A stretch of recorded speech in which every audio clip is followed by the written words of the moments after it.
Sometimes it's better to look at space from space.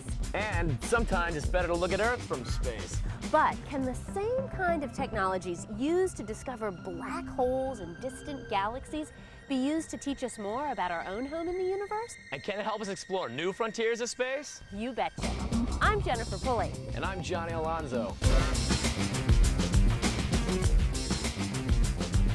On today's NASA 360, we're going to take space exploration full circle. From the amazing discoveries of deep space back down to Earth, where scientists are using those same optics to look at our home planet in ways we've never explored before. And to prove that there's always something new to discover, especially where you least expect it, I'm going behind the scenes at NASA's Jet Propulsion Lab to find out what's happening on Mars. But we can't talk about discoveries in space without talking about NASA's most prolific scientific tool to date, the Hubble Space Telescope. First of all, no self-respecting Earthling should ever go without knowing a little bit about the Hubble Space Telescope. Why? Well, the Hubble Space Telescope has revealed more to us about space in the past 10 years than we've ever known about the universe. Ever.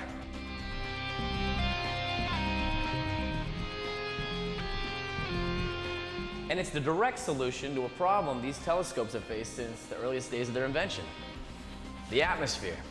See, observing space from space has revealed some pretty significant things. It allowed us to measure the age of the universe. It confirmed that every large galaxy has a massive black hole at its center, and it was key to the discovery of the role of dark energy, just to name a few. But what does that mean to us here on Earth? Well, the more we study the composition of the universe, the more it reveals how it and we came to be. Hey, you want to see how Hubble works?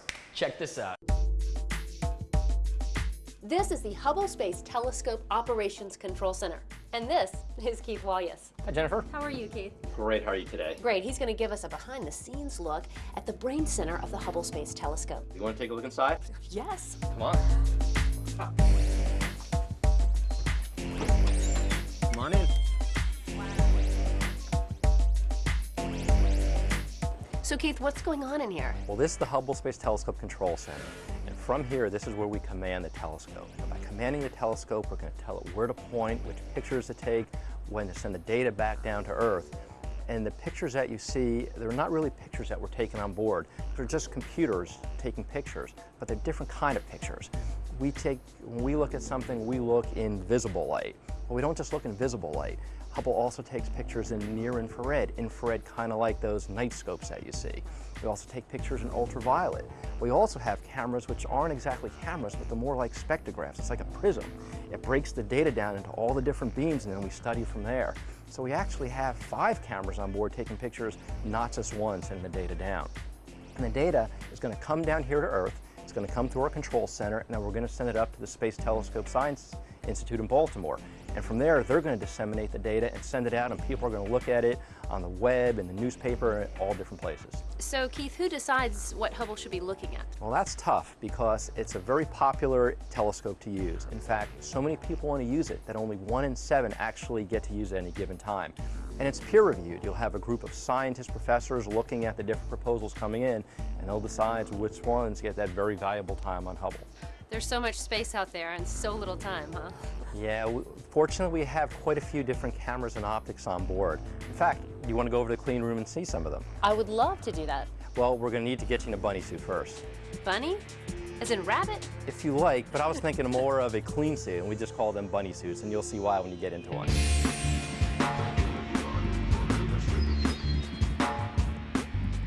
You know, without NASA, bunny suits wouldn't be what they are today. After a little research, NASA found out that the greatest source of contamination in clean rooms came from workers, and this is because microscopic body particles could actually find their way through the tiny windows in woven garments. Using that data, Tyvek was created. It's non-woven, and it filters 99% of all particulate matter. We're talking the small stuff, guys. Today, bunny suits are used in hospitals. They're used in the clean rooms of computer companies, as well as in situations where we need to be protected. Gloves are next, I think. Oh, I'm ready. I'm clean.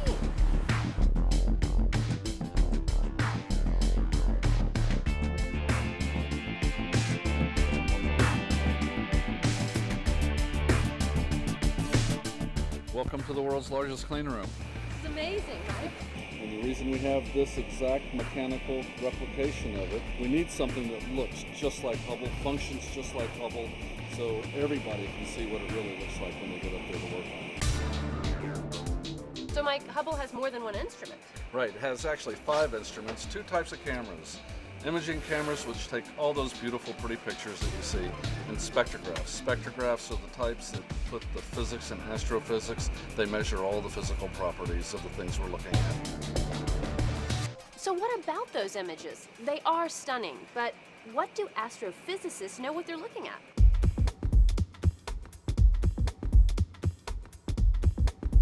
So what about all those amazing images from Hubble, like this one here? To me and my untrained eye, this looks like a falling star. Hi, Jennifer, that's a very good guess, except for the fact that it's not just a tiny little point of light. It's actually got a lot of extension and fuzz around it.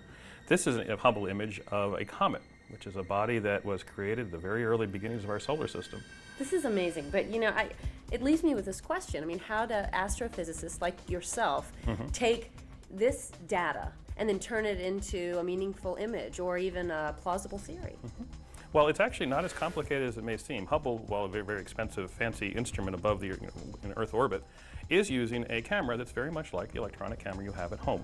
So think of a megapixel camera. This is about 1,024 pixels along this direction, another 1,000 along this direction.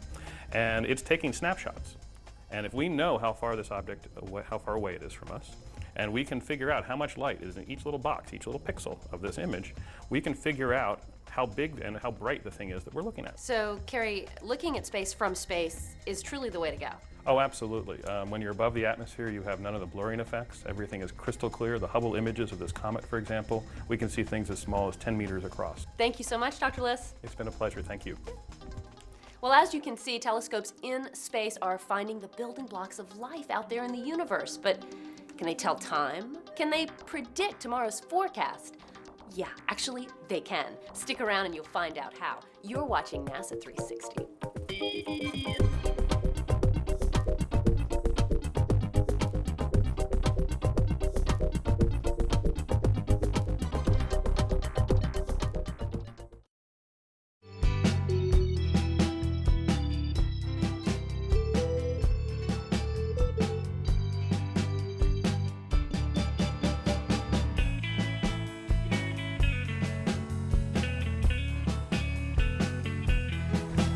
The beach has got to be one of my favorite places on the planet.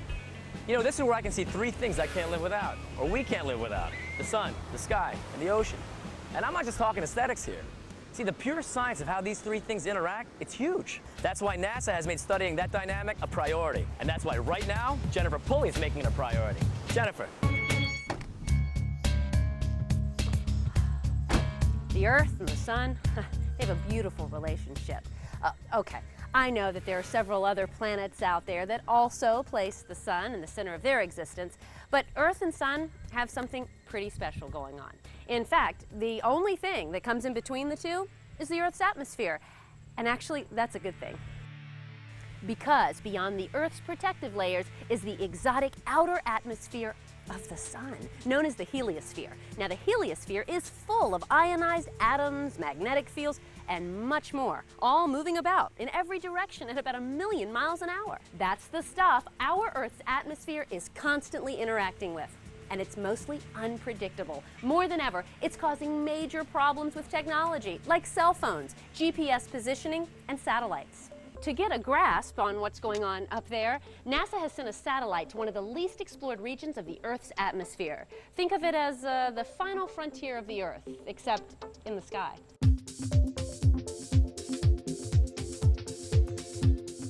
So what exactly are scientists looking at? Thermosphere, ionosphere, mesosphere, energetics, and dynamics. Otherwise known as timed.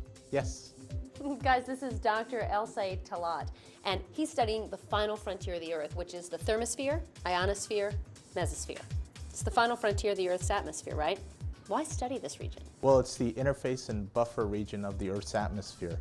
It's where the sun's energy is first deposited into the atmosphere, and it's where the atmosphere interacts with the near space environment. So scientists have known for years that the sun impacts the Earth, right?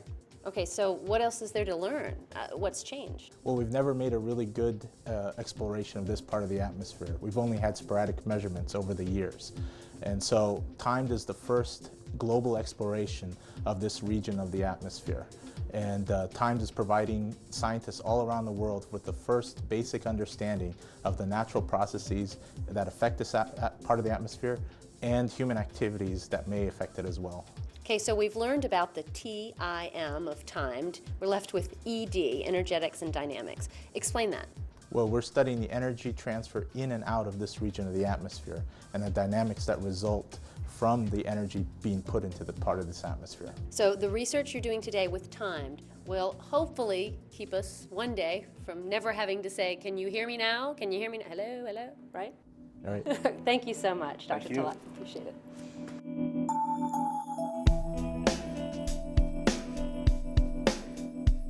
Before we jump into a discussion about the ocean, I want to talk to you about my sunglasses. They're probably no different than yours, but did you know that a lot of NASA know-how was taken by the sunglass industry to make these? Yeah, it's called a technology spin-off. First, polarized lenses. They filter out the harmful UV rays and prevent glare, especially when you're surfing and skating. And without the research NASA did on human optics, we'd be forever squinting. Ouch. Not good. Second, scratch-proof lenses. Now these days, all lenses are plastic, but they're stronger than ever because of a protective coating originally designed to protect spacecraft from the harsh environments of space. But can they resist the diamond-like strength of sand at the beach? We'll never find out in this episode. Not with my shades, at least. Okay, so yeah, it's true. Yes, I'm a surf fanatic. I love the beach. But I know that there's more to the beach than just a killer set of waves. Yeah, the ocean's it's a living organism, and when it changes, life on Earth changes. And no one knows more about that than this guy right here. What's going on, bro? Hey. How you doing? I'm good. How's it going? Good. This is Dr. Josh Willis, an oceanographer at NASA. Wait. Oceanographer at NASA. I didn't know that NASA studies the oceans. Yeah, that's right. NASA, of course, studies everything in the solar system, and it flies some really important satellites. And satellites are one of the best ways to look at the ocean. Really? It's really only from space that you can see the whole ocean all at once. So we have lots of really important satellites like Jason 2, that actually measure the height of the ocean from 800 miles in space. And they can measure it with the accuracy of about an inch. That's about the size of a quarter from 800 miles in space. So obviously this is one watery planet. Remember, 70% of the Earth is covered with ocean. And it turns out that as the planet heats up, as we trap extra heat here on the Earth, 80 to 90% of it winds up going in the ocean. Now that heats up the water, and when the water heats up, it expands. It actually gets taller.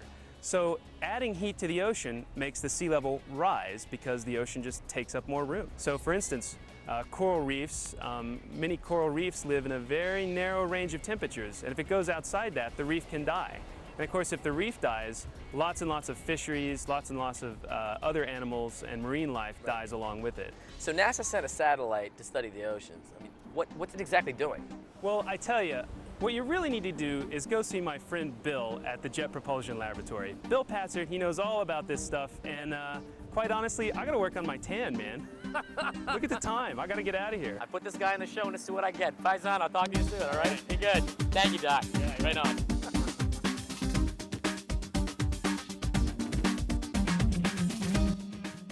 Hey, Dr. Patzer. Hey, Josh sent me. Hey, Johnny. Yeah, how you doing? Right on, dude. Listen, I heard you're a surfer. Well, you know, I'm an old surfer, you know, not a young surfer like you. Oh, but it's cool, but listen, as a surfer, you know, I'm like one of your most humble students of the oceans today, all right?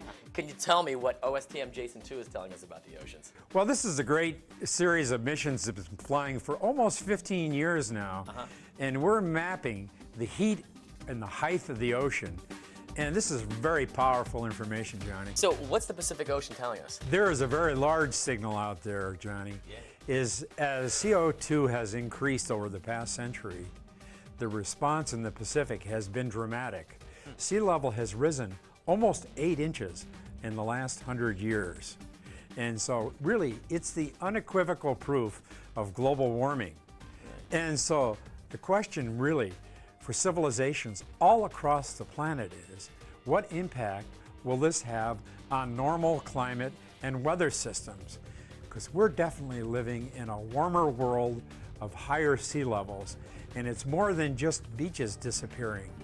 It's going to be a fundamental shift in climate systems and will have a powerful impact on civilizations, not only in the United States, but everywhere on the planet. Now, one way to study the importance of water to a planet is to study another planet that has water, or some form of it. Hey, stay tuned, because NASA 360 is taking everything you've learned full circle.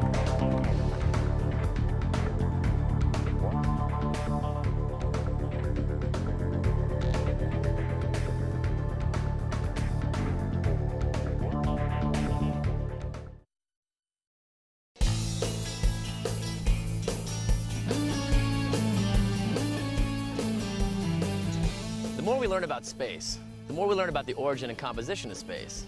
And that helps us understand the origin and composition of the Earth. So how is all that knowledge being used together? Well, we need to look no further than one of our closest neighbors in the solar system, Mars.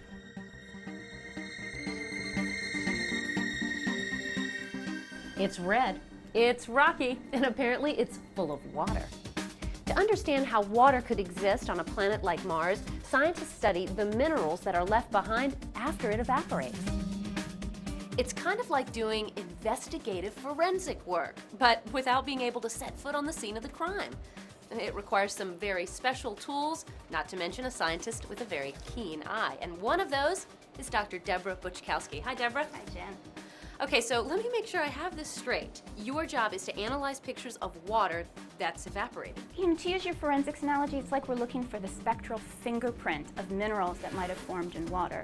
And we can then use that and look at these minerals to determine how long that water might have been there, where it might have come from, and even whether or not there might have been life there at one point. You mentioned spectral fingerprints. What does that mean? We've all seen rainbows. We've probably all in science class done something with a prism where we broke up sunlight into many different colors. Right. What most people don't know, though, is there's more than those 6 colors: red, orange, yellow, green, blue, violet. But our eyes can't necessarily see all these hundreds of colors. However, we can make instruments and machines that can pick out all these colors. And some of those colors are particularly indicative of certain minerals, especially minerals that formed in water. And all this investigative work, I mean, finding out about if water was on Mars, how long it's been there. What does this tell us, and why do we care? Well, it's not enough to know that there was once water flowing on the surface of Mars.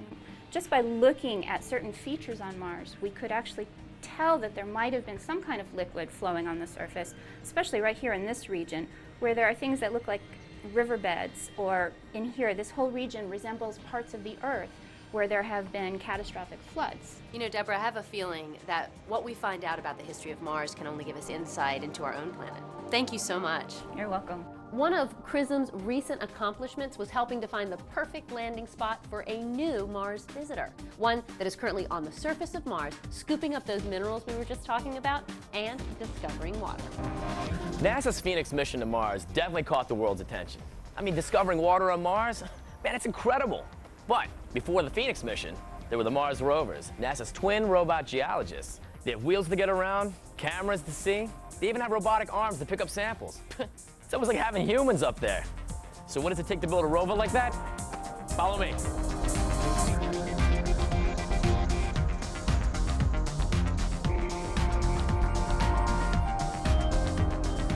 There she is. Just the person I was looking for. Jessica, how are you? See you. Good to see you. She worked as an engineer on the Mars rover project. All right, so building something like this, I mean, it's there's a lot of elements to consider. Right. What does it take to build something that's almost human-like?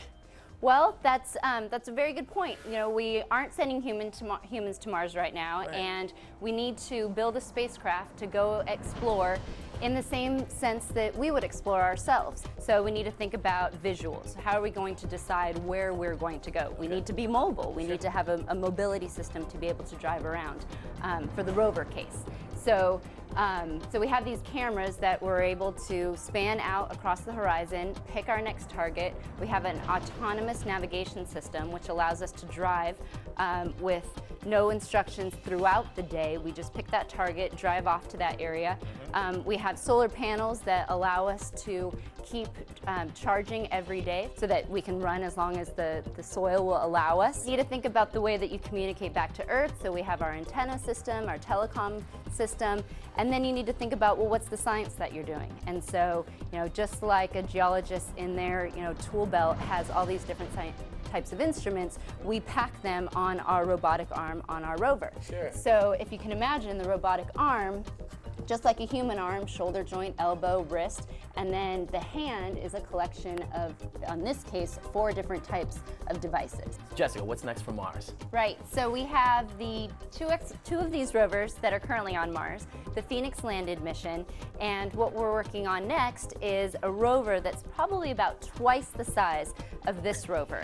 And what we'll be able to do with that is, with a bigger mobility system, a bigger engineering mobile type package to get around Mars, we'll be able to go to those interesting places that are even further from where we land. Thanks a lot. Although the technology is mind-blowing, the star of the show, the reason the arm works so hard, it's all about the water.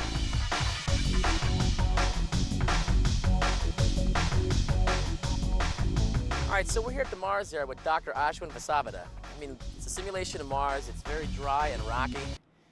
Dude, are you sure there's water on Mars? That's a good question. I mean, you wouldn't think so if you looked at this. No. And in fact, a lot of Mars today looks just like this. But the key is that when we look at Mars from orbit with instruments like XRISM and other big high-resolution cameras that we have in orbit, we can tell that a few billion years ago, perhaps, in ancient, early Mars history, it looks like there's water all over the place. We see evidence for rivers that are now dry, see evidence for maybe shorelines of ancient oceans, lakes that are no longer there, and that's the kind of place we want to target with the Mars Science Laboratory. Go to one of those places and try to figure out what exactly the environment was like a few billion years ago. So what are we learning up there that's going to help us down here? Well, I think the thing to keep in mind is that Mars and Earth are more alike than they are different. Okay. In fact, we consider Mars the most Earth-like planet in the solar system. So we're going to have a team of about 200 scientists working on this mission when we actually land. So what kind of tools does the Mars Science Lab use? Well, what we really want to do is study the rocks and soil. Because if there's any clues to what Mars was like a few billion years ago, the clues are going to be in the rocks and soil. So we have a rover that can drive around up to a rock it thinks it looks interesting, or a patch of soil it finds really interesting. And we drive up to it, and then we can scoop up some of that soil, or we can drill into the rock and capture some powder from the inside of that rock, and actually deliver it to the rover itself. And we have some fairly big scientific instruments inside the rover that can study the chemistry of that sample and look for basically for clues of whether water was there in the past, or what the temperatures were like, or other hazards or things that are good for life. Thanks a lot, Doc. You bet. Right on. Hey, we've covered a lot of territory today, but you know what's cool and exciting? The process of how we're learning. And yeah, man, science is a process. But you know, now more than ever, the sciences are interdisciplinary, meaning the astrophysicists are working with the geologists, who are working with the oceanographers, who are working with the astronomers. You see how it all comes full circle? That's it for this episode. For Jennifer Pulley, I'm Johnny Alonso. Catch you next time on NASA 360.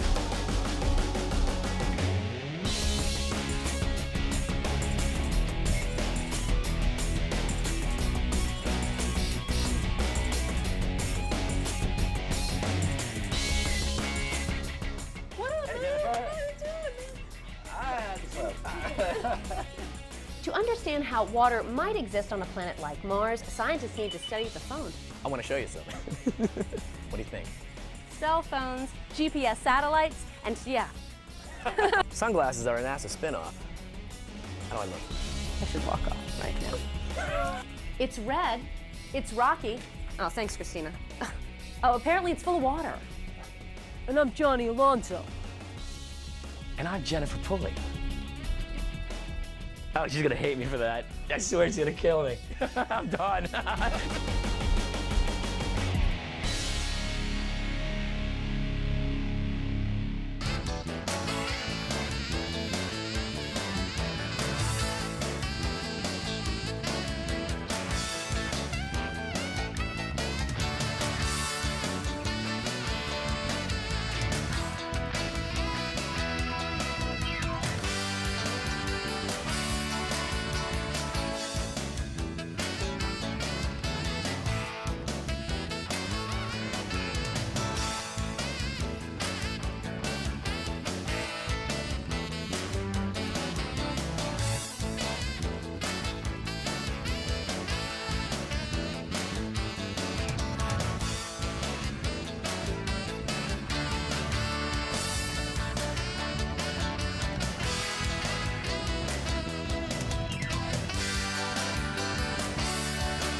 I'm Julie Scardina here at SeaWorld San Diego.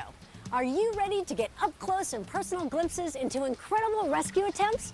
A behind-the-scenes look at phenomenal rehabilitation efforts and witness spectacular animal releases? Well, you've come to the right place because SeaWorld and Busch Gardens have been leading the way in animal rescue for a very long time.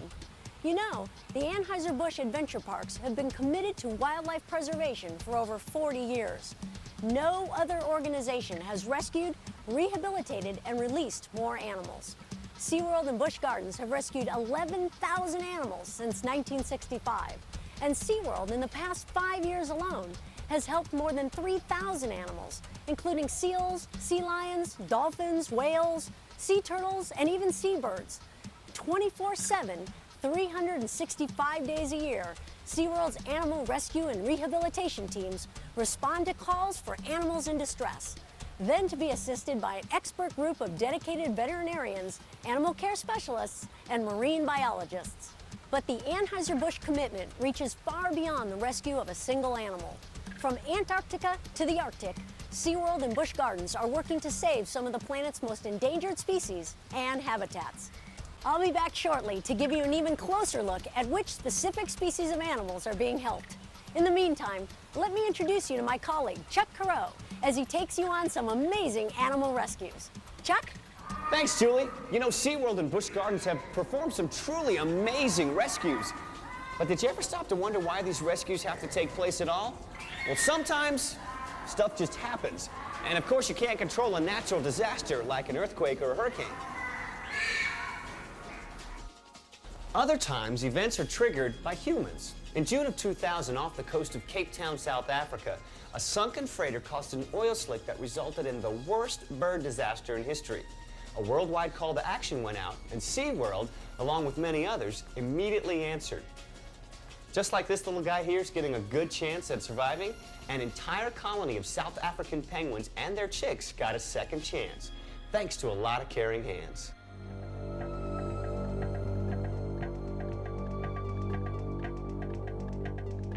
It comes as a surprise to many people to hear that South Africa is home to penguins. These seabirds are a permanent fixture along the southern coast. However, June 23, 2000 marked a fateful day for the penguins when the bulk carrier ship, the Treasure, sank off the coast of Cape Town. About 400 tons of oil spilled from the ship and began washing onto Robben Island, home to nearly 20,000 African penguins. Soon after, shifting weather patterns pushed oil towards Dasson Island, where 56,000 African penguin adults and chicks live. With worldwide numbers totaling only 150,000 birds, this spill threatened almost half of the entire African penguin population. Jay Holcomb, Director of International Bird Rescue and Research Center and on-site manager of the International Fund for Animal Welfare, intimately knows what it takes to pull off a rescue attempt of this magnitude. He discusses what zoological parks and staff bring to a rescue such as this. To manage this many birds takes a lot of supervision. The volunteers are wonderful. They come in hordes. We have 700, 800, 900 a day to come in, but they all have to be supervised. So what we've done is brought in people from zoos, aquariums, wildlife rehabilitation facilities from around the world that we put under our management system that we've created, and they help us manage the volunteers. These guys just...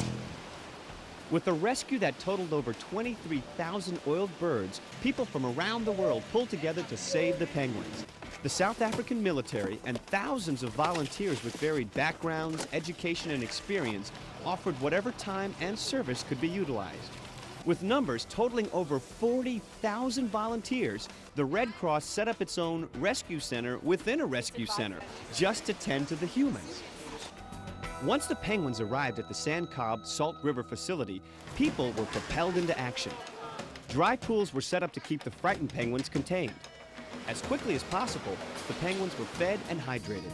SeaWorld aviculturist Alex Ware headed up this part of the rescue process. Right now we're doing a mixture of force feeding, offered hand feeding for the ones that are starting to get an idea of how to do it, and my team is currently going through and tube feeding some electrolytes to keep the birds going because dehydration is becoming a big issue. Some of these people are they're just whatever it takes, you know. I mean, they're shoveling dirt, they're scrubbing buckets, You know, everyone wants to help out in any way possible, and after a few days, you know, you try to find something that's a little less physical, because these little penguins, they're extremely strong animals, and even skilled handlers like myself are sporting wounds and scratches and beauty marks, and I'm a careful penguin handler, and it's happening to me, so, but they keep coming back, and it's amazing. As quickly as possible after the penguins arrived, they were sent for a washing. Unfortunately, this is a very slow and tedious process, requiring a minimum of 2 people for each bird and almost an hour of time. Then, the birds were rinsed and dried, but not yet ready to be returned to the wild for 2 primary reasons. It takes 4 or 5 days for the penguins to regain their natural oils after washing, and the spill was still a danger zone. So, the sand cob facility became a holding facility as well, and the penguins required special care.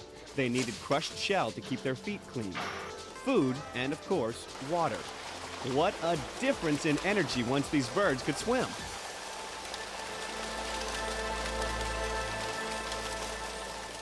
And what an amazing transformation to turn an empty railroad warehouse into a penguin rehab center of this magnitude.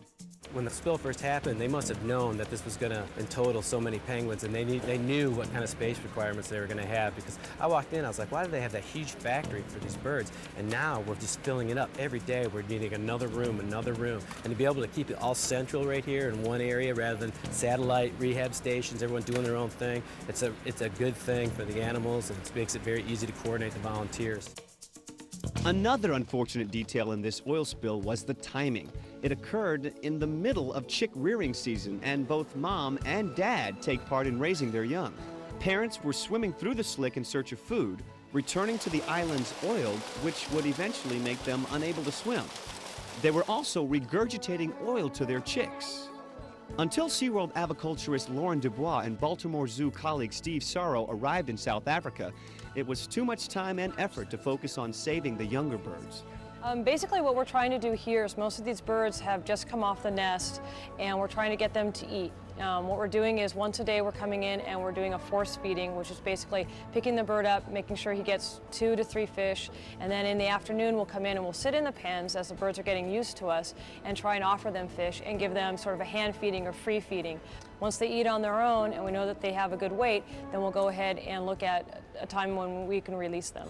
Over 500 chicks were eventually returned to Dassin and Robben Islands, prepared to grow into vital adult penguins, helping to preserve their species. Upon her return, Lauren put it all into perspective.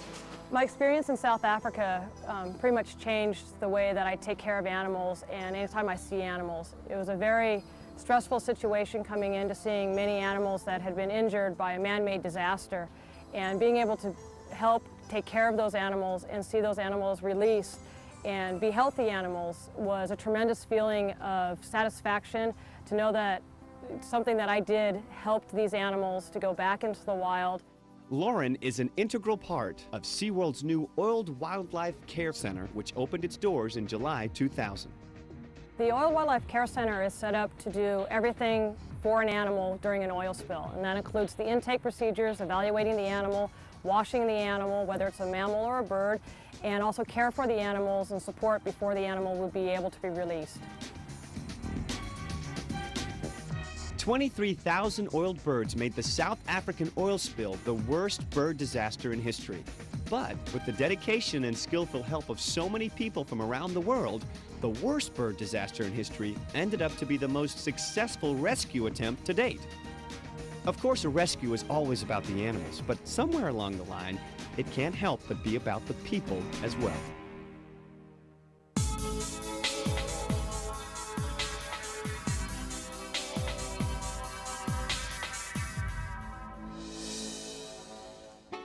California sea lions like these are abundant off the U.S. West Coast. That's not the case for another pinniped, the very endangered Hawaiian monk seal. Recently, an unusual form of blindness swept through Hawaiian monk seal colonies, putting their already dwindling population in even further jeopardy. SeaWorld San Antonio helped rescue several of these blind seals in an attempt to not only save these few, but learn more about this pinniped in hopes of understanding ways to protect their entire species in the future. It's an amazing thing. The Florida manatee has a legendary history dating way back before Christopher Columbus. Now, often the source of mistaken identity, this gentle giant has been called everything from a monster to a goddess. Well, whatever label you choose, there's one manatee that can be called just plain lucky. Now, don't mistake him for a reindeer or for a meteor. This is the story of Comet, the Florida manatee that ventured back to Florida by way of Ohio. Ohio. Slow and gentle, manatees capture the hearts of all that see them. However, seeing them can be somewhat difficult as they come to the surface to breathe. And it's their slowness that may actually increase their chances of being injured by boat collisions, one of several factors that threaten this endangered species today. Manatees and their relatives are found in oceans, bays, and rivers all over the world, although we're looking specifically at the West Indian manatee, which is found throughout the Caribbean and Florida.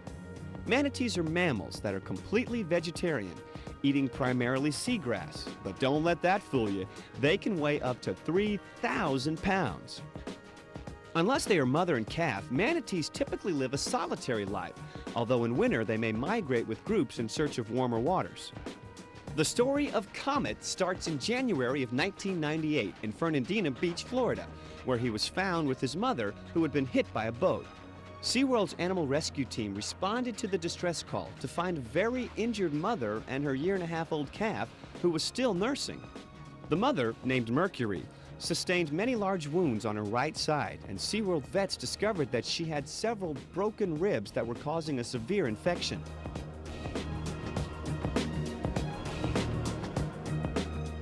Working with veterinarians from the University of Florida, the infected, fractured ribs were removed. Although Mercury began to eat following surgery, her wounds were too severe and she succumbed to them shortly after.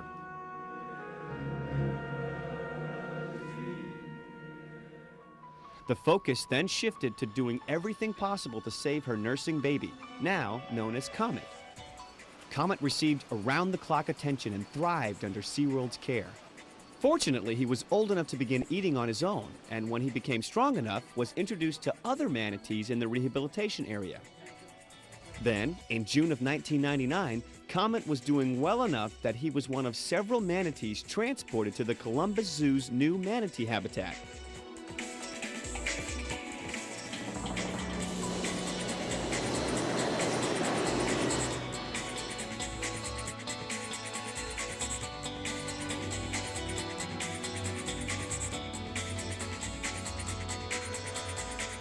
How about that? Manatees in Ohio. Doug Wormeltz, Assistant Director of Living Collections at the Columbus Zoo, explains why this is important. It's important for people in Columbus, in central Ohio, in the Midwest to know about manatees. We use Florida as a vacation spot, and our lifestyles directly impact the survival of these animals, and we need to learn to be responsible, make a choice, and learn how to live with wildlife. After more than a year of helping to educate guests in Ohio, it was time for Comet to come home. In a collaborative effort between SeaWorld, the Columbus Zoo, and government agencies, a transport and release strategy was designed and executed.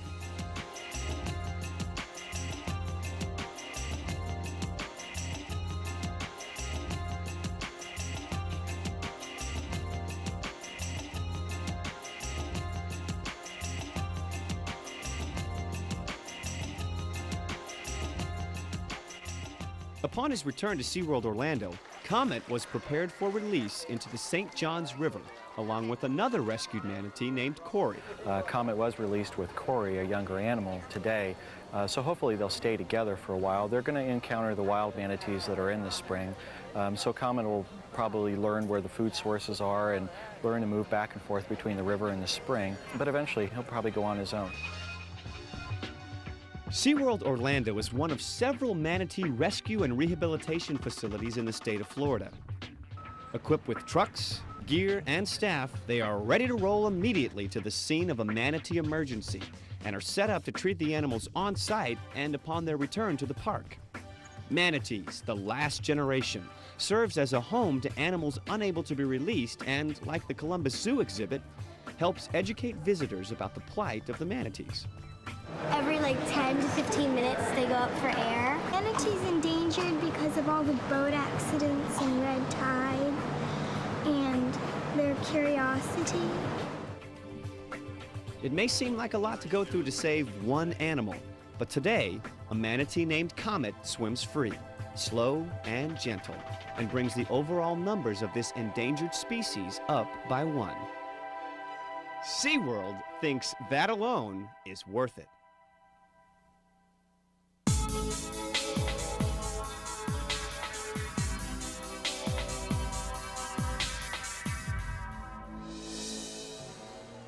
There's almost no problem that can't be solved with good old-fashioned ingenuity. Just ask SeaWorld of Florida. When an injured manatee needed help floating, a specially designed wetsuit came to the rescue. And when a baby manatee needed to nurse, but the mother was unable, SeaWorld developed a manatee milk formula to nourish the calf. It's an amazing thing. Attaboy. You know, some healthy marine mammals like sea lions, seals, and walruses naturally haul out onto land at times. Now, they might do this to mate, bear their young, or simply to rest. But, you know, sometimes animals haul out because they're ill or injured. In this case, an animal is considered stranded. That means it's helpless and unable to survive under the present conditions. Animals become stranded, well, for many reasons, ranging from disease, toxins, injuries, parasites, entanglement, oil spills, and believe it or not, weather events such as El Nino.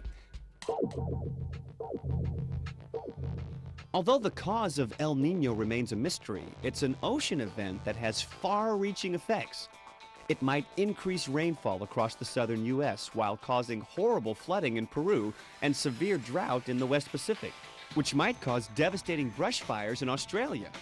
Meaning the little boy, or Christ child in Spanish, El Nino got its name since it often arrives around Christmas.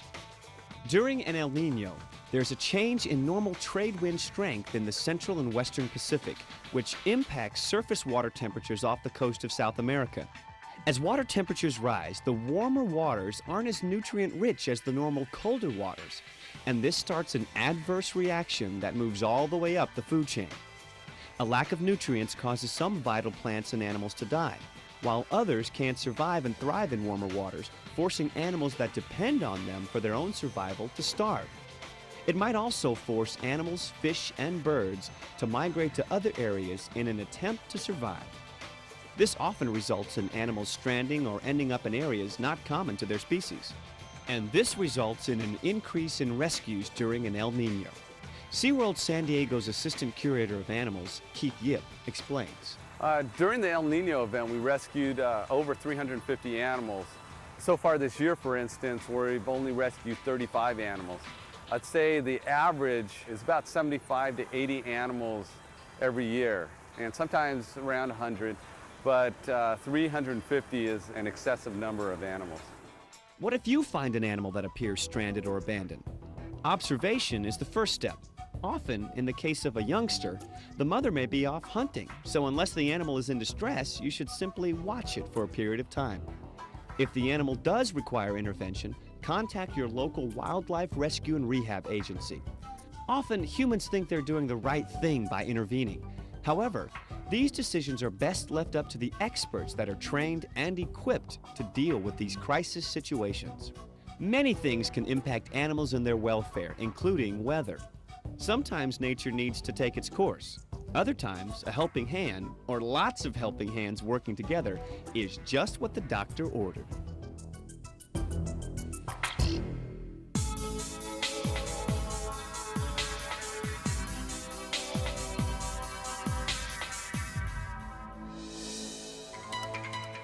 SeaWorld California is the first and only zoological park in the world to successfully breed emperor penguins outside of Antarctica.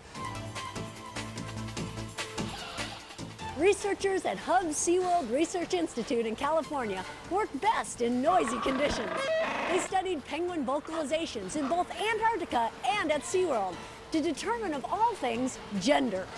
Prior to the studies, only the penguins knew who the boys and girls were. Now, we do too.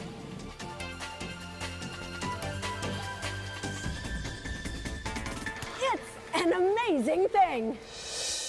Sometimes things happen in nature for reasons no one understands, and human intervention becomes a crucial factor in the survival of an animal. This is the story of Callie, the giraffe, that with the help of Busch Gardens caretakers, veterinarians, and designers, stood just a little bit taller and a whole lot steadier on her feet.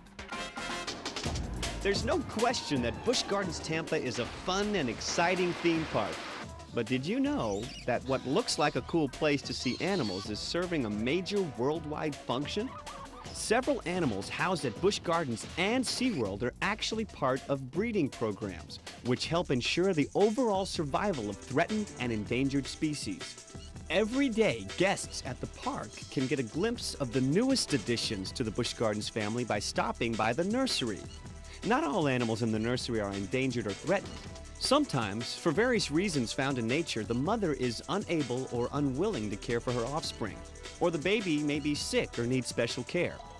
This was the case with Callie the giraffe. Callie, a reticulated giraffe, was born prematurely at Busch Gardens Tampa. Normally, giraffes can get up and walk on their own within minutes after birth. Callie, however, was just too weak to support herself. Weighing just 75 pounds at birth, she needed round-the-clock nursing care for the first 5 days. She was then able to stand up, but her forelegs needed support. Busch Gardens veterinarian Dr. Noah Abumadi determined that Callie's legs could be supported with braces, which would allow her to walk and strengthen her weak legs and joints. Shriners Hospital for Crippled Children was called to assist in the evaluation and design of the braces. A little extra support was just what Callie needed to boost her confidence. With her newfound stability, she was able to be walked and exercised, growing more sturdy as each day passed. Eventually, she was strong enough to walk and run on her own, where she joined the other Busch Gardens giraffes on the open veldt. Not only are breeding programs important as a way of increasing population numbers of a species, but also genetic diversity. SeaWorld aviculturist Rob Yorty explains. When you're actually thinking about possibly releasing an animal, you don't want any latent genetic problems in their traits that could come out when the animal's actually released out in the wild and reproduces. So by this way of having a very large number of animals, we can keep track of all their genetics and make sure we don't have any weaker individuals, so to speak, that may be part of a reintroduction program. Zoological parks provide fun and entertainment, no doubt. But look below the surface and you'll discover dedicated people devoted to conserving and preserving animal welfare, diversity, and population. Global concern on a local level.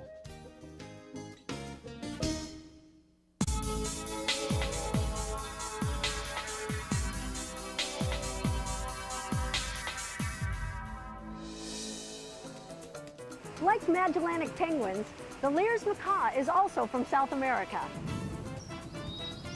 One difference is the Lear's macaw is in extreme peril as more and more of its habitat is being harmed. Busch Gardens supports efforts to protect this beautiful bird and its food source and has sent researchers to study its behavioral patterns and monitor nest sites in order to gain insight into how the Lear's macaw can survive. In addition, Busch Gardens is the only zoological park in the world to have successfully bred the Lear's macaw.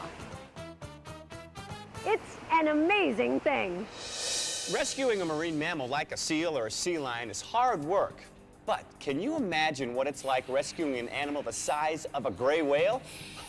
Well, size is only one thing that makes this next story the most amazing animal rescue of all.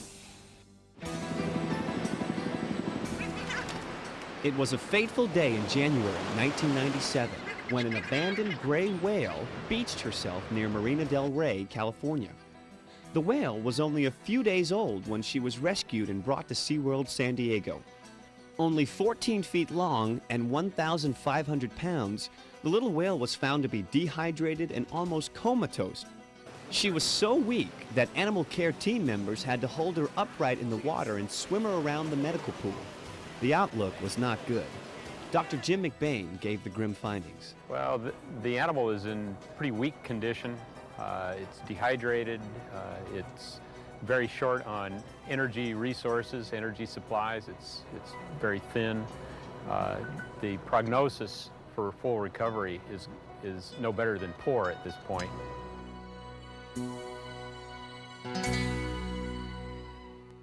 But with the dedication of the SeaWorld staff giving round-the-clock care, the little whale known as JJ overcame the odds.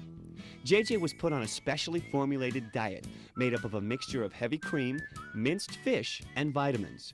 She was hand-fed the formula at first and gained weight at an astounding rate. Eventually, JJ was introduced to solid food and was eating on her own. JJ thrived at SeaWorld, and as she grew, so did her pool.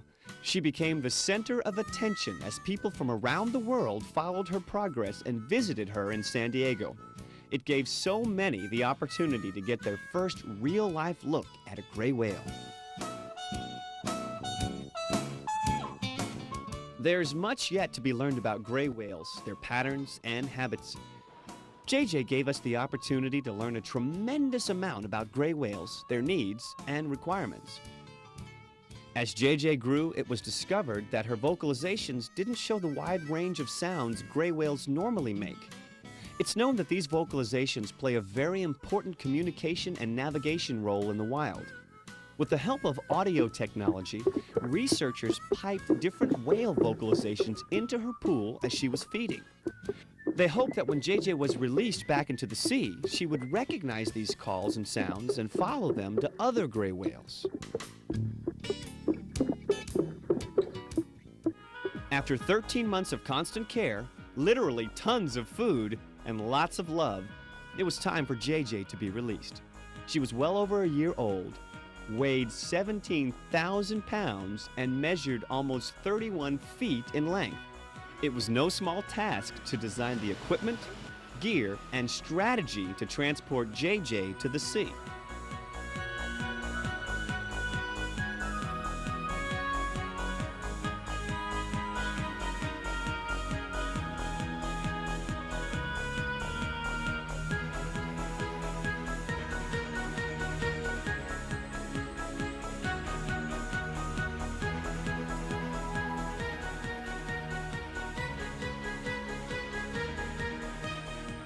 On March 31st, 1998, in a bittersweet mixture of laughter and tears, JJ was released.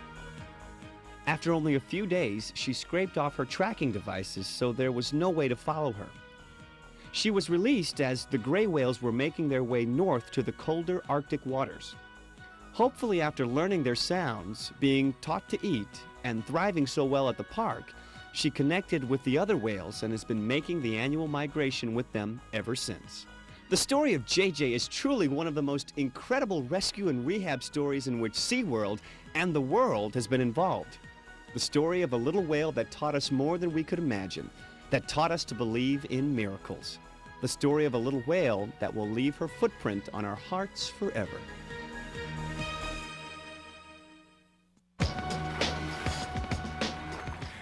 We've seen that things can happen at the hands of humans that may affect wildlife, like boating accidents with manatees and oil spills. We also know that some things are beyond our control, like weather events such as El Nino. And we understand that sometimes, well, nature just has a mind of her own, as seen with the stranding of animals like sea lions or whales. But even though we may not always be a part of the problem, we can be a part of the solution. On behalf of Anheuser-Busch Adventure Parks, this is Chuck Carreau thanking you for joining me in some of the world's most amazing animal rescues. I hope you enjoyed your journey. And rest assured, as long as there are animals that need help, SeaWorld and Busch Gardens are committed to playing their part in rescue, rehabilitation, and release.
Good evening. I call the Citizens Forum to order. We have two speakers tonight.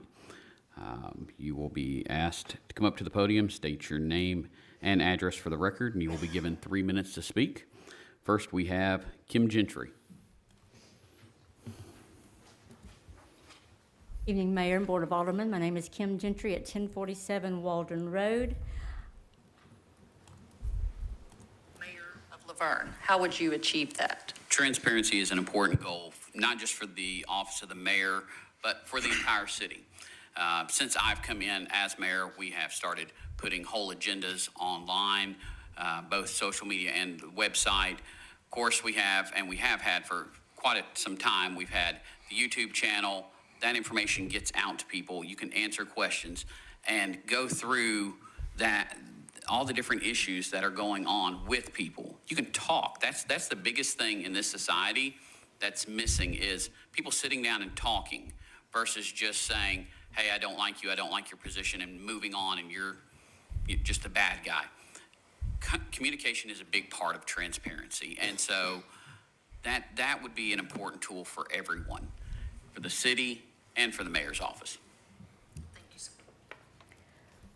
I found that an interesting excerpt from the League of Women Voters mayoral forum back in the fall. The tool of communication did not exist in the recent water outages in the South Waldron community. The first occurrence at my house, I thought I was dealing with a frozen pipe issue until I became aware that there were other neighbors with the same issue or low pressure. It was not easy to deal with that. The second occurrence, I was out of town with visiting family. What if my house had caught on fire with this water outage? It's come to my knowledge that possibly Mr. Beasley, who can address this, I'm sure, in his department report, wasn't even aware until the Facebook post on December 26th that we had an outage of water in our area.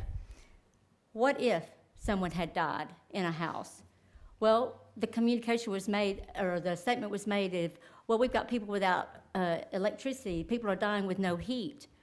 Well, at least we knew about the rolling outages. We knew that it was happening. Had we ever questioned that SCADA, would it possibly fail during a freezing temperature? Do we have a reaction recovery plan, and is communication part of that plan? And if so, why did we not use it? Simply a Facebook post would have helped in letting us know that possibly something could happen. 5 seconds, Facebook post. And how we might could have helped a citizen prevent the numerous outages by conserving water. Or what duration were we looking at? We could have been informed at some point during the process. Why weren't we? We've got great department leaders. Let them do their job outside of this boardroom, and let's let them communicate with the citizens. What if the NFL had not reacted and communicated properly Monday night? What if?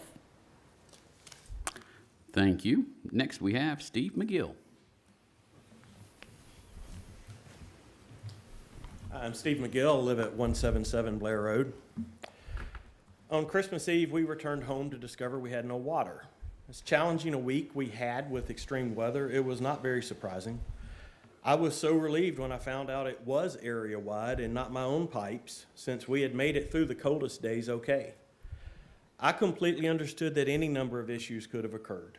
Frozen large pipes, accidents, any number of things could have caused the outage. So I immediately turned to the internet and social media to see if there were any updates.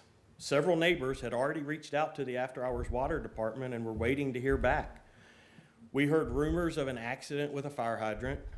We went to bed and hoped for the best. On Christmas Day, we had water, albeit with very low pressure. Again, no notices on the city website or announcements on social media. The rumor mill told us that the tank had drained during whatever was repaired, and trucks were supplementing refilling the water tank. But then we lost water again completely. The day after Christmas, at 1:25, the city first acknowledged an issue and attempted to explain the cause. Some of you have ridiculed neighbors for raising questions about how this was handled. You've said we should be ashamed of ourselves for raising questions while people died from cold weather and electricity outages. I'm not surprised. It's the typical response we expect from the majority of this board to blame anyone who questions your decisions. So allow me to explain my concerns. Was I angry I had no water? Not at all. It was completely understandable. Was it an inconvenience? Yes. Was it life-threatening? Not to me or my family. Was my home at risk? Turns out it was, since the fire department didn't even know we had no water in this area until it was posted on social media. So here's my issue. We pay a city administrator and an assistant administrator a very competitive wage, and for the life of me, I cannot figure out what they're responsible for. It is clearer than ever to me that this mayor wants to single-handedly run this city. It's clear that no one feels empowered in his absence to even put out an announcement for something that affected a significant section of our city. I believe everyone did their best. However, I don't believe there were any plans in place to handle something like this. There's now an opportunity for all departments involved to understand what happened and determine how it will be addressed in the future. It's up to you to determine what you learn. Please empower the employees we already employ and hold them accountable. If they don't want that, they're not the right associates. But this city clearly cannot continue to be mayor-dominated if we truly want to improve all citizen lives. Thank you. That's going to close out the Citizens Forum. We will reconvene at 7 o'clock.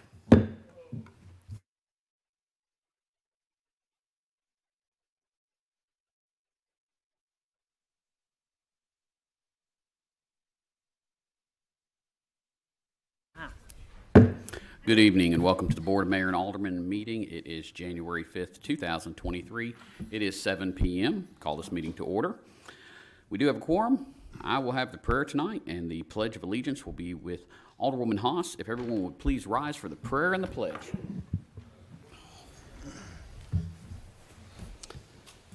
Dear Lord and Heavenly Father, we just ask that you would put your healing hand upon this city to melt and mend hardened hearts, to get everyone working together, to get them working to benefit each other and not themselves. We ask, Lord, that you would watch over our men and women, both serving in emergency and both serving all across this nation and world.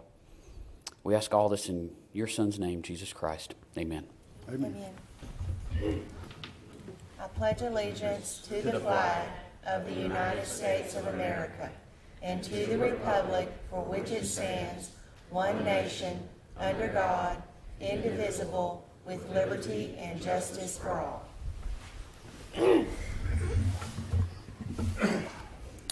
First order of business is to approve the minutes from the September 6, 2022 regular meeting and the December 6, 2022 regular meeting. I make a motion to approve the minutes from the September 6th and the December 6th regular meetings. I have a motion to approve. Is there a second? I'll second. Second from Vice Mayor No. All in favor? Aye. Aye. Opposed? No. Motion passes. Moving on to departmental reports. Chief Davis.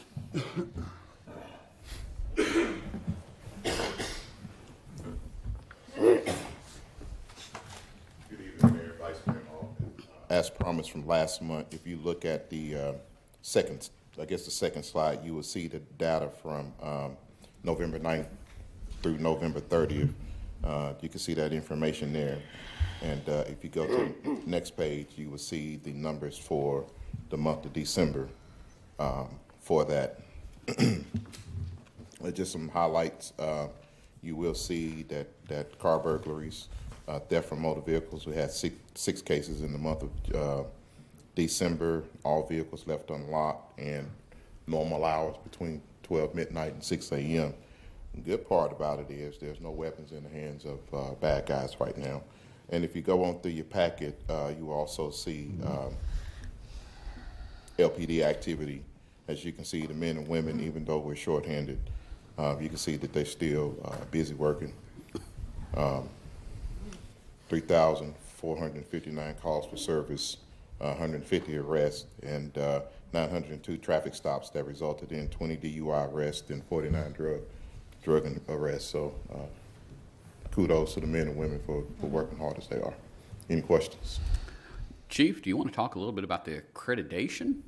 So we got word today. We set application to begin the accreditation process through Tennessee Association of Chiefs of Police. back in September. And the accreditation program is something that's really nationwide for police departments to have a set standard for every officer across the board. You know, like one shift wouldn't do it one way, another shift. So it's a way that the department adopts through Tennessee Association of Chiefs of Police. And we got our information today that we was accepted into the program to start our process for accreditation. Now that we've been accepted, we got 3 years to get it done. So it's going to be a madhouse at LPD for us, but it's going to be huge for the city. It's never been done. We've attempted, but we got to the policy part of it and just kind of fell off. So this is really huge for us. I got people in place that's actually dealing with accreditation and accreditation only. So I think it's going to be successful this time. Wonderful. You want to have any other questions? Thank you, Chief. Thank you. Moving on to the Fire Department, Chief Beasley.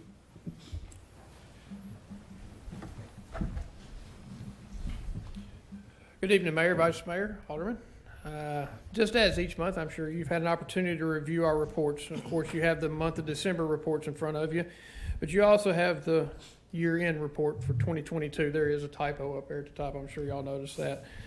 It looks like we've had about a 10% increase in our runs, about 300 runs more than we had last year, which is trademarking or trending as we were the year before that. A vast majority of them, again, are in medical. 2,718 runs this year versus 2,500, so about a 200 plus change in runs or an increase in runs. And that's why we focus so diligently on training our people to treat what our citizens need the most. Medical training, 80% of our run volume is there. We did have an increase in motor vehicular accidents, a couple of extra fires that did not occur last year. But most everything else is on par from where we were this time last year. This was an extremely busy year for the LaVergne Fire Department. Not only did we increase by 300 runs, but we completed our ISO evaluation. We're still waiting on reports from the Insurance Service Office on that. It's been an extremely busy year, and I'd like to take my hat off to the firefighters, this department, the men and women that serve every single day. Also, if I could, Mayor, you and I talked Tuesday night about Community Connect. Hopefully tomorrow you'll see some push out from some social media sites about the Community Connect that you can find on LaVergne or fire.laverne.tn.gov, where citizens, business owners can go to that website, click onto the link for the Community Connect. That allows each person within the city to give us what information they would like to know about their home or their business. Tell us how many people live there.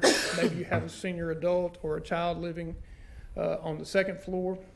Most of us are old enough to remember the Tot Finder stickers on the windows. This is like an electronic version of that for the firefighters. So as we're en route to the house, we can review that information and we can know that we have specific needs. You can even take pictures of your dogs, post those up there, as well as locations for your gas shutoffs, water shutoffs, any special needs that you may have for the home. So it's a very critical tool for our firefighters that we've never had before, decision making. I believe we had a few already take some photos and upload them, haven't we? Oh, yes, sir. We've probably got 60 plus people in the last 3 months upload information, and I'm saying we probably, of those 60 people, we've got no less than 40 or 50 pictures of canines. So it is an incredible tool, without a doubt. And it's like I said, it's like the old Tot Finder that I had on my window when I was a child. So that information stays within the website. It's not available to anybody else other than emergency personnel, so it's a secure site as well. And Chief, you also had some staff members get some accreditation, some certifications just recently. Is that right? But this is an incredibly busy. We had a number of people get their Firefighter 1, Firefighter 2, instructor certifications, fire officer certifications. I've not posted yet because the complete numbers have not came in, but we had 12 people complete EMT, advanced EMT training. We're waiting on the state certifications on that. Some of them already returned. But I don't want to post that until we get our final numbers on those. But again, at this point, we have 36 personnel in the streets every day, if I remember correctly, that have EMT basic or advanced EMT, and 1 paramedic serving the citizens. Again, that's 80% of our run volume. That's where the bread and butter is for the city. And if you look at community risk reduction, we're meeting the needs on top of the fires that we work. But we concentrate on the numbers as well. Does anyone have any other questions? We got sidetracked yesterday, Chief, talking, and Yes, sir. I meant to ask you, are we still doing the smoke alarm system? And if we are, what is the criteria? There is no criteria. If you call and request to our fire admin office or go through the LaVergne fire.laverne370.gov, I think that, to me, that's the easiest way to get to us because it's documented. You can request smoke alarms. We'll install smoke alarms in all the appropriate locations in the home, outside the bedrooms, one in a central location at zero cost to the citizen. Okay, and my next question is, how's the mud hole? It's wet. It's wet. We met Tuesday or Wednesday on that, and we've got some things to deal with. Kyle and myself have got some decisions to make, but you're in the construction business. It's this time of year. January, February is going to be a difficult time to try to get some concrete on the ground to start the construction process. But it is a swamp. Thank you, sir. Any other questions? Chief Beasley, I just want to be clear. When were you first notified of the water outage in the South Waldron community? When I recognized it on social media. Thank you. Yes, ma'am. Okay, moving on to Parks and Recreation, Mr. David McGowan. Mayor, Vice Mayor, Board, thank you. You guys have the parks numbers for the month. You can see the help desk tickets there, 72.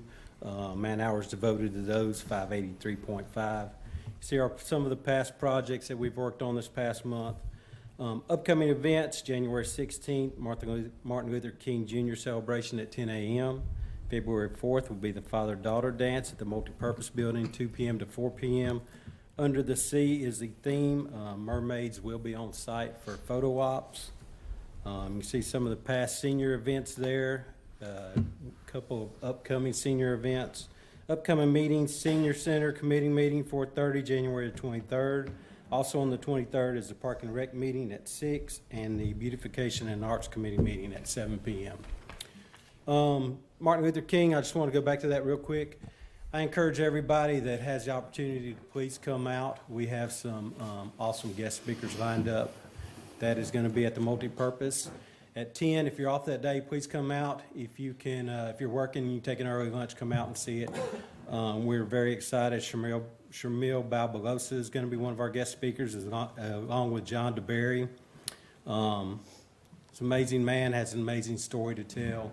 Actually marched with Dr. King and was in the audience for his last speech the day before he was assassinated. So that opportunity to hear firsthand that knowledge and that experience is not going to come around that often, so we are very excited to be able to book him to come to LaVergne. Any questions? Thank you, David. Yep, thank you. Moving on to the Library Department, Ms. Donna Bebout.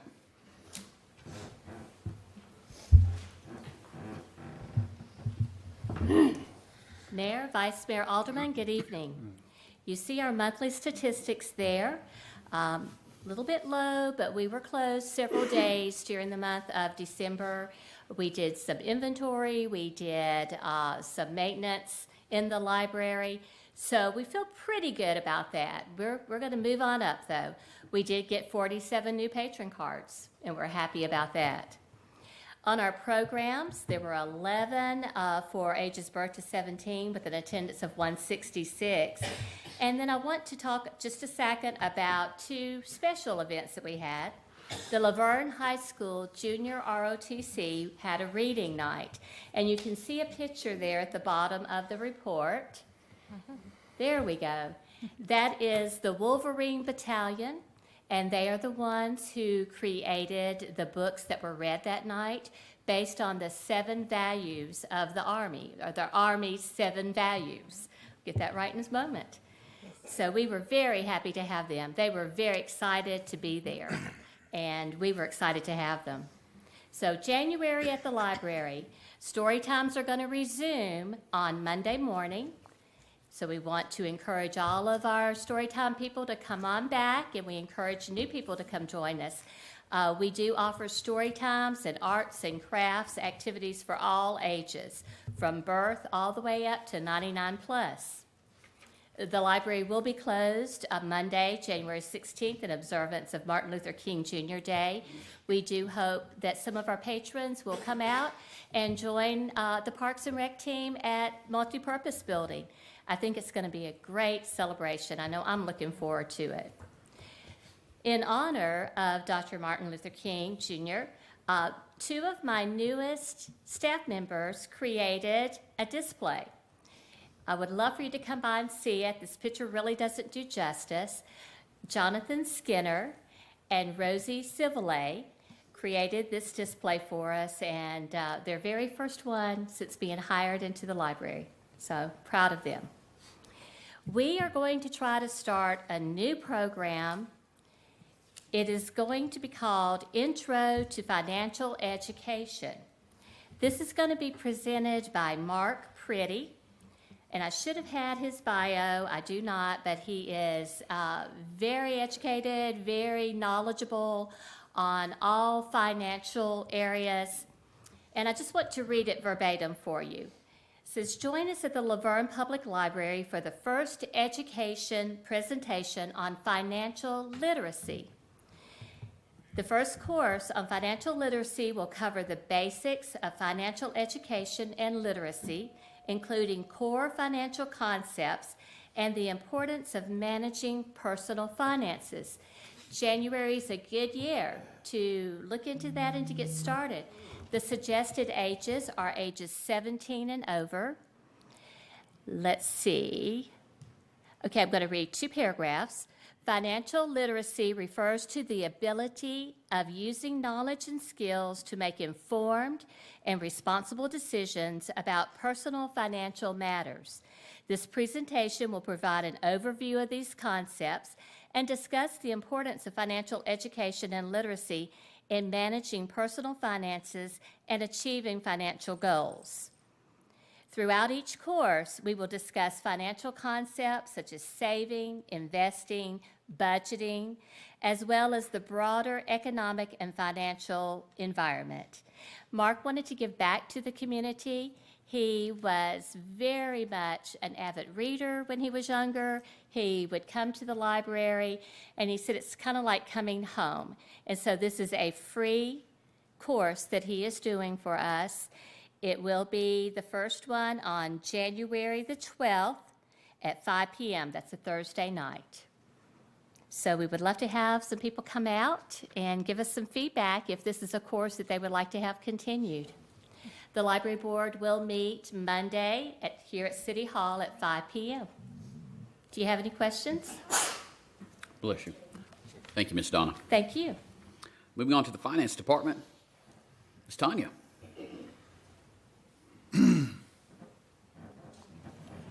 evening, Mayor, Vice Mayor, Alderman. You have the financial summary in front of you. I'm just going to touch on some highlights. In the general fund, year-to-date, our expenses exceeded revenue by $161,321. Our local sales tax year-to-date number was $6,589,603, which is $1,589,603 above our budget. It's also $658,000 above our prior year.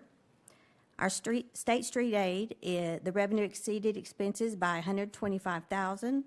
Stormwater expenses exceeded revenue by $73,000. In our water and sewer fund, revenue exceeded expenses by $6,380,045. Just a reminder, the reason that's significantly higher is we did receive the second half of our ARPA funds, which was $5.3 million. Second page you have is just our balances on our bank accounts. The third page is our comparison to prior year. In our general fund, revenues were up $212,000. Expenses were up $334,000. In our water sewer fund, revenue was up $5.5 million.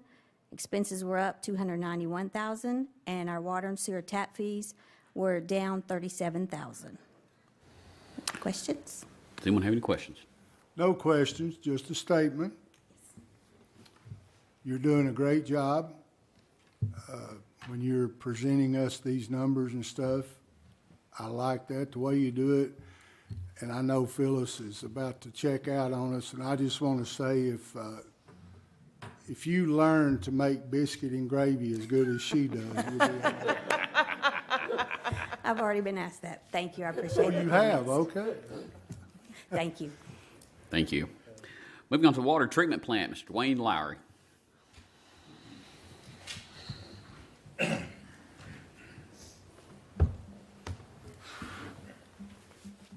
Mayor, Vice Mayor, Alderman, pleasure to be here this evening.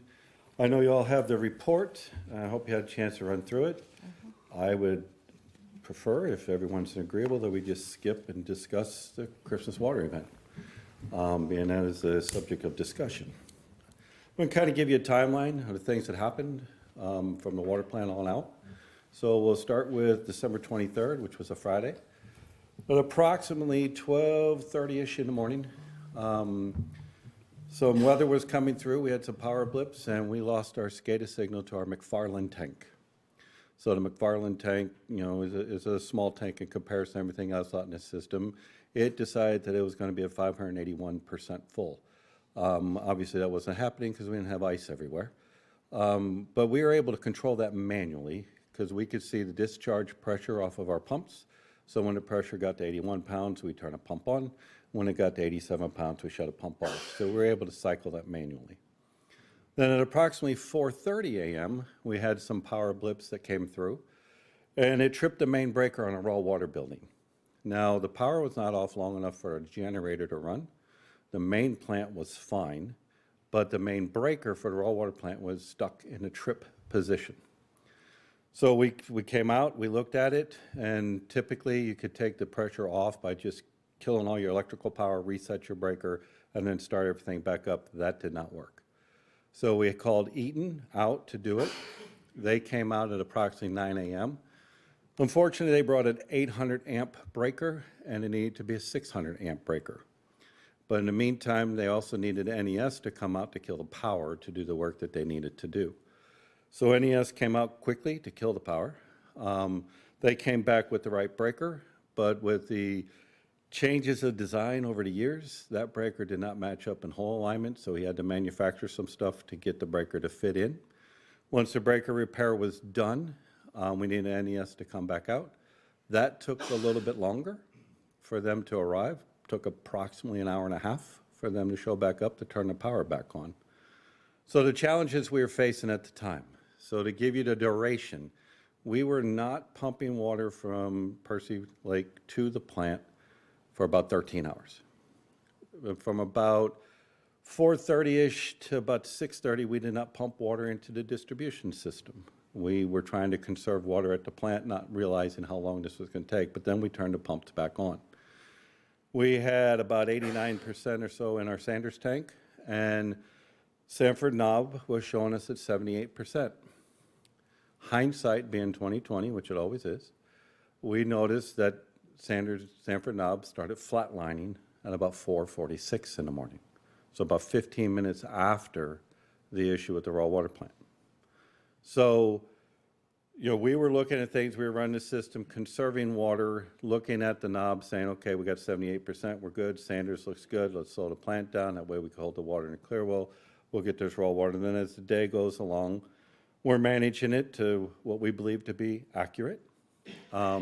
Sanders was going down a little bit, but nothing that was detrimental. We got the plant back up and running at, it was roughly 5:30 p.m., and we started treating water again. Saturday morning, so Christmas Eve morning, we come in, we had 89% in Sanders, which is almost full. We run it to about 94%. And the clear well was full, and Sanford Knob was still showing 78%. Well, we caught the Sanford Knob issue Friday evening about 9 o'clock. We got a hold of the on-call person. There is a gauge on the tank. It's basically, I call it a glorified float, because it just floats in the tank and just moves the gauge up and down. That gauge read the tank at 41 feet. I almost said percent, Kyle, you called me on it. Which calculates to be 89% full. So I was like, oh, good, we pumped some water into the tank. Now, we checked that again at noon, and it was still 41 feet. So something was kind of a little messed up there. And then approximately, I don't know if I have that in my notes, 7 o'clock Saturday night, the gauge fell, and it went down to 7 feet. So something was holding it up, keeping it stuck there. So when you look at Plan A is SCADA, use your SCADA system.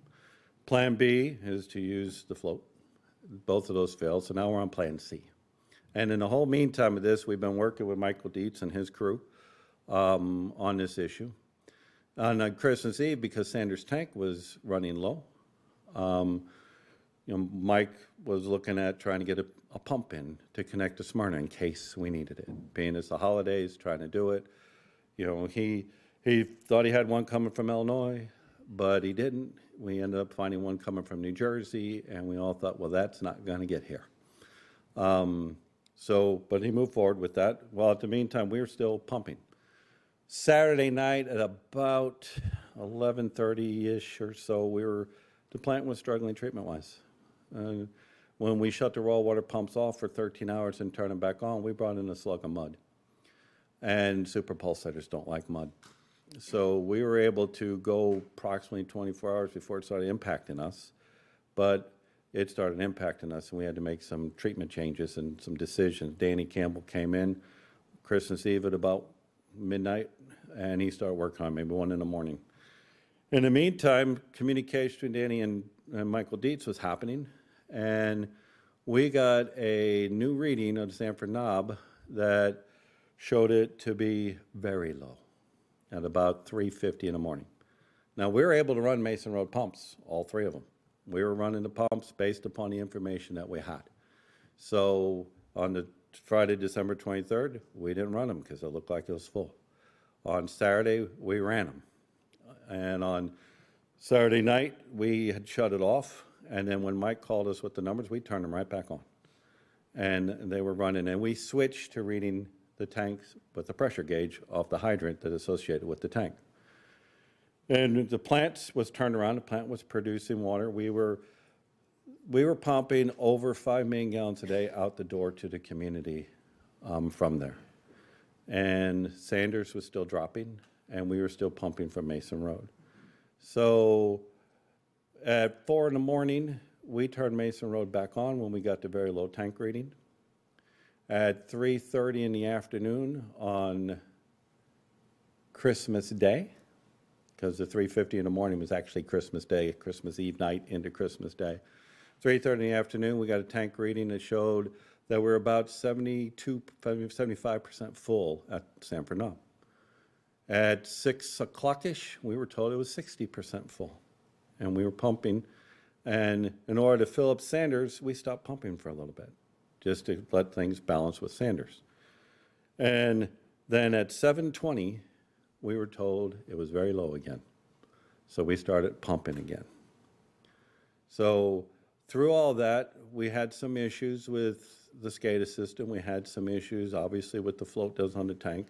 And we had some issues with the hydrant gauges and what actually was happening within the distribution system.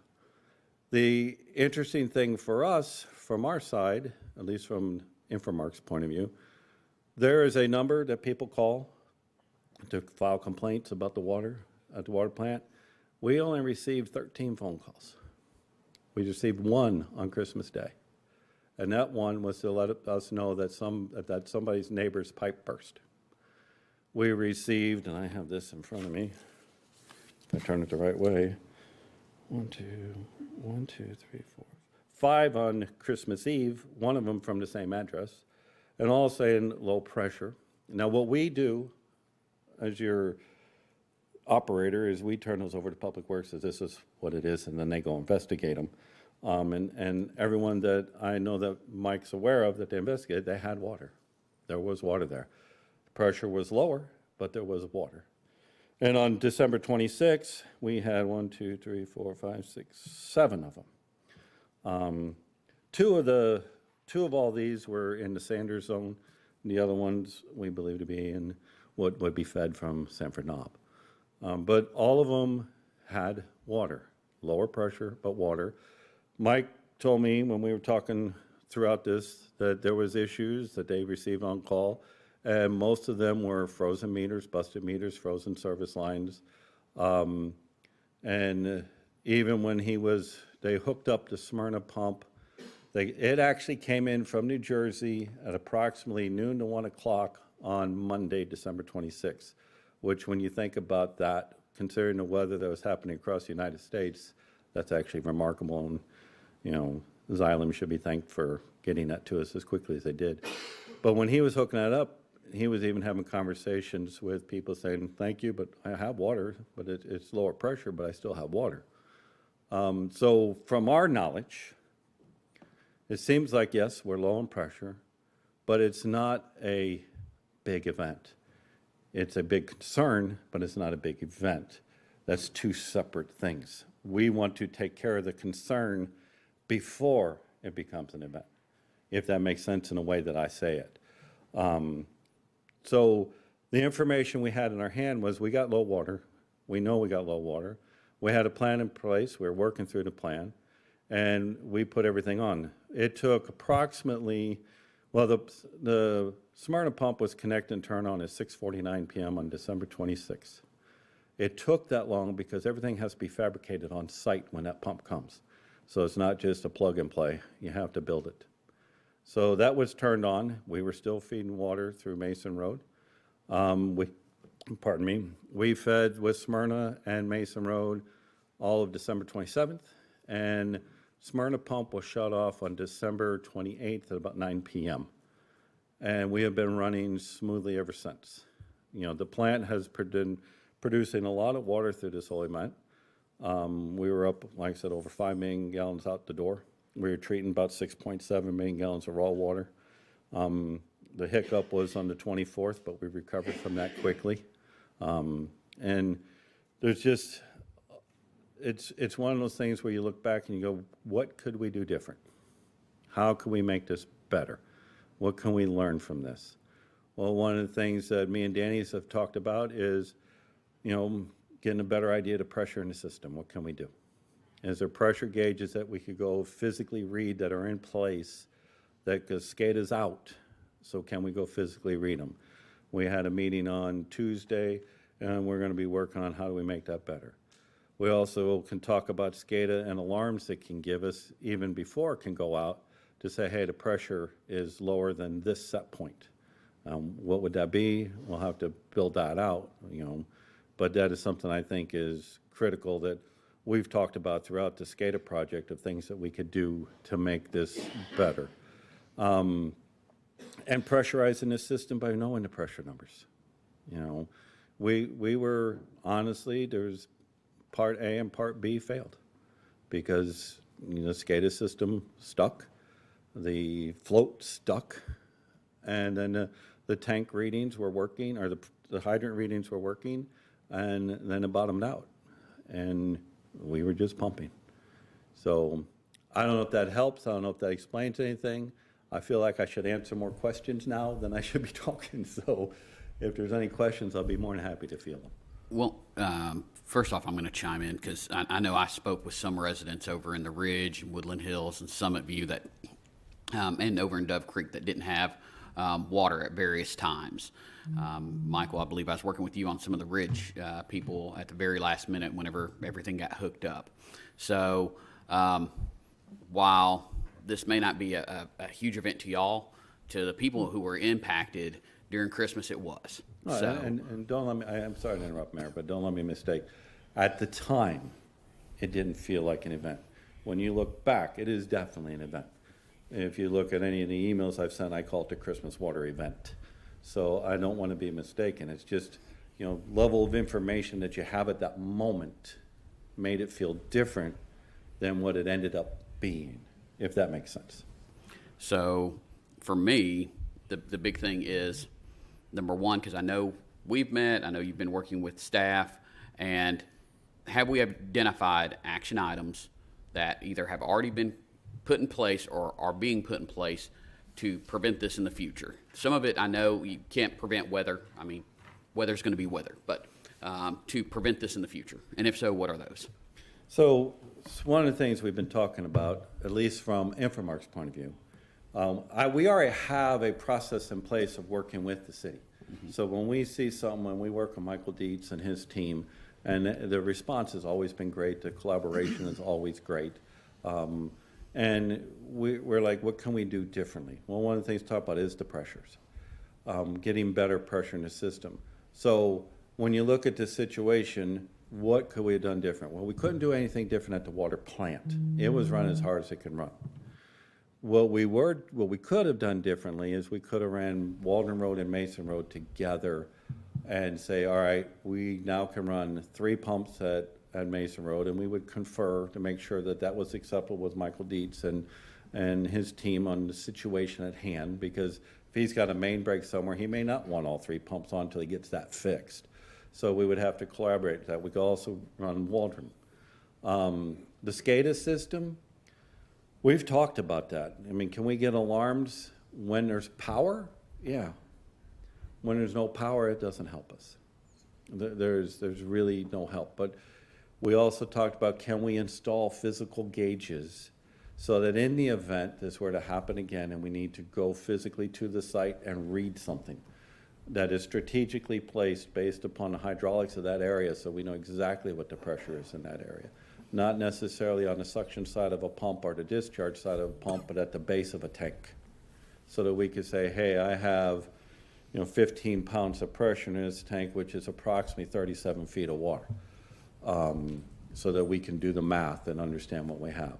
So that was being discussed. And a lot of this needs to be put on SCADA systems so that we could trend it, so that we could determine what is normal. Because if you could put a pressure gauge out there, and if you go check it once every 2 years, once every year when an event does happen, you don't necessarily know what normal is. So getting it on SCADA so you can trend it, and even when the SCADA goes out, at least we have a physical device that we could walk to and look at, drive to, whatever the case may be. So communication-wise, the plan's already in place with that, Mayor, and that went well. Danny and Mike, and we all work together. Danny talked with me, I talked with Mike, I talked with Kyle, I talked to Bruce, I talked to you about at least the NES power thing, to see if you could help us get that done a little faster. But I don't think that it's internally on the process that we have in place, communication's an issue at all. It's just, even if we were to, we talked today about what if we put in heaters? Well, it doesn't do you any good when the power goes out. If it's that cold and power goes out, you still have the same problem. You all don't have the same type of weather as I do back home, and it would not make financial sense to do some of the builds that are done with what you have because the costs run high. But, we could still continue to talk through that to say, is there better things to do? I mean, mind you, this is 1 week later, so there's still a lot of discussion that's gonna happen that we're gonna learn from. There's still data to file through to say, more lessons learned. What can we do differently? Bruce, Kyle, y'all are both the city administrators, assistant city administrator. Do y'all want to weigh in on this event, and as far as the other side of it, the city side, and just kind of talk any about that, or your thoughts about what we can do differently? I think in the future, this SCADA project that we're having designed right now is one of the things that, with this event happening, as Dwayne's stating, is I think we can make sure if there's any improvements or any pressure readings that we need at locations with the alarms and stuff like that, that would be a huge benefit that we know that now, that we can get it into the project, that in the future, hopefully, we get some alarms and stuff like that, because what you had is an event that really, when we was getting information, we were getting the information that they were seeing, but that was not correct information. I mean, when you go to a tank that the SCADA is telling you it's at 78%, you get out to the site because you're like, okay, this can't be right because it's stuck on that. You go out to the site, it says 41 feet. Okay, do we have 41 feet in there or do we not? So, you're going by the information you have, and until we realize that, hey, that's stuck at 41 feet. We didn't know it was stuck at 41 feet, or nobody that went out in the field to look at it didn't know that. Like Dwayne said, hindsight is 20/20. You see later on that it goes to, 7 feet or something like that. When it dropped, clearly it was froze. So we just so happened to have SCADA that had stuck. We had the gauge on the side of the tank that stuck. Then, you know, they went to option C as far as looking at pressure at the hydrant to see if they could determine, you know, okay, well, this is what we feel is in the tank. At that point, like you said, they were doing different pumping scenarios is the best way I think to put it, that will give you water in different locations at different times. So you're not only just, I'm only filling up Sanders or I'm only filling up Sanford Knob, you're putting water in either all locations or you're putting it in Sanford Knob. When you're doing that, of course, you're pressurizing the system, because if you're getting water in the tank, basically the whole system, because I know fire's been mentioned. To my knowledge, I don't know that anybody went and connected to a hydrant that said there was no water, that there was low pressure.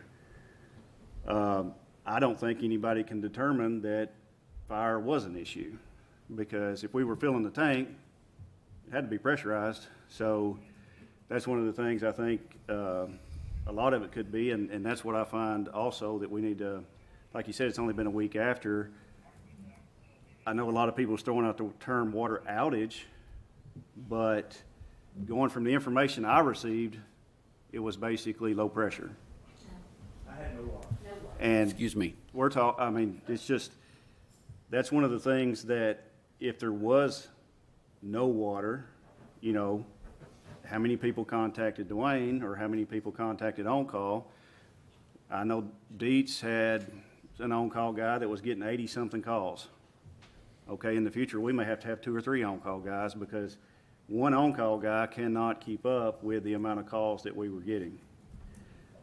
And so what I'm saying is, when you're looking back at the complaints, to my knowledge, the ones that we had that said no water was almost every one of them meter busted, meter froze, service line froze. That has nothing to do with the pressure in the system. So, like I said, kind of what Dwayne was saying through the whole thing is, with the information we had, we made the best decisions that we could. Basically, Dietz, in my opinion, made an outstanding call on Saturday night to go ahead and get the pump en route, because the pump does cost money. It's going to cost. So do you really need it? Do you not? He just felt that something just didn't add up, so he said he went ahead and made the call. And I'm glad he did. The pump got there as quick as it could get there. That's the quickest we could get hooked up to Smyrna. When we got hooked up to Smyrna and got caught back up, we've had no problems. What happened was we had an event to where the power was out and then the SCADA was wrong. And then we made decisions based on information that was bad. So how do we fix that in the future? We try to make sure that SCADA gives us proper information. Hopefully we can do things to where he's talking about on heaters and stuff. What we feel like happened on the tanks is some components, probably when the power went out, they were off long enough because they're usually a battery backup. We feel that the battery, because of the temperature, did not keep those components basically running. So what happened? They lost programming. So is there SCADA components out there that, you know, do not lose the programming, or is that something that's common? Is there something that we can have besides the battery backup that would keep it from losing? Because if that's going to happen every time, then, you know, that's something we can look for. This is something that we never had happen, so I don't think we look for right off the beginning that, hey, this is going to happen. So I know I probably didn't answer everybody's questions, and I know I probably made some people not happy, but, you know, we can only do with what information we have. The one more thing, if I could jump in, that popped in my head as Kyle was talking, and, you know, it's an expensive option, but there's also an option of having generators out at those sites. So if you lose power, you have generators. So SCADA PLCs don't lose their programming immediately. They lose their programming after being off for a while. So both McFarland and Sanford now both lost their program. That's with those units being off for a while. So whether we have battery backup, maybe bigger battery backups, like maybe even something that can run a heater to keep something warm, or a small gen set that's set that when the power fails, it kicks on. That's an option, so that at least the SCADA won't drop, and we can keep the signal coming. Now, the two things that were wrong, and I'm going to get these wrong because every time I get told them, they go in one ear and out the other. And I don't know why they don't stick in my head. But one of them at the knob had to do with a component that was loose, that was felt it was totally weather related, that the connection wasn't right. That if it would have been warmer, that connection wouldn't have failed, but he had to reset that, and because it was down for so long, it had to be reprogrammed. The other part with McFarland was also weather related, and for the life of me, I cannot remember exactly what happened with that one, but they were both weather related. That if there would have been heat, probably wouldn't have happened. Now, the loose component thing, there's kind of a underlying blessing there because that would have failed at some point because it wasn't seated properly as an electronic component. But it just happened to fail when it got cold. Michael, is there anything you want to add from this whole event for the board before anyone has any other questions?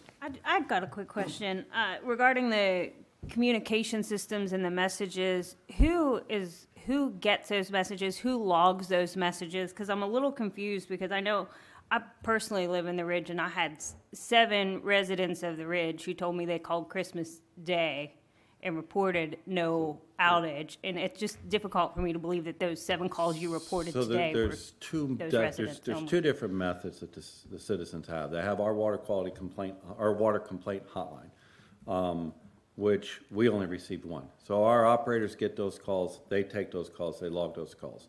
But there's also a number on the website that they could call to get a hold of on-call on the city site. I don't have view to that. And I'm not saying that, from my perspective, we had 1 that came to the plant directly. Gotcha. So there's just 2 avenues that the community could reach out to.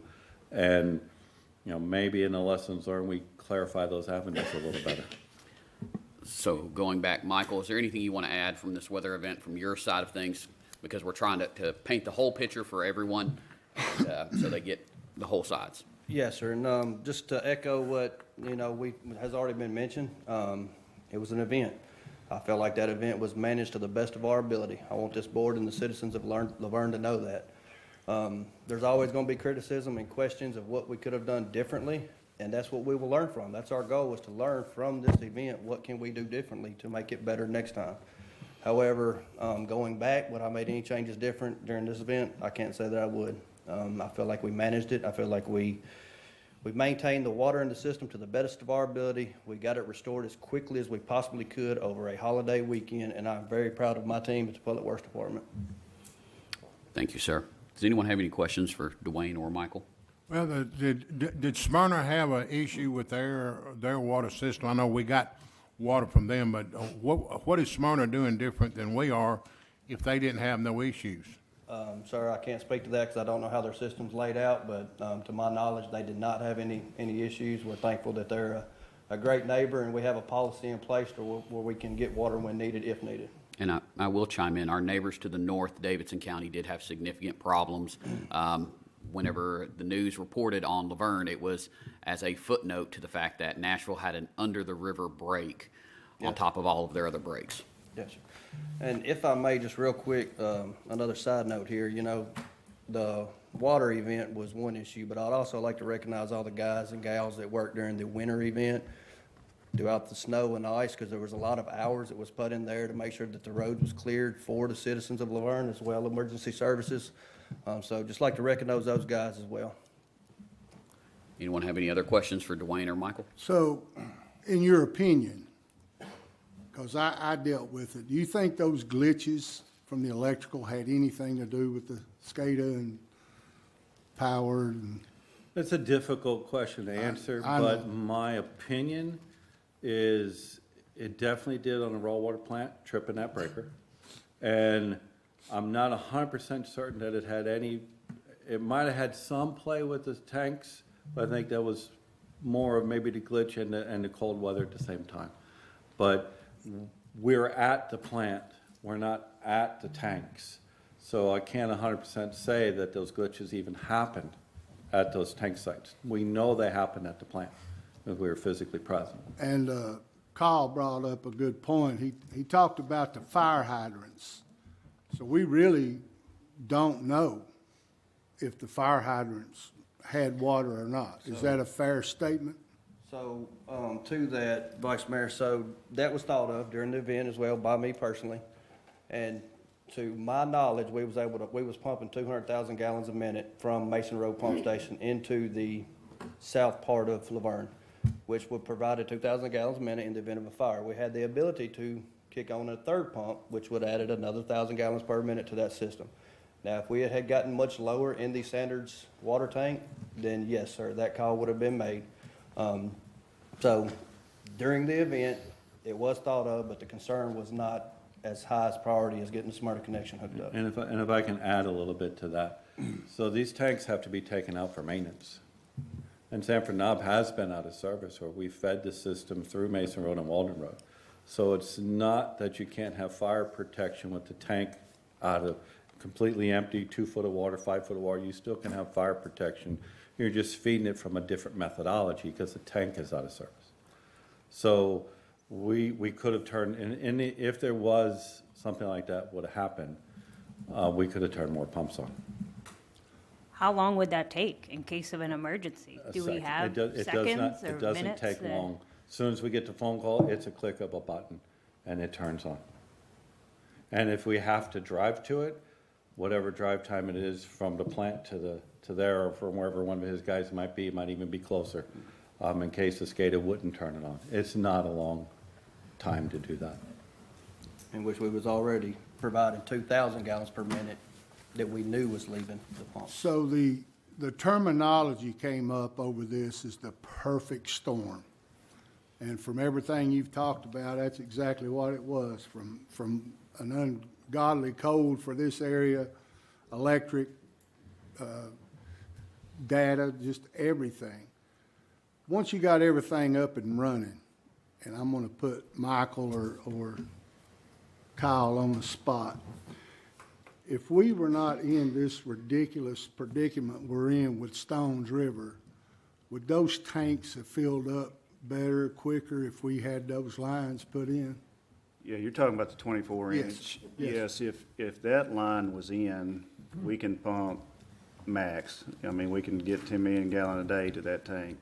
Currently, with the piping system we have in, we max out about 5 million gallon a day pumping rate to get to Sanders tank. So that's where, if that line was done today, we could have got more water to the tanks quicker. The problem with that would have been like what Dwayne was talking about, just being all open about it.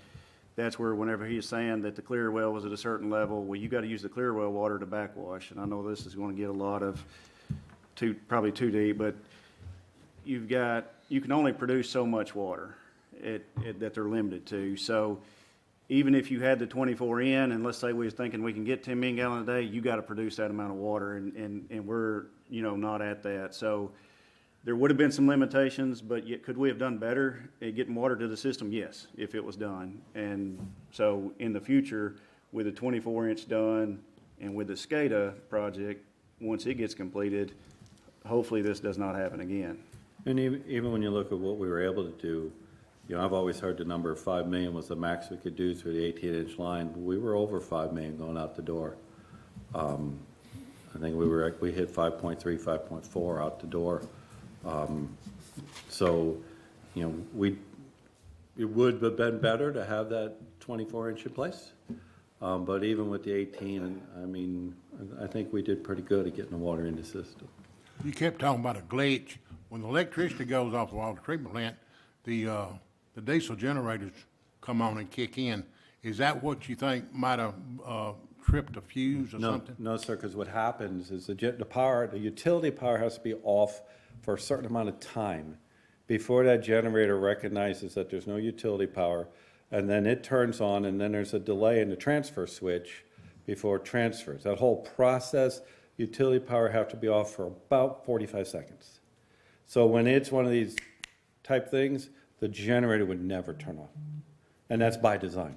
That's to make sure that we're not backfeeding from a generator into the utility power. And it has to start over every time it does that, the timing. It will recognize each individual process. So it sounds like you've done all you could do. I know Michael did, man. I was talking to him and his guys, and not only did they have to deal with that, they had a big water main break and had to deal with that.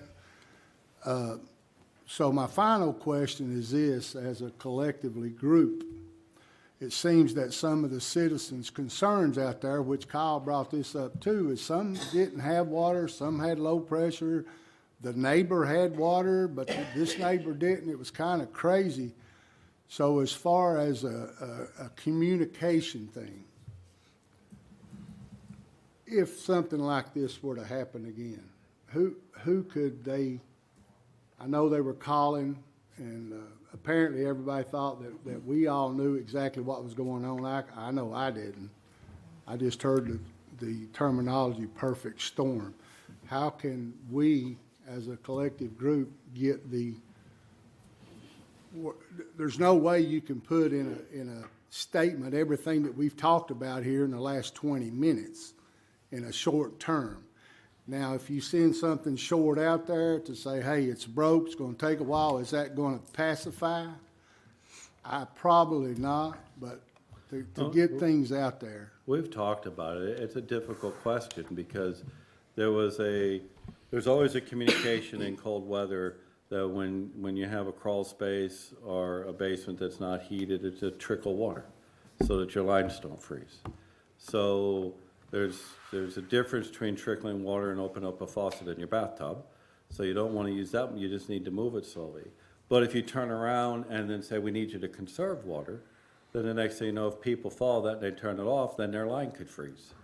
And then we end up with a break in a line that's running more water than they were if they were trickling it. So when you look at the decisions that we're making at the time, you're like, what do you say? Because, what we were seeing was low pressure. I'm not saying that people didn't have water because hindsight's 20/20. We're learning that people didn't have water. But at the time, it was low pressure. So it's like, I was talking to Bruce about water conservation notice, and like, do we not? It's a very difficult decision to make at that time with those extreme temperatures. Is there a different method to communicate to the citizens? Maybe we can collaborate on something that would be a little bit better, but I think we need to spend some time to make sure we have something that's foolproof. From us, on this side, working the thing, you're just trying to make phone calls and talk and make decisions and react. And maybe there's a way we could put something together where there's one person that could be reached out to that could put the things out there to the community that may not be in place today. Then Well, if everybody had their water dripping like most people did, that would have used up a lot of water. That might have been one of the reasons you had low water pressure. If everybody left their water dripping, that's got to make up a lot of water. Yeah, and that's the hard one. How do we know who's doing it? You're right. If everyone was doing it, that would take up pressure, that would take up water. You don't know who's doing it. You're just putting that recommendation out as a precaution so the homeowner doesn't have a line freeze. So you don't know who's actually doing that. And you don't know what that consumption is to know what you have to balance out and what you pump into the system.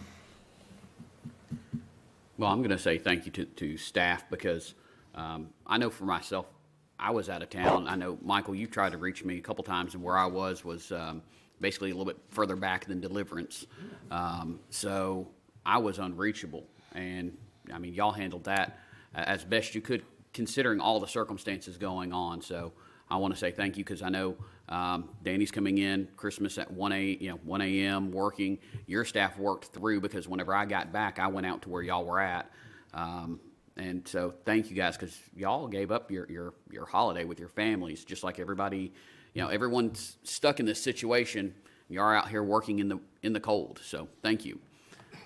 Yeah, I would. It seems like the biggest thing is the communication part, because it took 3 days before something came out from Public Works on what happened.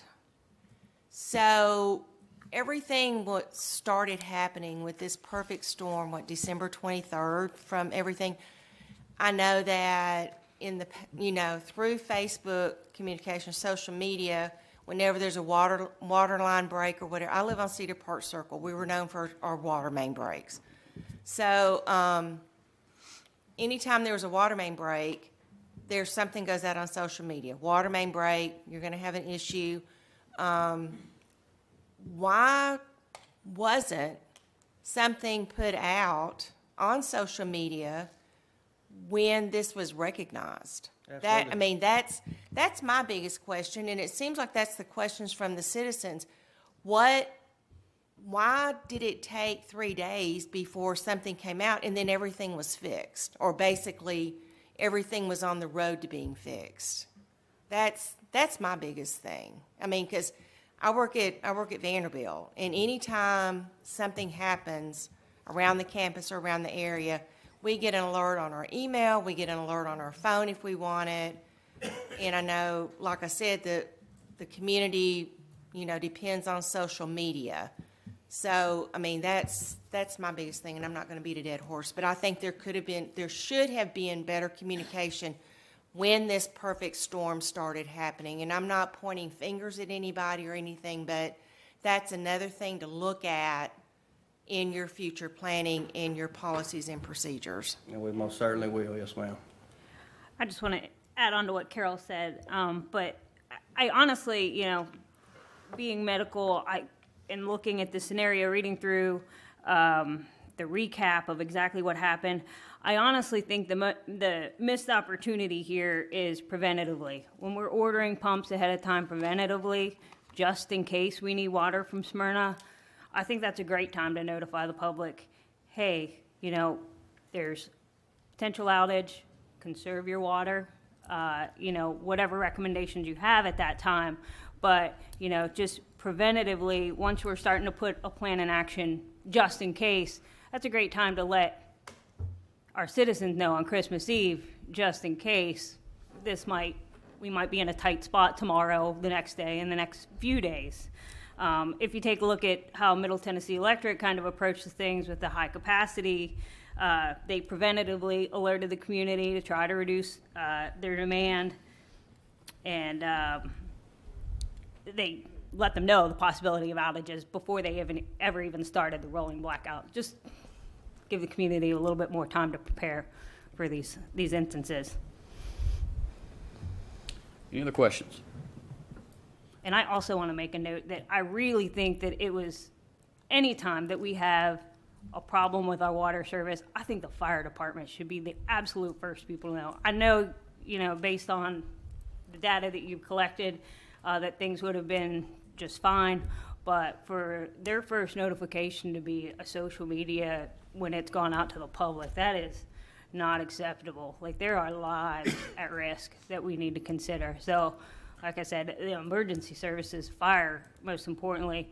And I know he said you guys have great working relationships, and this is just kind of a one-off circumstance with everything, it seems like. But emergency services, number one, first and foremost. We got to keep in mind the safety of our citizens overall.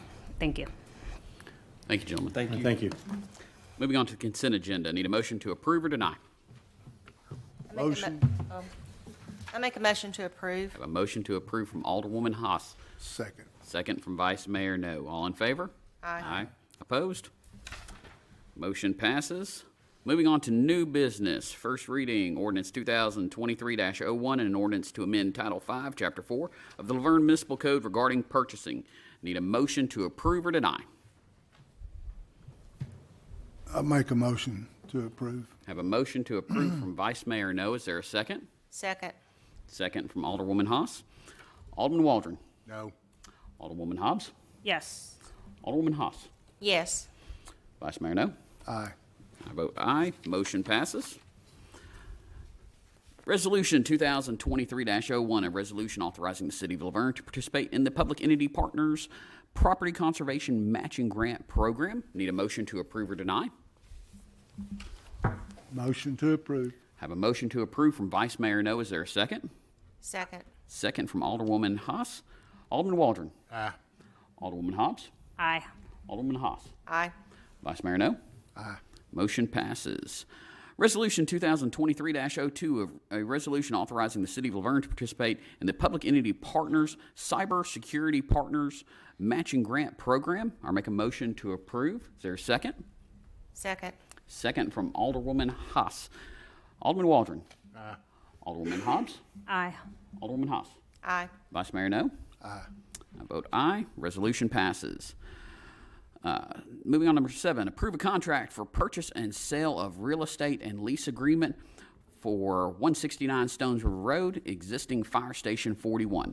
Need a motion to approve or deny?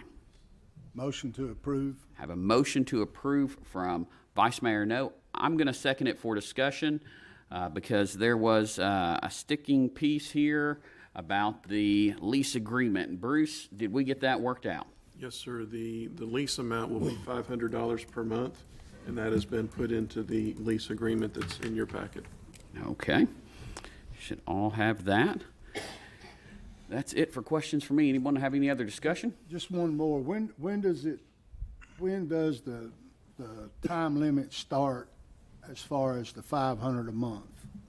Well, there is no time limit. It'll start once the property exchanges hands. That's what I'm. And until we're able to move out of the building.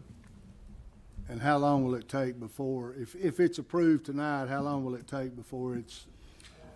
There is a period of time, due diligence time. I'm thinking it's 60 days, and then they have to close, I believe, within 30 days after that. So we're looking at approximately 90 days until we close, if everything goes through.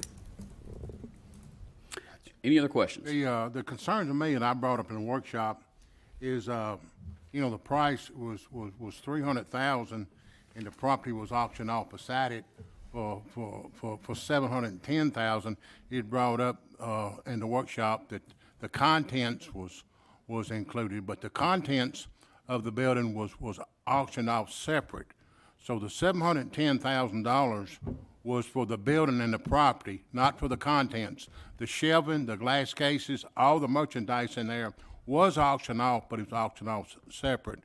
The building next door, which the building is bigger, but it's a big difference between $300,000 and $710,000. If you take the building twice as big, you're over twice as big in price. And it's concerned to me about the price. You just go back to the old post office, the code building. We sold it for less than the appraisal, and then it just seemed like we're getting into a pattern that we're selling city property less than the value. And that's something that that really concerned me. Your two properties right next to each other. It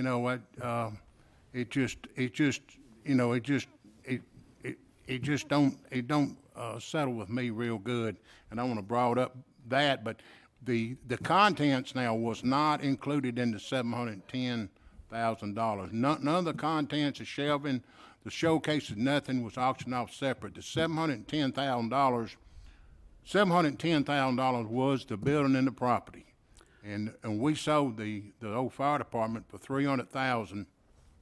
Basically same size land, which the building was a little bit bigger, but I just concerned about the price. Well, just to point out, the stormwater building was, the board did vote to go under price. For the public works, it was, as far as stormwater, was under the appraised price. Public works was $100,000 over the appraised price, and this is right at appraised price. So that is part of this, and this is an offer from the purchaser. So just to put that out there, the land size is different. They're not the same. This is a smaller parcel. With that, Alderman Waldron? I know. Alderwoman Haas? No. Alderwoman Hobbs? Yes. Vice Mayor No? Aye. I vote aye. Motion passes. Moving on to appoint or remove board and committee members. First, we've got the beer board. We've got 2 terms expiring and 2 applicants. And this is one that's appointed by the mayor and confirmed by the board. So I will appoint Kevin Oliver and Becky Pollock back to the beer board. All in favor? Aye. Aye. Abstain. Moving on to the library board. We have got 3 terms expiring. We have one applicant that got in before the deadline today. I believe we have another one for next month, but we've got Kayla Koester, and need a motion to appoint this person. I make a motion to appoint Kayla to the library board. I have a motion. Is there a second? I second. Second from Vice Mayor No. All in favor? Aye. Opposed? Next, we have the Local Emergency Planning Committee. We have got, let's see here, 5 terms expiring, and we've got one that's a requested change out by the organization. So I'm going to appoint Marty Blair, Daniel Campbell, Brent Hatcher, Chris Schmidt, and Alex Thompson to the Local Emergency Planning Commission. All in favor? Aye. Opposed? Stain. Moving on to the Parks and Recreation Advisory Committee. We have got one term that expired. We've got Chuck Isbell, contacted him. He does want to stay on this board. We also have another applicant as well. This is one where I appoint and the board confirms. I will reappoint Chuck Isbell to the Parks and Recreation Board. All in favor? Aye. Motion passes. Last, we've got the Stormwater Appeals and Advisory Board. We've got 2 terms that are that have expired. We've got one that's wanting to stay on this board. Looks like that is Jeff Moss. I'll make a motion to reappoint Jeff Moss. Is there a second? Second. Second from Alderwoman Haas. All in favor? Aye. Motion passes. Moving on to Mayor and Alderman comments. Alderman Waldron. I want everybody to remember the Montgomery family in their prayers for the loss and the family members. Check on the elderly. Make sure your pets has got fresh water and shelter. And again, I put a item on the agenda for the 24th or 25th time, and Jason has it removed. Somebody spoke at Citizens Forum about the mayor. That's hitting the nail right on the head. I put the same thing on the agenda over 24 times, and he has removed it 24 times. And that's all. Thank you. Alderwoman Hobbs. Yeah, just a reminder, the LaVergne Rescue Unit's having a Country Ham fundraiser on January 14th from 6 a.m. to 10 a.m. Cost is $12 per person. Also wanted to encourage everybody to come out for the MLK Day ceremony on January 16th at 10 a.m. at the Multipurpose Building. And just a reminder to everybody, the annual communication survey is available on the city website through February 28th. You can also get hard copies at City Hall, Parks and Rec, the library, or the Senior Center. So I encourage everybody to complete those surveys. Alderwoman Hawes. Yes, there was a post that came out on Facebook about the baseball, softball signups coming soon. So everyone that wants to sign their children up for baseball and softball, please keep an eye out for the Facebook post. And everybody stay safe. Thank you. Vice Mayor No. I just want to brag again on the water guys and, man, guys, I know y'all were doing all you could do. There may have been some lack of communication, but we weathered that perfect storm. So great job, all you emergency guys. I seen you out there. This thing about the mayor, I've been thinking about this. And I'm not picking on Michael, I'm just bringing him up. If Michael has an employee he has a problem with, it goes to HR. HR goes to Kyle goes to Bruce, and then they talk back and forth. By the time anything gets to this guy, it's a done deal. He's not going to, it's just a matter of somebody putting their name on it. If you take it out of his hand, put it in Bruce, by the time it gets to Bruce, it's a done deal. So that stuff is hearsay. But anyway, thank you guys again for a good job. Hope that doesn't happen again. So, that's it. Thank you, sir. Well, first off, I do want to remind everyone about the Martin Luther King Day ceremony. It should be wonderful. We have worked very diligently, and when I say we, I'm talking about David McGowan and his staff on getting the guest speakers here. Mr. DeBerry we've been working on that for several years, so very big props to you and your team for that and for everyone who's coming in to work that event. So I hope you all join us. It'll be 10 a.m. down at the multipurpose building. I do want to thank staff for working through Christmas on restoring water, including my own, where I live is part of this. So thank you for that. And hopefully we can use this as a building tool and improve things for the next weather event, because regardless, there will be another one of who sits in any of these seats. There will always be weather events. Lastly, when it comes to the Hire and Fire Authority, which is what Alderman Waldron was talking about, yes, I have removed that because, like Vice Mayor No said, it actually is a multi-pronged process, and it comes from a director to HR, through legal, through our city administrators, before it ever gets to me. So that's something that's a check and balance. If you put it on an individual employee, as it's already been threatened in the past, Alderman Waldron, where if they didn't do certain things the board would do, the board would just fire that employee. And I don't think that's right and proper. This allows a check system for everybody, and this was the same process that went on whenever you were mayor. So this is something that's keeping with a normal tradition that has kept the city moving forward and has kept the city out of trouble. So with that, we call the meeting adjourned.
I'd like to call the meeting to order and welcome everyone to the LaVergne Planning Commission, December 27th, 2022 at 6 p.m. regular meeting.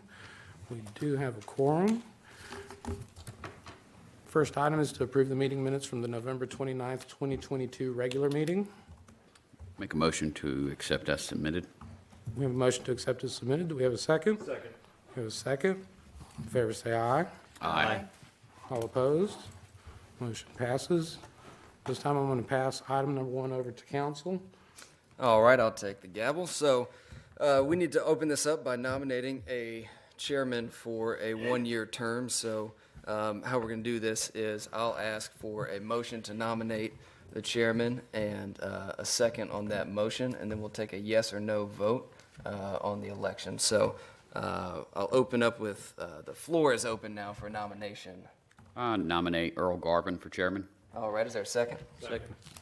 Thank you, sir. We have a second. So we'll do a yes or no vote to nominate Earl Garvin for a 1-year term, beginning with Mr. Coleman. Yes. Mr. Coates? Aye. Mayor Cole? Yes. Mr. Garvin? Aye. Alderwoman Haas? Aye. Mr. Heisman? Yes. Mr. Molinar? Aye. The ayes have it, and I'll pass the gavel back to you, Mr. Chairman. Congratulations. Thank you, sir, and thank you, everyone. Item number 2 is a motion to nominate and elect vice chairman for a one-year term. We will open the floor for nominations. I'd like to nominate Mayor Jason Cole to be vice chair. A second. Should we do a roll call on this as well, sir? Yes. Yes, Mr. Coleman? Yes. Aye. Aye. Aye. Aye. Aye. Aye. Thank you. Motion passes. And item number 3, motion to nominate and elect a secretary for a 1-year term. Nominate Graham Coates for secretary. I second that. Mr. Coleman? Aye. Mr. Coates? Aye. Aye. Aye. Aye. Aye. Aye. All right, thank you, everyone, and thank you, everyone, for your service. So we will open up with item number 4, which is deferred. Is that correct, Mr. Logan? Yes, sir, that's right. So we will move on to item number 5. Concept plan, Woodland Hills remaining land, 85 lots on 48.05 acres, requested by SEC Inc., property located off Woodland Hills Drive, tax map 29, parcel 23 and 23.01, R2 medium density residential zoning district, property owned by Bob Parks. Mr. Logan. So this request is for concept plan approval, and this is the remaining land of Woodland Hills subdivision. And they are proposing 85 lots on approximately 48 acres. So you can see on the screen, this sort of reverse C is sort of the shape there of the property. And zooming in, you can see this property lies next to Interstate 24. And so that's been the subject of some discussions the last couple months. But you can see it's a heavily wooded parcel of land, and this is the zoning map. This brick red color is R2 medium density residential, and that's the zoning for this parcel. So this is the old plan, and I kept that on there to show the lots when they were closer to I-24, especially in this area here on the screen. And that was about a month ago or 6 weeks, and now the applicant submitted a newer plan, and they made some changes there along I-24 to those lots. And they spaced them out differently and added a buffer there. As you can see, there's 2 streets that tie into the new Section 1, approximately this location, and then coming on down a little south and east of there is the second street that'll tie in. And then this is, again, the close-up view of the latest plan submitted with the changes to those lots. This has not changed since 2 weeks ago at the workshop, in case you're wondering. These are pictures that show each of the stub-out streets.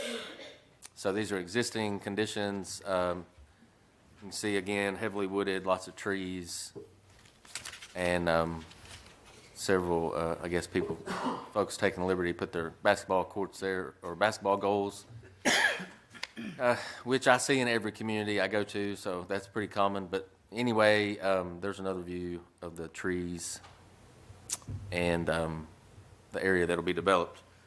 So there were no comments 2 weeks ago, no technical comments by staff, and that's, of course, still the same tonight. And that completes the report. I'll be happy to answer any questions. Thank you, sir. Do we have any questions or comments from the board for the developer? With everything being addressed, I'll make a motion to accept as submitted. We have a motion to accept as submitted. Do we have a second? A second. We have a second. All in favor say aye. Aye. All opposed? Motion passes. On to the first item of new business.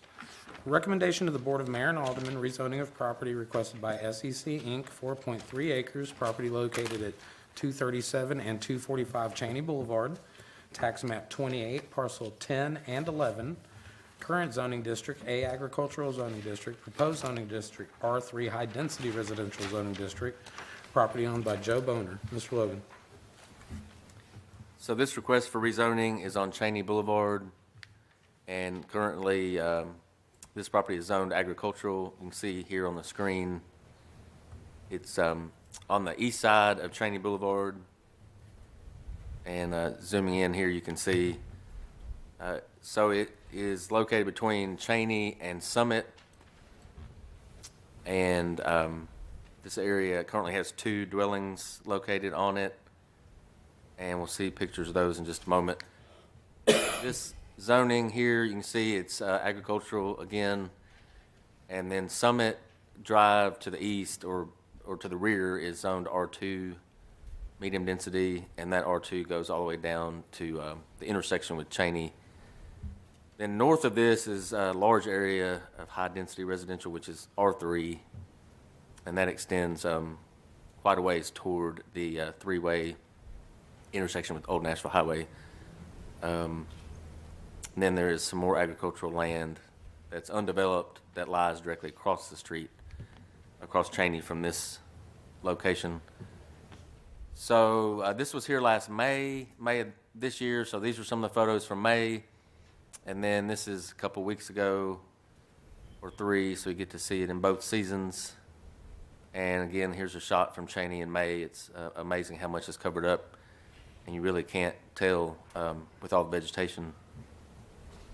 Can't tell exactly what's on the property. This is again looking up Cheney, so this is north, going all the way toward that 3-way stop at Old Nashville. And then this is another view that shows the dwelling. So there's a home there, looks like a typical maybe double wide. And then there is a mobile home that you probably saw back in this photo. So this is 4.3 acres, and they're requesting to rezone from agricultural to high-density residential. And on the screen, they've submitted a concept plan that would give you an idea, a rough idea of what the property would look like. It's approximately 50 townhomes on the screen, and you can see at least one of the concepts for looks like 2 access points off of Cheney would be included. Of course, the fine details will come later at site plan stage if this property is successfully rezoned. I think that they did submit this exhibit that just shows the 2 dwellings currently on the survey. And there's no technical items from staff, and that completes the report. Thank you. Thank you, sir. Do we have any questions or comments in regards to this item? No questions. We will be asking for a favorable or unfavorable recommendation to the Board of Mayor and Aldermen. Make a motion to send a favorable recommendation to the Board of Mayor and Aldermen. We have a motion for a favorable recommendation. Do we have a second? I'll second that. We have a second. All in favor say aye. Aye. No. All opposed? No. No, Mr. Coates? No from Mr. Coates. Motion passes. We will be sending a favorable recommendation to the Board of Mayor and Aldermen. Next item, item number 7. Recommendation to the Board of Mayor and Aldermen, rezoning of property requested by SEC Inc., 11.32 acres, property located at Wheeler Street and Jefferson Pike, Tax map 18K, Group A, Parcel 6, current zoning district, I-1 Light Industrial Zoning District, proposed zoning district, I-2 Heavy Industrial Zoning District, property owned by 84 Lumber. Mr. Logan. So this request is to rezone property to I-2, which is heavy industrial, and currently the property is zoned I-1, which is light industrial. And the 84 lumber facility is near the center of the screen here, so this property is basically south of the existing 84 lumber property. And zooming in, you can see this is an underground gas pipeline, so that's what this easement is, where they keep it clear and keep all the trees cut. So that's the easement running through, and it runs through a significant portion of this property they're wanting to rezone also. So the existing facility for 84 lumber is the darker blue, which is I-2, and of course below that, as mentioned, it's I-1, so this would make the zoning match for both of their properties, and they would both be I-2. There is a mixture of zoning in the area. There's R2 to the south, and then there's some R1 scattered, although there's no R1 directly touching this property. And then to the east is a large area on Wheeler Street, of course, is also zoned I-1.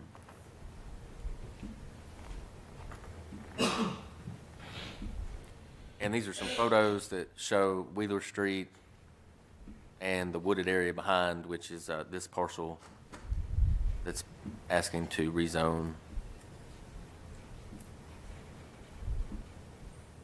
And this is one of the exhibits submitted by the applicant. They are showing 50-foot wide buffers. These are transitional buffers that are required by the zoning ordinance. So they are showing those between any residential areas and the I-2 property.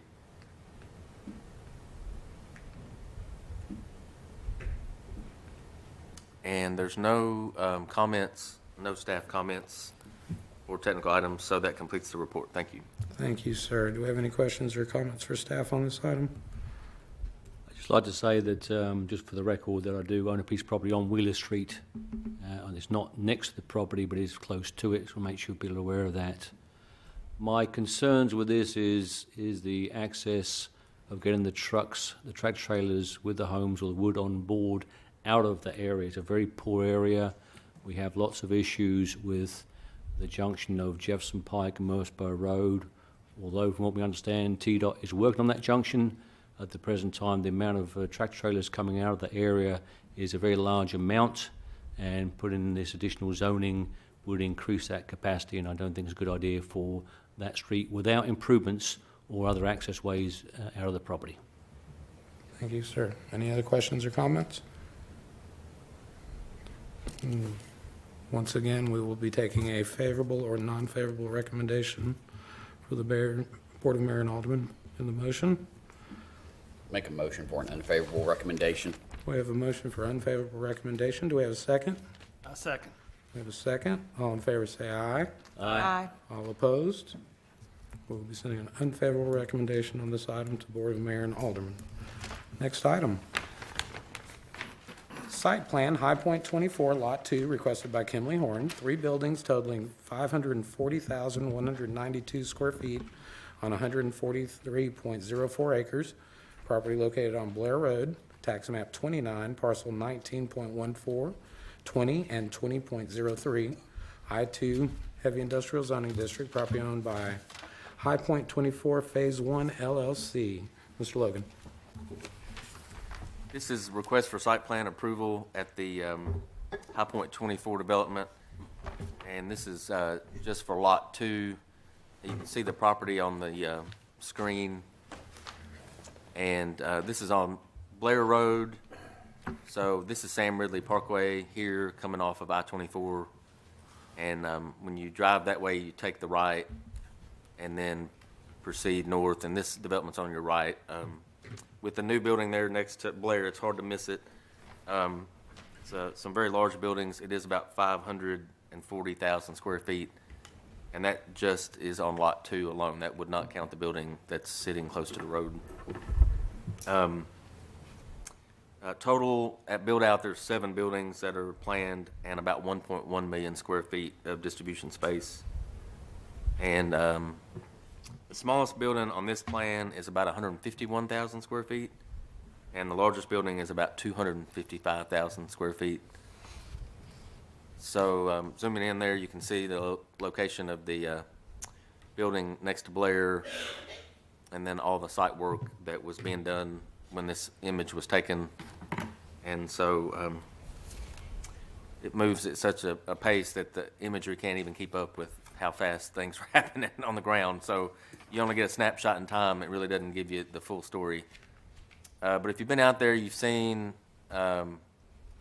this developer's gone to great length to direct truck traffic back to I-24 when exiting the site, and they've put up a lot of signage for that. It's in some of the photos. This is a strange shaped parcel, and Lot 1, we talked about this 2 weeks ago, but Lot 1 wraps around and kind of has this narrow part, like a neck, that runs along I-24, and then it opens out again. And then in the middle of that is this lot, which is Lot 2, and these 3 buildings that are covered with Lot 2. So these are some photos of the property. These are the buildings on Lot 1 that are finished. And you can see what they look like. This is submitted by the applicant in the plans. And again, the sort of the red shaded area is not part of this lot number 2. It's all part of Lot 1. So we're just talking about these 3 buildings here in the center for tonight. The internal road, some of you all have seen it, and that was put in by the developer. So that's the internal road that's servicing all these buildings. And this is another view of the site plan that shows the Lot 1 and Lot 2 layout. This plan tonight does show 581 parking spaces, and 271 would satisfy the city's requirement. So 271 required, but they have 581, so there's plenty of parking. And there's just a closer view of their site plan. I believe that's the last slide. Yeah. And there's no technical items, so that completes the report. Thanks. Thank you, sir. Do we have any questions or comments on this item? All the technical items have been addressed, and I appreciate the engineering group worked with us on the questions and answers that we proposed, and they did do that. With that, I'll make a motion to accept as submitted. We have a motion to accept as submitted. Do we have a second? A second. We have a second. All in favor say aye. Aye. All opposed? Motion passes. Item number 9. Amendment to site plan, 290 Tech Park Industrial. Modification to site requested by former Lucas, property located at 290 Tech Park Drive, tax map 29, parcel 5.12, I-2 Heavy Industrial Zoning District, property owned by 5 Star Investment LP. Mr. Logan. This is the request for site plan approval at 290 Tech Park Industrial. And this site is located on Tech Park Drive, and it's the last remaining open lot, last remaining vacant lot on this road. So it's on the west side of the road and not far north of the intersection with Industrial and Mason. So this lot, this project was here in July of this year, so not that long ago. They've made some changes, and they've reduced the parking, and they've also reduced the amount of asphalt and paving, so they've made some site changes and also some changes to the way that stormwater is directed. So that was discussed 2 weeks ago at the workshop. But this is the zoning map, so you can see this entire area is the dark blue, which is I-2 Industrial. And these are some photos from when the property was here in July. So there are street trees that have been planted for some time next to the road, and other than that, it's just a flat vacant lot that's already been graded for development. So this is the plan that's current tonight. And you can see, as was discussed 2 weeks ago at workshop, these parking spaces were lined up on both sides of the aisle here, and those have been removed since July's plan. They've also reconfigured this pavement and taken some of it out, and they've reduced the number of truck bays, I think by 2 since July. And they've made some stormwater changes as well that I mentioned. So this is, you can kind of see, that's the old plan. So if you watch in this area here at the top, you can see especially how they've reduced. So that was July, and that's tonight. And then you can see the truck bays were quite a bit more in July, and you can see they reduced tonight. So that's just some of the changes that they've made, and that's the reasons that they had to return to the Planning Commission. The fee in lieu for the project has not changed since July. It's still in your report. It's still listed as $26,940, so that's unchanged since July. This is based on the frontage, which of course is not changing at the road. So that completes the report. Thank you. Thank you, sir. Is there a representative here for this project? If you would state your name and address for the record, kind sir. Yes, Josh Hutchison, former Lucas, 2002 Richard Jones Road, Thank you. Nashville. Thank you, sir. My only question was, since we downsized the parking lot, did we make accommodations for the fire department? Yes, the accommodations for the fire department have not changed since the original plan, which just to refresh everybody's memory, there was some discussion about having an access road around the backside of the building due to topo. That just can't happen. And in dealing with the fire marshal during the original review, we agreed to put standpipes and man ladders around the side and the rear of the building, and that has not changed. Very good. Does anyone have any other questions or comments? You took my question, Mr. Chairman. Thank you, sir. So with that said, with the, including in the $26,940 for the fee in lieu of, I'll make a motion to accept with that fee in lieu. We have a motion to accept. Do we have a second? Second. We have a second. All in favor, say aye. Aye. All opposed? Motion passes. Thank you, sir. Item number 10, recommendation to the Board of Mayor and Aldermen adopt the new zoning ordinance and zoning map. Mr. Logan. I did receive just a few minor changes from Mr. Coates. So I'll be sending those to Melissa at Volkert. Other than that, I haven't received any comments about the ordinance. Just to the rest of the board, they were just typographical, nothing substantive. It was just misspelling and some commas and some other sort of minor items, but nothing to do with any structure of the document itself. So can we proceed forward, or those changes need to be addressed? I'll point that direction at council. I think we can proceed forward. If everybody's in agreement that those changes were just facial. I would agree that if they're not changing the content, it's just grammar and spelling, that we would be able to move forward. Agreed. With that, we will be making a recommendation for favorable or unfavorable to the Board of Mayor and Aldermen. Is that correct, Mr. Brown? Yes. Mr. Chairman, after almost over a year of working on this document and a lot of time and effort put in, which I'm sure that the board's done a great job, and with that I'll make a motion to send a favourable recommendation to the Mayor and Aldermen. Good. We have a motion to send a favorable recommendation. Do we have a second? A second. We have a second. All in favor say aye. Aye. All opposed? Motion passes. Thank you, everyone. Item number 11. We're very happy about that. We've been working on that very hard and for a long time. So item number 11, bonds, letters of credit update. Mr. Brown. Mr. Chairman, the bond list is up to date. Everyone should have a copy in front of them. Chelsea Estates Phase 2 and Carruthers Crossing Phase 1 both expire in January.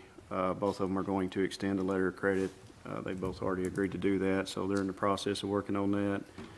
And that should be it. Very good, thank you, sir. And I believe Mr. Logan has an announcement. Yes, training I dates? just, thanks. I meant to do this, but the elections tonight sort of got in the way. So the training, some of the new members may not know, but the state of Tennessee requires all planning commissions and BOZs to have at least 4 hours of training per year. And so historically, LaVergne has always done that in the wintertime, almost always in February. So we looked at some dates. We don't ever put the Valentine's weekend or the weekend that falls closest to Valentine's in the mix. So we took it out, and basically that left February 25th. So I've checked with Evan's office, and it's pertinent that they be there. They conduct about half of the training, give or take. So February 25th is the date that suited all the parties. So I just want to make sure I got that announced tonight, and I'll be sending out emails. It generally starts at 8 in the morning and goes till 12. Lunch is provided. There are some light breakfast. Of course, there's always bottled water and drinks. But it's 8 a.m. to noon, and it's more details to follow, but since we have some newcomers, it's always up the road in the Stormwater and Codes building. So it's not here at City Hall, but we'll get the details on the directions. Very good, Thank you. Thank you, Mr. Logan. With that, I'd like to thank everyone for their time and service, and please have a wonderful new year. Meeting adjourned.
Good evening. This is January 23rd, 2023. It's the Park and Rec Advisory Committee meeting. First order of business is the board would have to nominate and appoint a vice chair. That vice chair would serve this whole calendar year. In the absence of the chairman, they would actually conduct the meeting.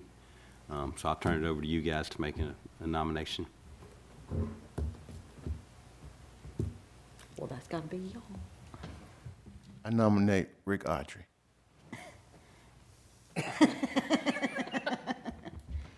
I'm going to second that.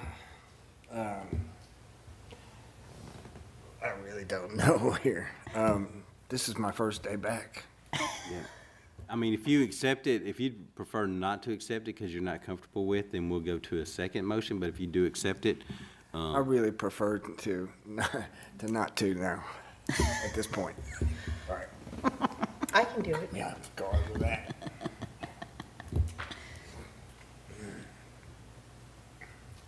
all right, looks like y'all are up to a second hitter. Somebody needs to make another nomination. I can do it, if you guys want me to do. Okay. Y'all got to make nominations. I'm just sitting here. I'm sorry, I don't know your name. I would know. Jody. I nominate Jody Espinoza. I'll second that. I'll accept. All in favor? Aye. Aye. Sounds good. So you will be our vice chair, so you will conduct the meeting in the absence of the chairman. So if you want to start on the outline at the top, and we'll just go through each item. Okay, sounds good. All right, first item on the agenda is, well, we did the vice chair, so father-daughter dance. You got to call them, approve the minutes. Yep. Yes, go back up to the very top, determine the quorum. Okay, I approve them, Nope. do we approve the minutes from last meeting? You weren't here, right? Right, I was not here. Okay. So we need to make a motion to approve the minutes from the last meeting. Yes. I remember that, so I make a motion to approve them. I'll second it. All in favor? Aye. Any opposed? There you go. Okay, Now we can move on to the father-daughter day. right, next line of business is the father-daughter dance. And we will turn that over to Kathy. She has been spearheading that. That's one of her events. Okay, the father-daughter dance is scheduled for February 4th. It will be at the multipurpose building this year. It will be from 2 to 4. The theme is Under the Sea. We've hired a couple mermaids to come. They bring in their shell. We're going to do some photo ops with them. The two mermaids, and we've got another face painter, are going to offer face painting for free to the kids at the event. And then we've got a DJ. We did print 10,000 flyers that we've handed out to all of these schools that feed into LaVergne. So hopefully we'll have a good turnout this year. And I shared it as well. Thank you. And what was that date again? It is February 4th, and it is from 2 to 4 p.m. Any questions? And you I missed it, the price of that? It is free. We're not charging this year. So. and We're it'll- trying to build that event back up. At one time, that was one of our bigger events. It outgrew the multipurpose building, so we started using the gym at Waldron. COVID hit, our numbers started going down. Last year, we think we had 8 kids there. So we're gonna try moving it back to the multipurpose just to see if we can continue to grow it. Gym was really too big for us, and we thought what better time to waive a fee than now to get a little more interest in it. And it is also open to everyone to attend as well. Meaning not just fathers and not just daughters, it could be grandkids with grandma? Correct, correct. Mother, son, it doesn't matter. Right. We're not turning anyone away. Cool. Any other questions? All right. The next line of business is the Easter drive-through. All right. We are going to have the Easter drive-through this year, just same as the past 2 years. It is scheduled for April 1st. It'll start at 10 a.m. at Veterans Park, and we have a rain-out date scheduled for April 8th, and that will start at 10, like I said, until supplies last. Usually runs about an hour and a half. And this is one of those things also that we started due to COVID. Nobody else around, you know, we had the traditional egg hunt, we put the eggs on the ball fields and the kids would come out and get them. COVID hit, so we were at the point where we weren't gonna provide anything at all. And we were one of the only communities around here that got something together. That's where the drive-through came about. So our staff and the library staff made up bags to give to the kids by age group as they would come through. And I know a lot of you guys participated in that. First year was a huge hit, second year was a huge hit, still kind of COVID related. So I think we're into the third year now.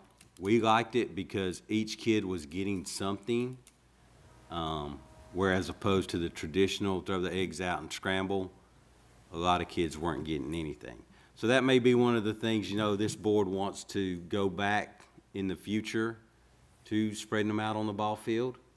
We kind of like the drive-through just because we think it's fair for all kids. I like the drive-through. We're not human barricades. And we've tried it several different ways, either on different fields or on the same, but spacing it out. And it's, again, you have kids of different ages coming over after they've already hunted, or they're too big for this. And so it kind of stops all that. And again, you'd get to the end and there'd be that handful of kids that never got anything because the parents were picking up the eggs. Yep. And so I actually really like this drive-through. We do too, and the prize eggs are still in there. So it's, it's more, the kid has more of an opportunity to get that because we don't know where the prize egg is other than it's in one of the age groups bags. I think we're still giving a good quality product to the community, even though it's a drive-through. Like I said, at some point in the future, we may revisit going back the other way, but at this point, it seems to be working for everybody. I would say we're zero complaints, really. We may have a few grumblings through the grapevine, but nothing so massive that we feel like we need to alter what we're doing right now. Well, most churches and most families and things, they have their own Easter egg hunt. So this is kind of a plus too. And if it's really cold, like my grandson will be 2 in February, and you don't want to get them out in that, but this way even if something happens and they don't get an Easter egg hunt, they're still getting an Easter egg hunt. Because, I mean, you could have the golden egg. Yeah, and we still have the Easter Bunny on scene, so there still are photo ops. And I think a couple years ago, we may have even done There's a virtual photo op that we offered a few years ago. It was a lot of fun cutting up with the parents in the cars too, and the kids with the cars coming through. It was just a lot of fun being a part of that. So what happens if families walk into the park? Is there like a walking area? We haven't had any walk-ups. Really? I mean, if somebody does walk up, of course, we're not going to turn them away. But it's designed for vehicles. Oh, okay. But like I said, we're going to accommodate everybody.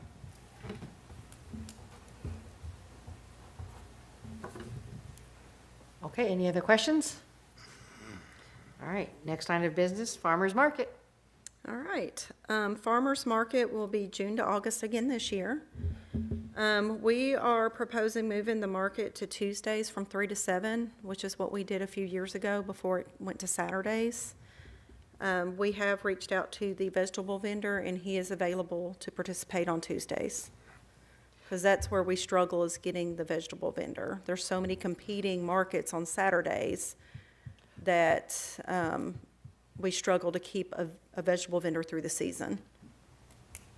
So, and our numbers also dwindle through the season as well. And there were some requests on Facebook about going back to Tuesdays. And with the competition around, Tuesdays, I think, is a better fit. Yeah, because you have Smyrna, you have Murfreesboro, you have Nolensville, And like y'all we're opened one surrounded. last year. Yeah.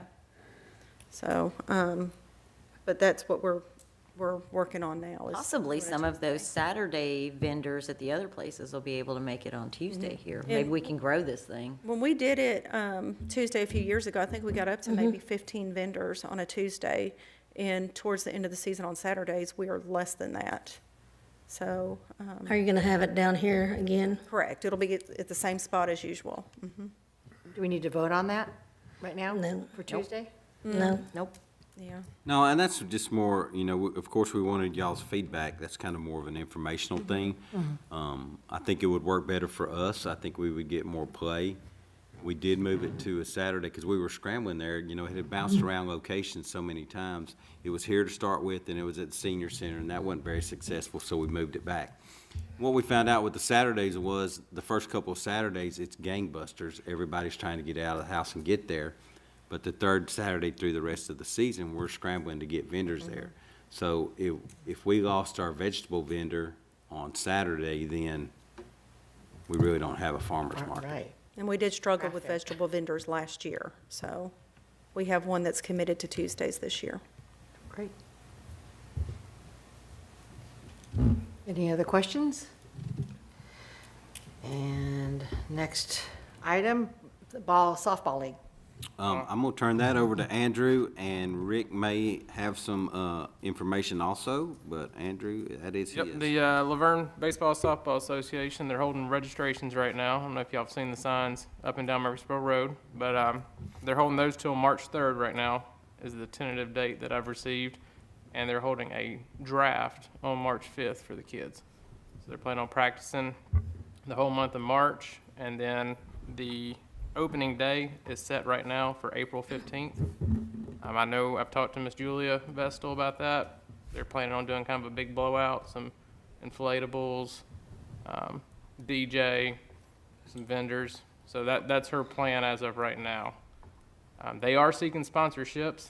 So if you all know anybody that is willing to donate and participate in our league, of course, they're looking for volunteers also right now.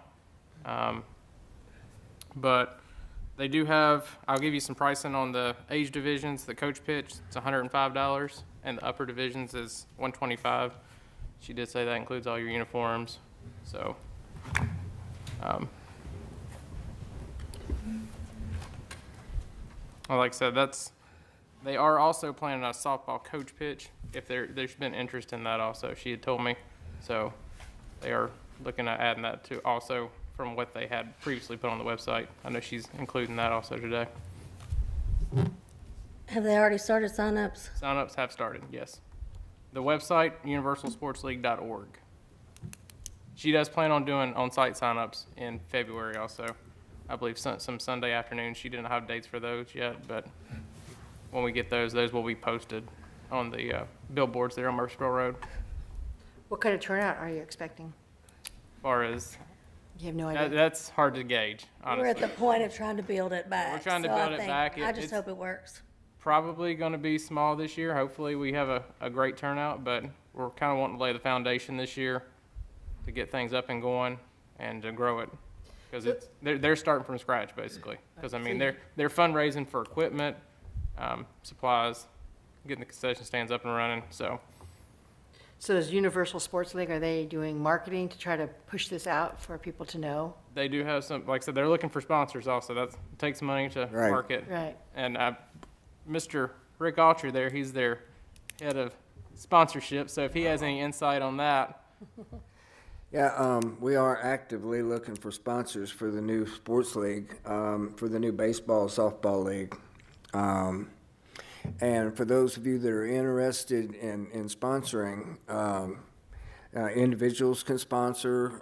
We're obviously looking for corporations and small businesses, whoever might be interested.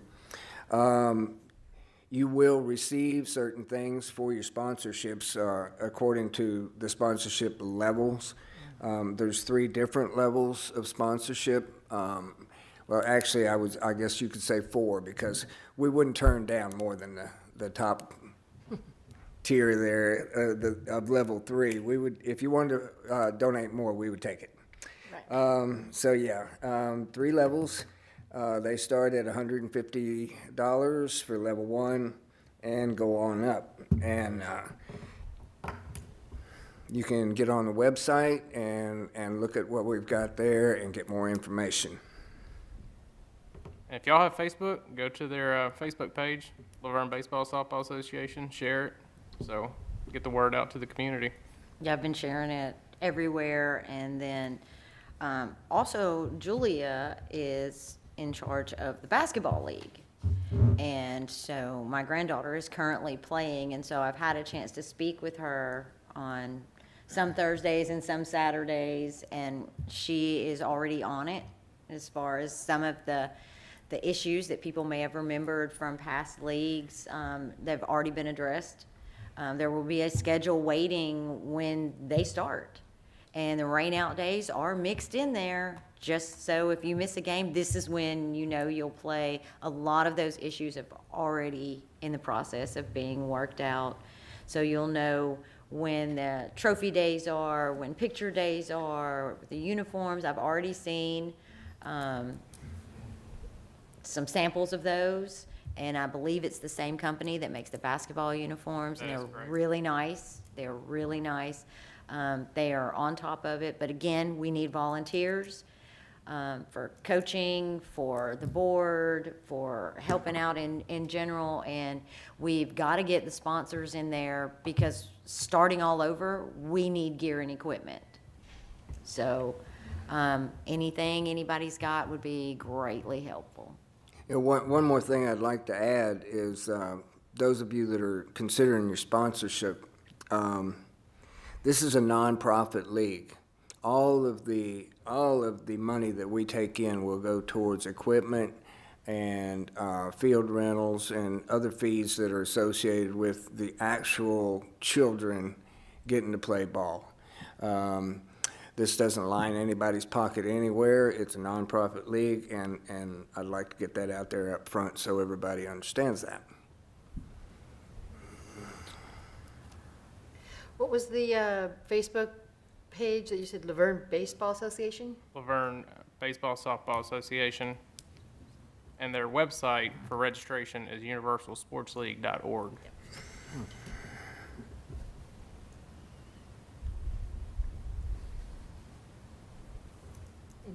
I'm gonna say that I really hope it turns out better than some of our past have, Yeah, because and I don't think, you know, we've had some, it's not gonna be a quick issues. fix by any means. No, because it's been nothing's a so quick many fix. years.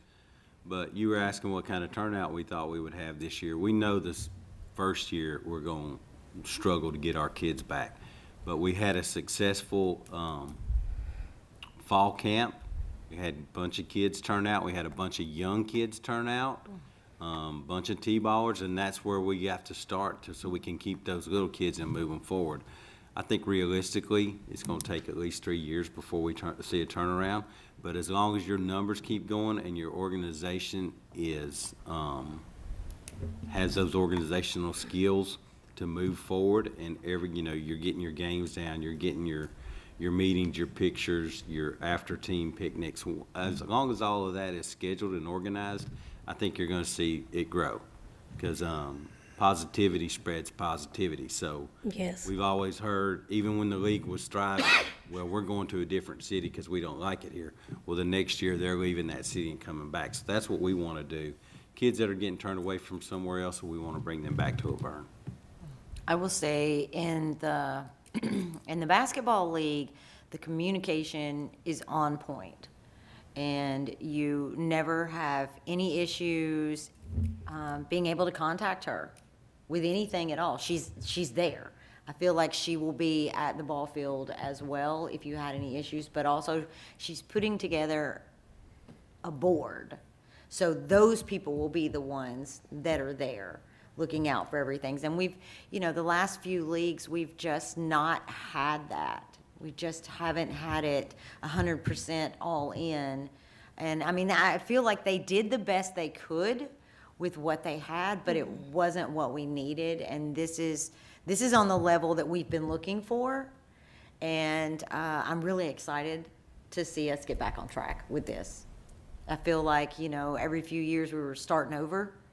And that's a hard pass for me when you're paying money for a child to play and then, oh, well, they're not here that next year. Or, things just don't run like clockwork, like they should. When you sign a kid up, they just play. If there's, a rain day, well, this is when you're going to play, and pictures and trophies and ceremonies. Those things, like David said, as long as you have it organized, that's all parents want. That's all they want. As a grandparent, that's all I want. I want them to go out there and I want them to have fun. But on the adult level, I just need things to go as smoothly as possible, and I think that a lot of parents were feeling the pain of that as well. Hopefully that is the end of that, and we get back on track. Well, I hope that we have a lot of parents that Will give us a will chance. give it a chance, but we'll work with it too. Yeah. Because you've got to have your parents. You do. You've got to have the parents there. Yeah. And I know as my kids got into school ball older, parents never showed up. It was like, no, that I'm not coming. They drop their kids off or leave them after school and didn't come. So I just hope that parents will come out and support their children and help too. Yeah, I don't think we have an option. We have to make this work. We can't afford for this not to work because we've tried so many other things. And we have a beautiful park. Everyone that comes here talks We have about the how best great park. it is. We have the best park by far. Yeah, so hopefully we have the perfect fit for a league. I have total confidence this is going to work now. I think all the pieces are in place to make this a really, really a good ball season this year, and going forward from the word of mouth, starting this year. Universal Sports League is who we voted on, correct, a few months ago? Yeah. They're basically just the parent organization that operates baseball and softball and basketball. Okay. So, All right, any other questions? It looks like the next meeting will be February 20th at 6 PM here at City Hall. And I move to adjourn. Well, we got to go through the board member comments. Sorry. Board member comments. I have no comments. I don't think I have anything today. Well, thank you for all of your hard work. I'm looking forward to these upcoming events. I'm a little sad that Miss Ellie will probably miss the father-daughter dance. I do believe we have a basketball game in that time frame, and but we'll be here for all the rest of it. Thank you. I want to second that. I want to thank the Parks and Rec. Y'all have done a great job. Kathy's done a good job with programs. Andrew, I hope you have a smooth sailing with the baseball, because I know what's gone on in the past. And Personally. Kathy is working on OTF, so hopefully next month we'll have Okay. a little updates on OTF. Yeah, I did see an email about OTF, but, and I know that's a lot of work that's put into that, so I know that y'all don't get told enough how much y'all are appreciated, but we do appreciate all that the Parks Department does. You've got a great department, David, and I know you've put them together, and it's a great department and do a lot for the city and for the citizens. Thank you. All right, adjourn.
city better.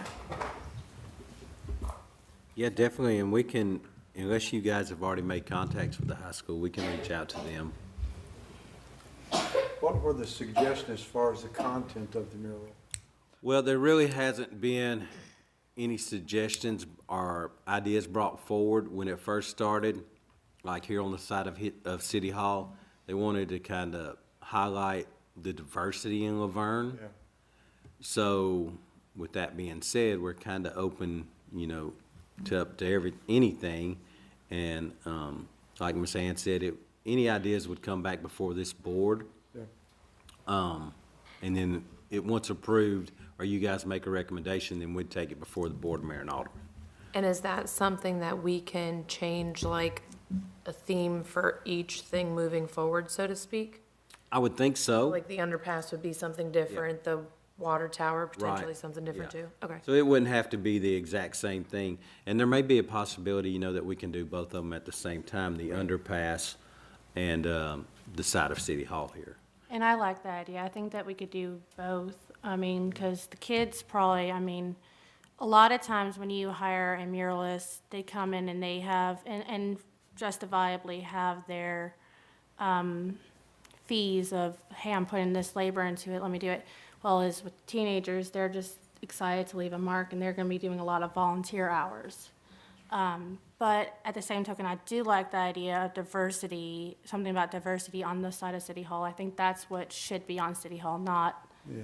something with the high school students. High school students, they should have free reign to be creative, and I don't think that necessarily that would be something City Hall appropriate, because I would rather it not just be the youth, but the whole community being represented on City Hall. Right, so if we do like the underpass as a recurring senior project type of thing. Yeah. And we do something more professional for side of City Hall. Yeah. Yeah. So the artist that I reached out to about all this, she's within what our budget would be, but she also teaches painting classes. So I reached out to her about working with the high school kids so that they could learn the process from her, and she was totally down with that because she's a teacher, so she likes to educate with that. There are some things with like they can't really be up on ladders and stuff, but if we're doing like a base paint with rollers, they can be out there getting it done and being part of the process and seeing what a professional artist does. But she was very well within the budget we talked about, with probably some left over for the underpass. So in her scope and in our budget, we could probably do both projects around the same time. Okay, I like that idea. She was really open to it too, so she's cool. She's based out of Clarksville, but she's like kind of newer to the industry, so she's just excited. Would it be possible to marry the two ideas?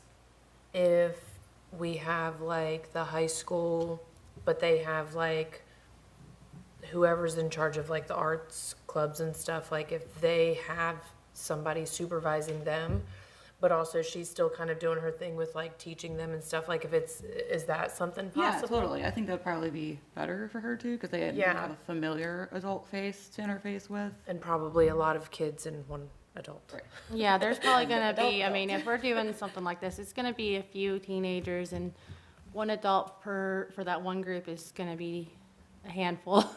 Yeah, it also depends on the interest have too. any It's like we could be talking about this and then like two kids are like, I can do it. Yeah, that's another thing. We gotta see if even teenagers wanna do something like this. We need to make sure that they're even ready to take on this kinda.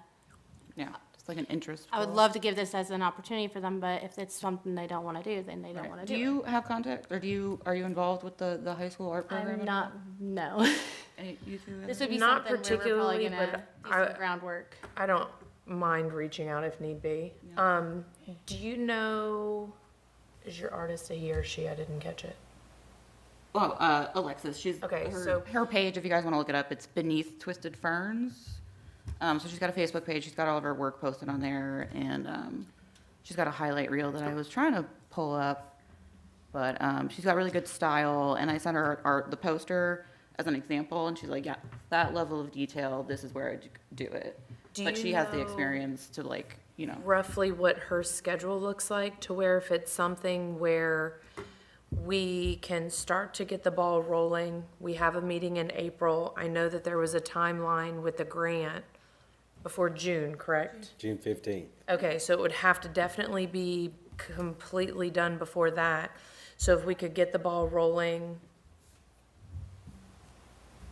we'll talk a better timeline here shortly. Yeah, that's kind of the To thing. isn't it? where if we can start with City Hall, and then if we have the possibility of the high school students with the arts club and whatever, and her, they kind of start with the City Hall, and then the high school arts club can branch off to the underpass, and then all of that be done before the deadline of June 15th. Yeah, or is that biting off too much? Like, should we I don't try to know, focus that's on what one. That's what I was curious, is if that's possible, because I know the grant had the deadline. Right. I would rather her focus on City Hall first. I think what you're saying I'm in line with is City Hall needs to come first. Yeah. Do we know if there's any like summer arts programs for the high school kids that like maybe the underpass could be a summer project? Well, then I don't think that falls under the grant then. Oh. Is that right? Like, am I understanding Well, I that don't think it correct? has to be, I think it's just for, so the high school kids do not have to be involved. I think Okay. the money is up to the city to spend, however they see fit, as long as it's going towards some type of beautification. So it just has to be spent by then? Yes. The project can be completed slower than that? I'm not 100% sure on that. Okay. I can find out, You have though. to have it I mean, we could buy. Usually, paint dry June 15th. Paint dry June 15th. yeah, usually it has to be completed by then.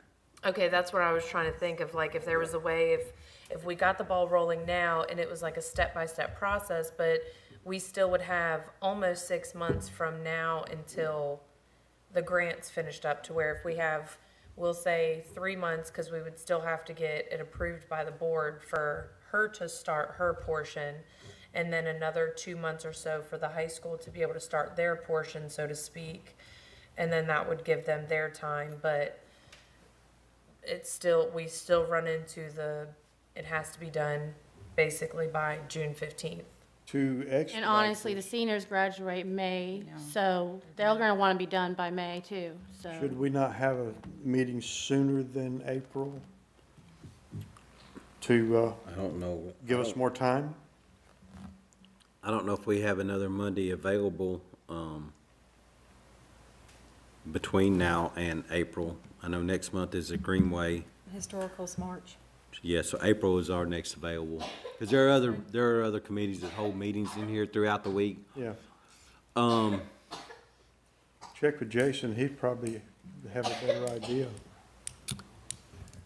I think moving forward, if we're gonna get anything before this board and then get it before BOMA, we need to come up, what is actually diversity in LaVergne? You know, Yeah. we need to figure out Yeah. how we're gonna approach that. What do we wanna approach that? You know, you've seen all the murals of the angel wings and stuff that was brought up this morning. Do we wanna go that route? Is that really diversity in LaVergne, or is that just more of a photo op? I don't know. It's all new to us. What We're in the about, same boat you guys are, because we're like, yeah, we really don't know how to approach this. well, what about incorporating things that are available to all the residents in the county? The seniors, the children's sporting, that they can get involved in, and scouts, and whatever. Yeah, and see, that's where like this board and your ideas would have to come together. Right. And then, we don't wanna take it over, because we want you guys to have the input, you know? Absolutely. We wanna take y'all's vision and push it forward. We don't wanna waste y'all's time and say, we're not interested in what you guys, we're gonna go this route. Right. You know, we don't wanna do that. So then should we do the two separate possibilities, focus on the city hall first and then the underpass just completely separate? I think we should do it separate. Yeah, I think would at that almost point, we don't do need to that. involve high school. And then, when it comes to the underpass, we leave that up to the kids, you know, as long as, they present something to this board that's gonna be their vision of what they wanna relay, unlike what's on City Hall. City Hall is gonna be the whole community. That's gonna be the senior class or that art class for that year. So then how do we advertise it, for lack of better words, to them, that that is something that they will then have the opportunity to do, so that they do have something to come present to us? I like the idea of what you just said, the art classes, talk to the art teachers, because they know who are the artistic ones. They'll be the ones to be able to get the word out and say in their classrooms, look, you're graduating, the city is giving you an opportunity to do a great piece, and it has to be a group project.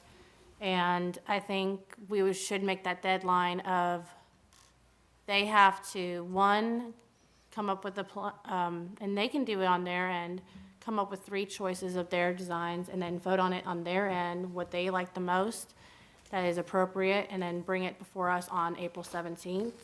And then we either approve it or not.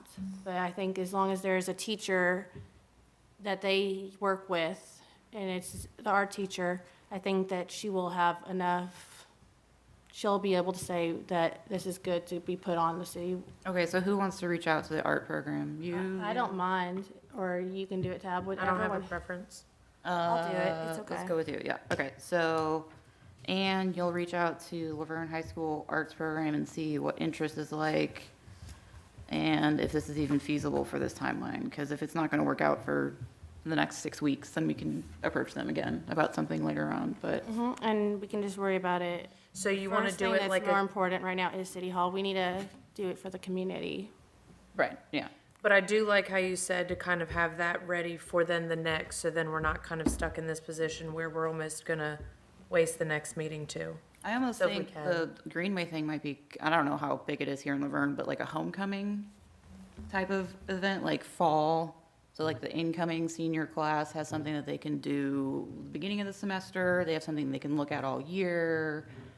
And that's the thing we can think about. If we're too tight on the timeline, because I didn't really think much about the meeting timeline. If it's to where it's too late to do it for 2023, we might have to just hang our heads sadly and say it's too late for 2023. Maybe we should do this in the fall and do that as a homecoming, and they will have, or we can even present it at the beginning of the year, and they have a whole year to really think about what they want to do as a Class. as yeah. a So class. I think you're gonna get some of that feedback from when you interface with the art kids, but Yeah.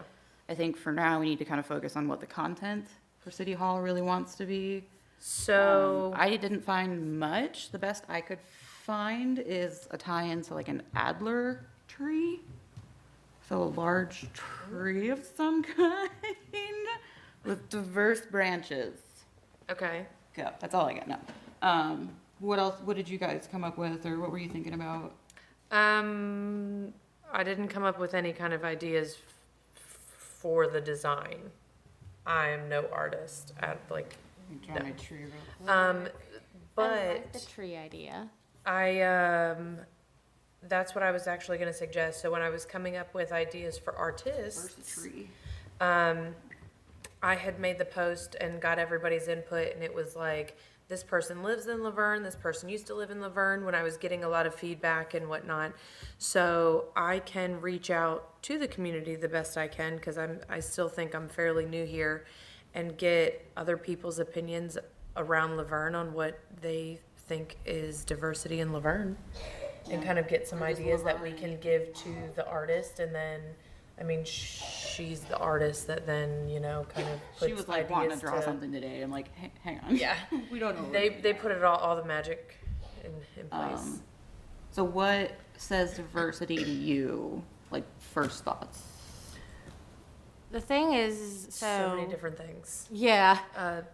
Nope, that just sounded So pretty for bland. me, I think it's just that our community, the truth is that we are one big group of people that has a lot of different nationalities, a lot of different, I mean, honestly, colors. I mean, we have so Your much. cliche melting pot. Yeah. And it's a beautiful thing. I mean, we fight a lot. I mean, I won't lie, and might as well just call a spade a spade. We fight a lot, but that's because we have so many beautiful opinions and we're passionate. And so that's something that should be, and instead of us just focus on it as a negative, we should focus on it as, and celebrate it, I think, because we do have people who are passionate about this city. Okay, so like what's an example of somebody's, like a tangible art drawing of somebody's culture? Like, we have food, we have art, we have like design ideas, we've got language, there's some diversity there, but how do we show that in a mural? Do we take a poll of what everybody's nationalities are and try to speak to something? Well, that's what I was gonna say, like, I would just reach out and see what other people's thoughts were, because I feel like you'll have so many different perspectives of what, yeah. What if it was like welcome in everybody's language or something? I like that, like in different places throughout the mural. Yeah. I don't know the demographics enough of LaVergne to say for sure, like, oh, we have I like don't either. huge Somali, population. Good idea. I like that though. Yeah. And I like that a lot. do we want that selfie concept of it too, where somebody's walking into City Hall for some reason and they can stop and take a selfie? Well, the only reason I like, I like the Angel Wings idea only because we are part of Greater Nashville. Right. And that is so Nashville. I know it's like woo girl Nashville, but we are, we're the Greater Nashville area. But I think more than that, like you said, you kind of have that selfie aspect, and I think it'll bring kind of the pride aspect of we live here, we're from here, we chose this to be home. If it's not the Angel Wings, is there another idea? Tree branches? I love the tree idea. If there was a way that it could be like you're leaned up against the tree, like you can lean on Yeah. us, like it's And then a. it's got this. Ooh, here, I look got at an this. idea. and I got an foundation. idea. I got an Sketch. idea. What if we That's the tree. put, and I mean, y'all can say this is a really bad idea if it's a really bad idea. Stamp But it. what if we do like, so if we do like a tree and that be the main thing? Yeah. But then, and then decorate like the bark of it, what if we have the wings? How about Like their feathers? Like, base of the like as if tree it was be like carved LaVergne. into the bark. Yes. Like Well, instead We of having- are talking about a have all brick these wall. branches that would depict all these different nationalities, foods and everything. I like this. I was actually about to say the same thing, but with the roots. So he's saying like, the trunk would be like LaVergne, but each of the branches be like a different nationality, or Yes. like you said, it can say welcome in different languages, or Right. however we try to, Depict their foods and everything and their customs if possible. whichever way we decide to like convey That would show diversity. the diversity. Okay, so Nashville has wings, we have branches. Yeah. Okay. Or strong roots. So I was And gonna roots, say like yeah. this Either way. similar thing if, because strong roots Well, is. the roots could be community it's and a the sign things of that bring us strength. together. Right. That can And be then we like could your love, go- your compassion, Yeah. your neighborly. I think whatever direction you go, maybe a banner with LaVergne actually painted out on the top, and then whatever you have beneath there. Well, the bark of the Somebody tree. does take a photo op. Okay, You yeah. could, you could say the trunk, you could write LaVergne down the trunk. And then you've got to get these ideas on paper, so we're gonna have to figure out who's gonna do that, so we can present them, not only to you guys, but to the board also. Right. Right. Yeah, I feel like Alexis, if I gave her what we were talking about, that she would throw together a sketch for us, and we could go through kind of just some different options with her. Well, Yeah, and the if she- artist at the school would be very beneficial for that. Yeah. Okay. I like it.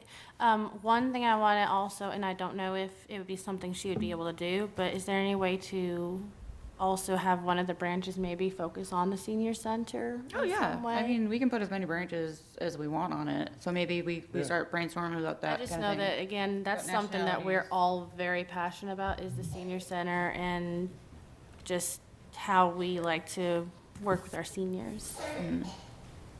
I was gonna say, do we want to reach out to the senior center and see if they have any particular things that they would like to be represented by? Ooh, yes, we can definitely do Like, that. Here's a pan of brownies, I don't know, softballs, Yeah, banana pudding. Yeah. something. Yeah, I mean, I think with the timeline we're working on, we want to keep it not as simple as possible, but we want to keep it moving forward. And if we do something where we can expand on it later, add more things to it, kind of get it done, get it up, get the, you know, the outlines drawn, and we can finesse it from there. I like the direction we're headed. I think that I like the tree idea, the branches, because we are a beautiful, diverse, I mean, I'm glad that diversity is our main idea for the city hall, because What do we think about actual, like, words? That's where I was about to say the same thing. So are we gonna put words on each of the roots and each of the branches? How about a flag? There's flag I symbol can be like, on waving. each branch. Okay. okay. So if we've got flags, food, language, banana pudding. I would I like feel to like have the maybe food would be a little bit odd, because we're Food gonna is be gonna be like weird, picking yeah. like tacos off of tree branches, and I mean, I'm like for it, but I just don't know, Yeah. like, so many different foods, like, I don't know. So do we want to stick more with like a nice script? I mean, I don't love word art personally, but I think for the mural it might work. I like the idea of like the branches, each, I loved your welcome in the different languages. I really liked that, but like you said, we need to find out the demographics. I love the flag idea. I think that kind of gives like a visualization to each of the languages. And I really love the roots being like strong words that we would all use to describe the community, That could because be your like- roots are your strong foundation. Your government, Okay. industry, different things like that, or what? Community, or I don't know. I don't know off the top of my Do head. you I'm want to just do the shooting same thing you ideas did with out there. when you reached out and see what like words people in the Yes. community think of? Yep. You've got high school, you've got community, yes. and do you want to do senior center too? I can Does anybody have definitely a ask. connect at the senior center? Yeah. I can ask around. I can get a hold of the senior center if you'd like. I have them all in a group chat. You guys want to flip for it, or Tab, do you want to do? She's probably closer connected. Okay. So Tabitha, you're doing the senior center and the community poll for root words, we'll say? Yeah, root words. Root words. And then kind of stick to, Senior center, how they would like to be represented. right. And we can bring it like 3D too, if we really, you know, if we look at it and we have enough for it, we throw a bench out there, Create the some hay foundation bales, something. Yes. of the Like, community. bring it down off the Somehow or walls. another. You're under the tree, but you're not. That's the side of the building. Yes. I like this direction.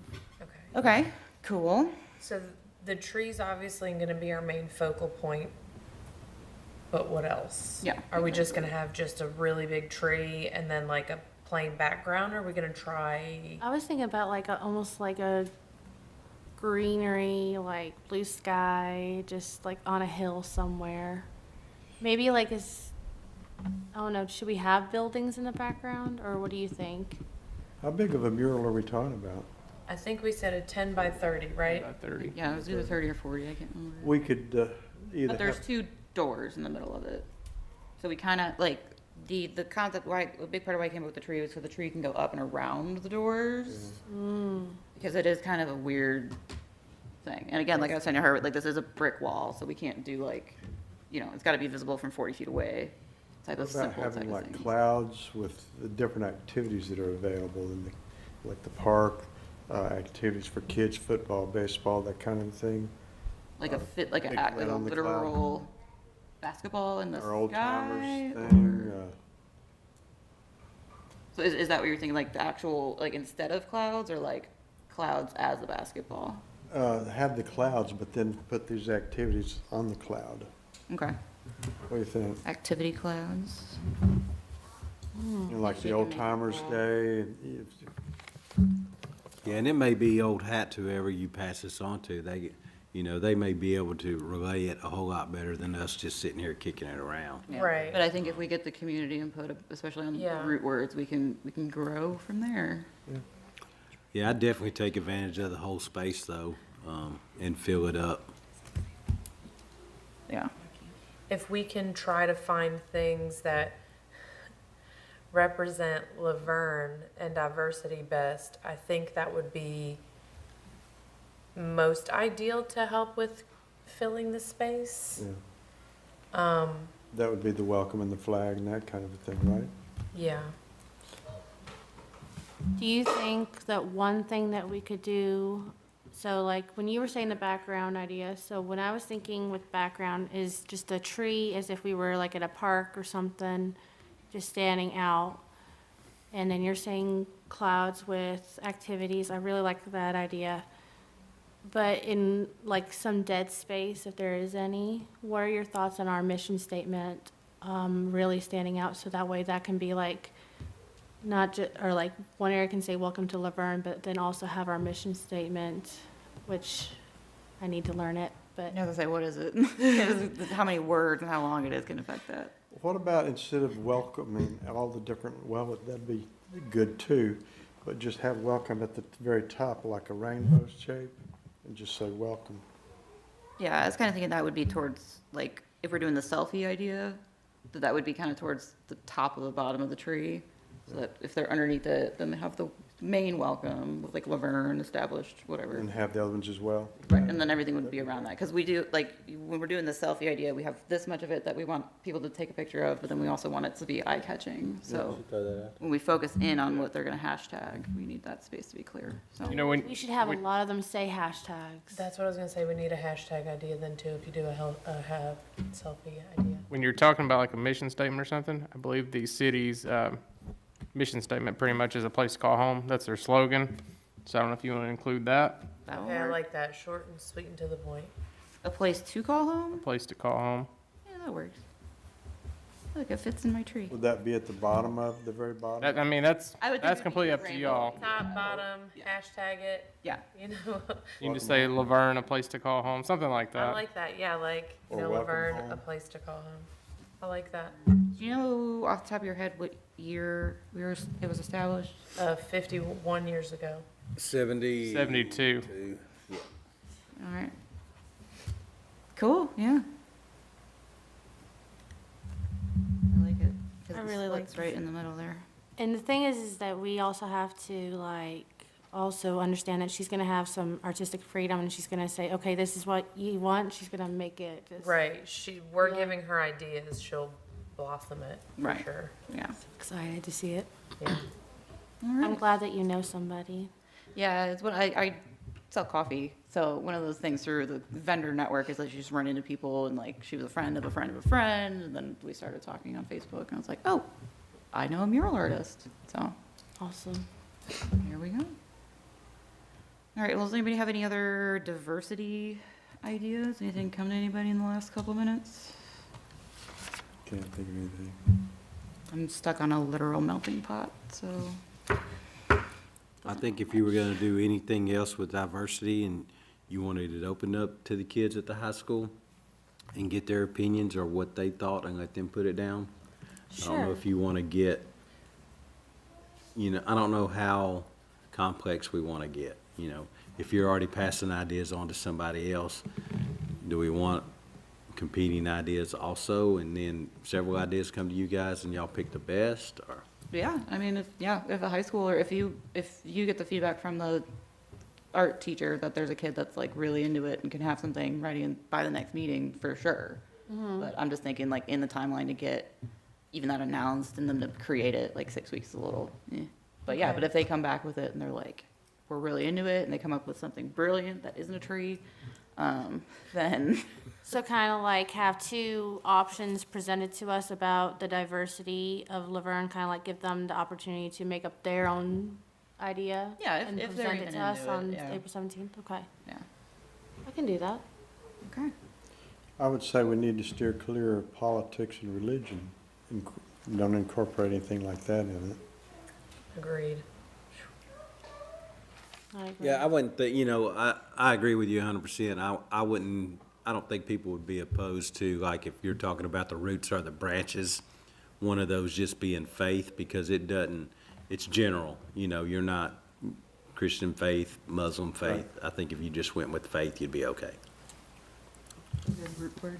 I agree. I think one of the root words should be family, because we're trying to focus a lot on families.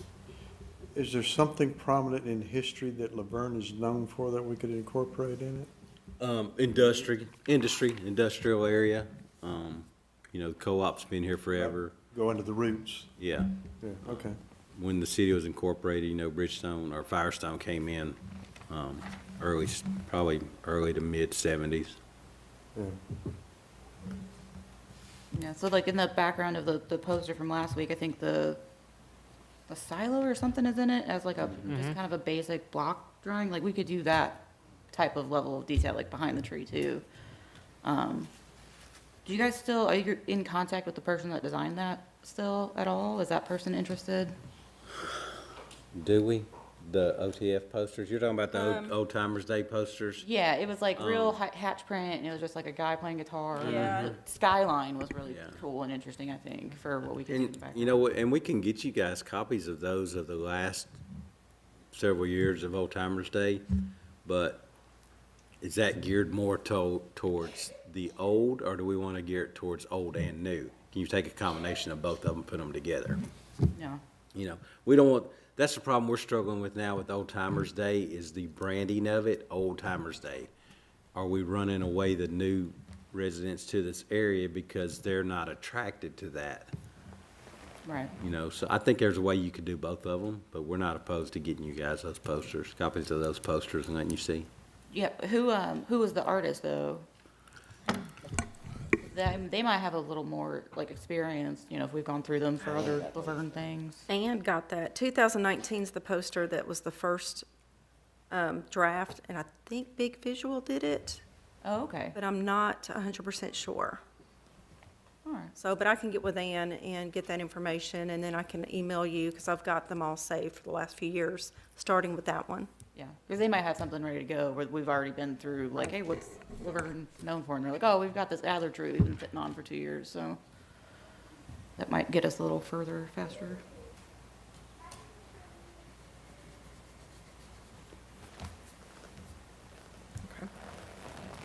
Okay, so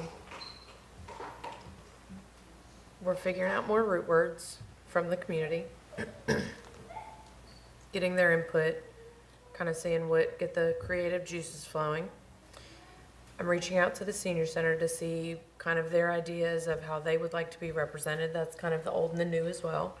Ann's gonna reach out to the arts club director to talk with some of the kids. That's again kind of bringing the old and the new together, which I love that I didn't kind of put all that together at first. I'll be honest with you. It's been a day.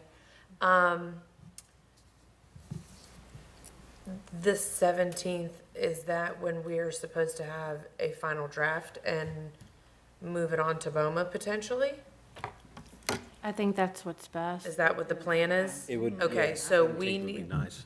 I'm sorry? The 17th would be nice. Okay, And if we need to get together between now and then in a not as formal meeting as this, we can always meet at the Parks Building.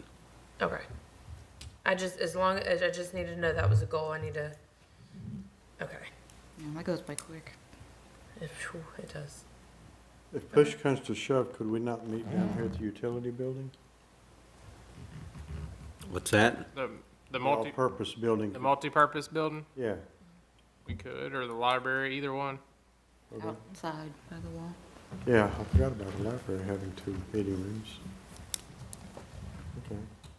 So in that vein of communication, is everybody on emails or how are we, what's the best way for us all to stay in touch if we're going to be trying to bounce ideas back and forth in the next 6 weeks? I would think emails would be Yep. the best way, because you're going to have attachments, pictures, and so forth. Did everybody get that last email? So you were on it, you were on it? I was on it. Okay, so if we just use And it that doesn't thread, I hurt think my we'll be feelings okay. either way, text or email, you Yeah. can, Either, but, yeah. okay, so as long as we're all still on that, we can send each other updates and see kind of where we're going with it. Because I would need the root words to feed to her and to see if the kids artists have anything input they want to put to her as well. Anne, are you also getting root words from Let's say the students as well? I can. Like, is that kind of a thing too?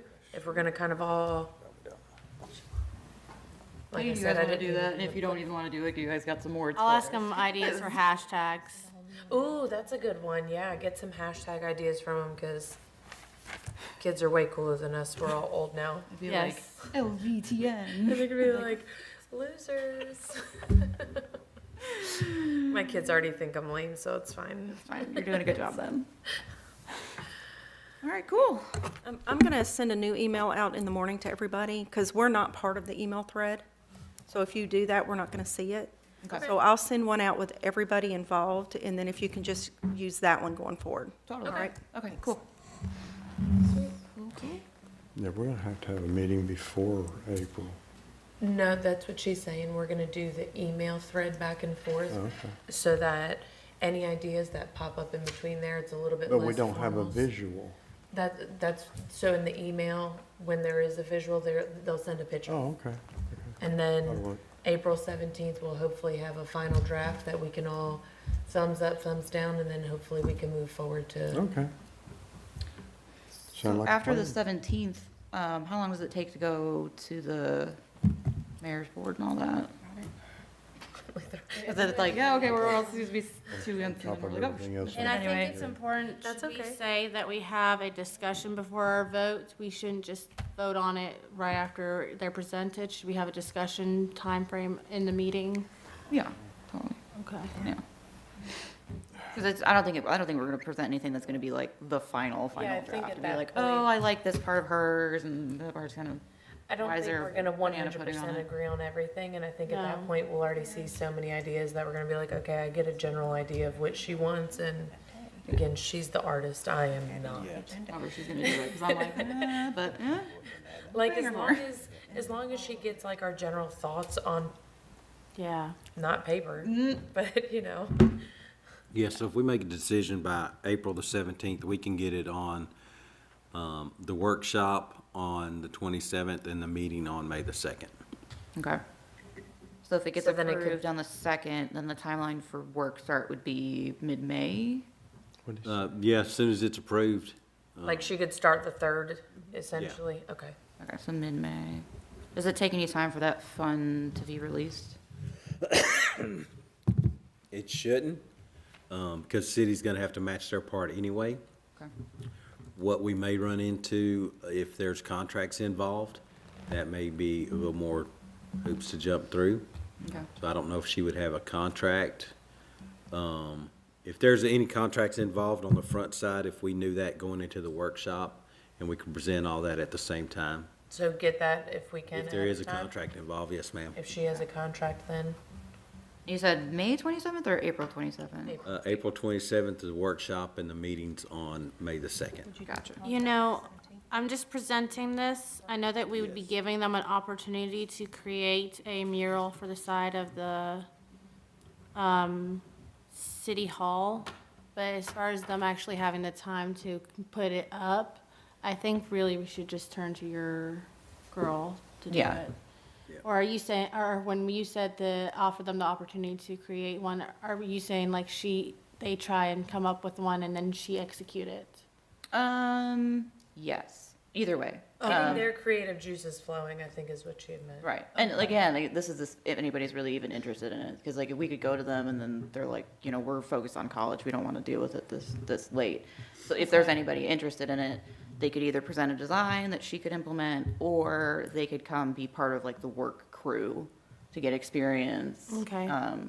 As Rolling far, paint as on far as the work crew is concerned, Mhm. April 17th, we're gonna have to have commitments. People that are definitely gonna be involved in it, work with us, And that's and my show concern. up. Yeah, she does it all by herself normally, so having anybody to help her, period, is like a leg up for her. Yeah. So, yeah, that was where she was with the labor. I'm like, you're gonna do this all by yourself? She's like, I do it all the time. I'm like, okay. Okay.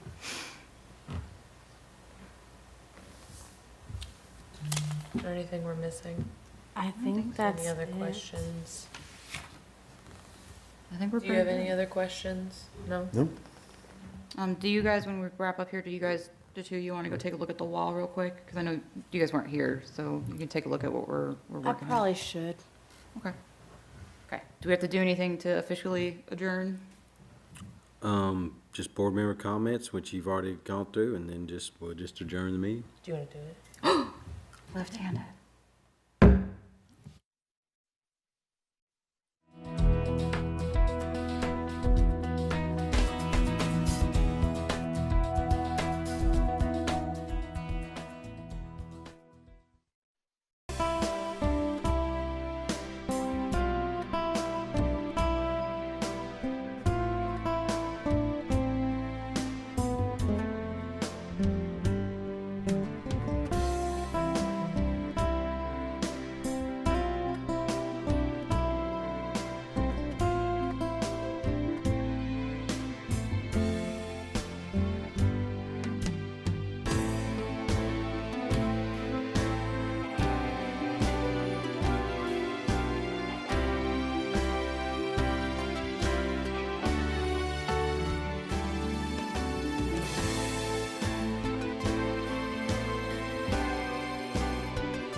award-winning Tennessee Wildcast is on the air with the latest on hunting, fishing, boating, wildlife watching, and all things outdoors. Make welcome your host, drummer and outdoor expert novice, Jason Harmon. Hello, everybody, and welcome back to Tennessee Wildcast. We're glad you're tuning in. Thanks for watching, for listening. We got another show, great show lined up for you today. We are back at the Cumberland River Aquatic Center in Gallatin, Tennessee. Yes. Don King helping me co-host. We're Thank 3 you. for 3 here, you know? Yeah, we come to a great place like this, we got to keep it rolling. Oh, I know it. I know. If you haven't watched or listened to the last couple of weeks, you need to go back and do that. Definitely. To just check out those shows, learn more about this facility. We really touched on the history and kind of where it's come from and what it is today. And then we've also touched on the life cycle of mussels and just mussel history and things like that. Today we're going to touch on mussel production and the work that Dan and Jason and the crew over here behind us are doing in this facility. So I'm excited to have you guys back. Yeah. Thank you. This is Dan Waugh and Jason Wisniewski, and I'll let them do a quick introduction on their title and what they do for the agency. That way I don't miss anything, and we'll jump into what's happening here. But Dan, I'll let you start. All right. I'm the biologist and also the manager for this facility in CRAC, or Cumberland River Aquatic Center, since 2015. After I spent 12 years at Virginia Tech as the manager for the Freshwater Mollusk Conservation Center.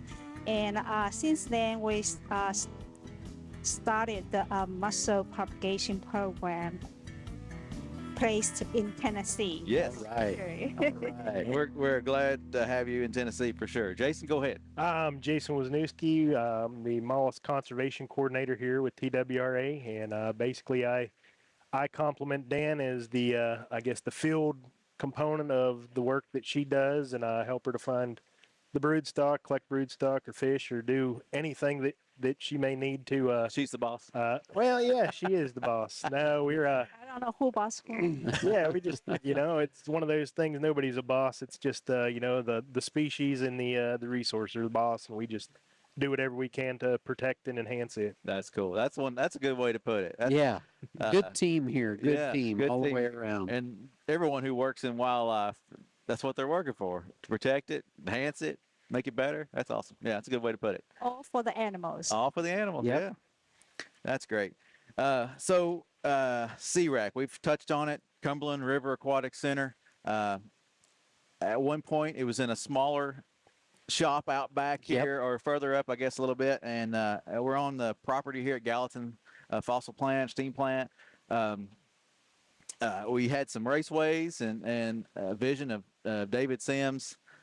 We got those up and running a few years, and then they needed that property back, so they built us this facility with partnerships between TVA and Corps of Engineers and Fish and Wildlife Service and all kinds of people, and now we have this where we are able to produce these mussels, propagate these mussels, and get them back into the system. That's right. The ones that are endangered and even ones that aren't, we're able to get those back and add more out there. So that's what we're going to talk about today. So real quick, we're going to summarize the importance of mussels. What's the role of that mussel out there?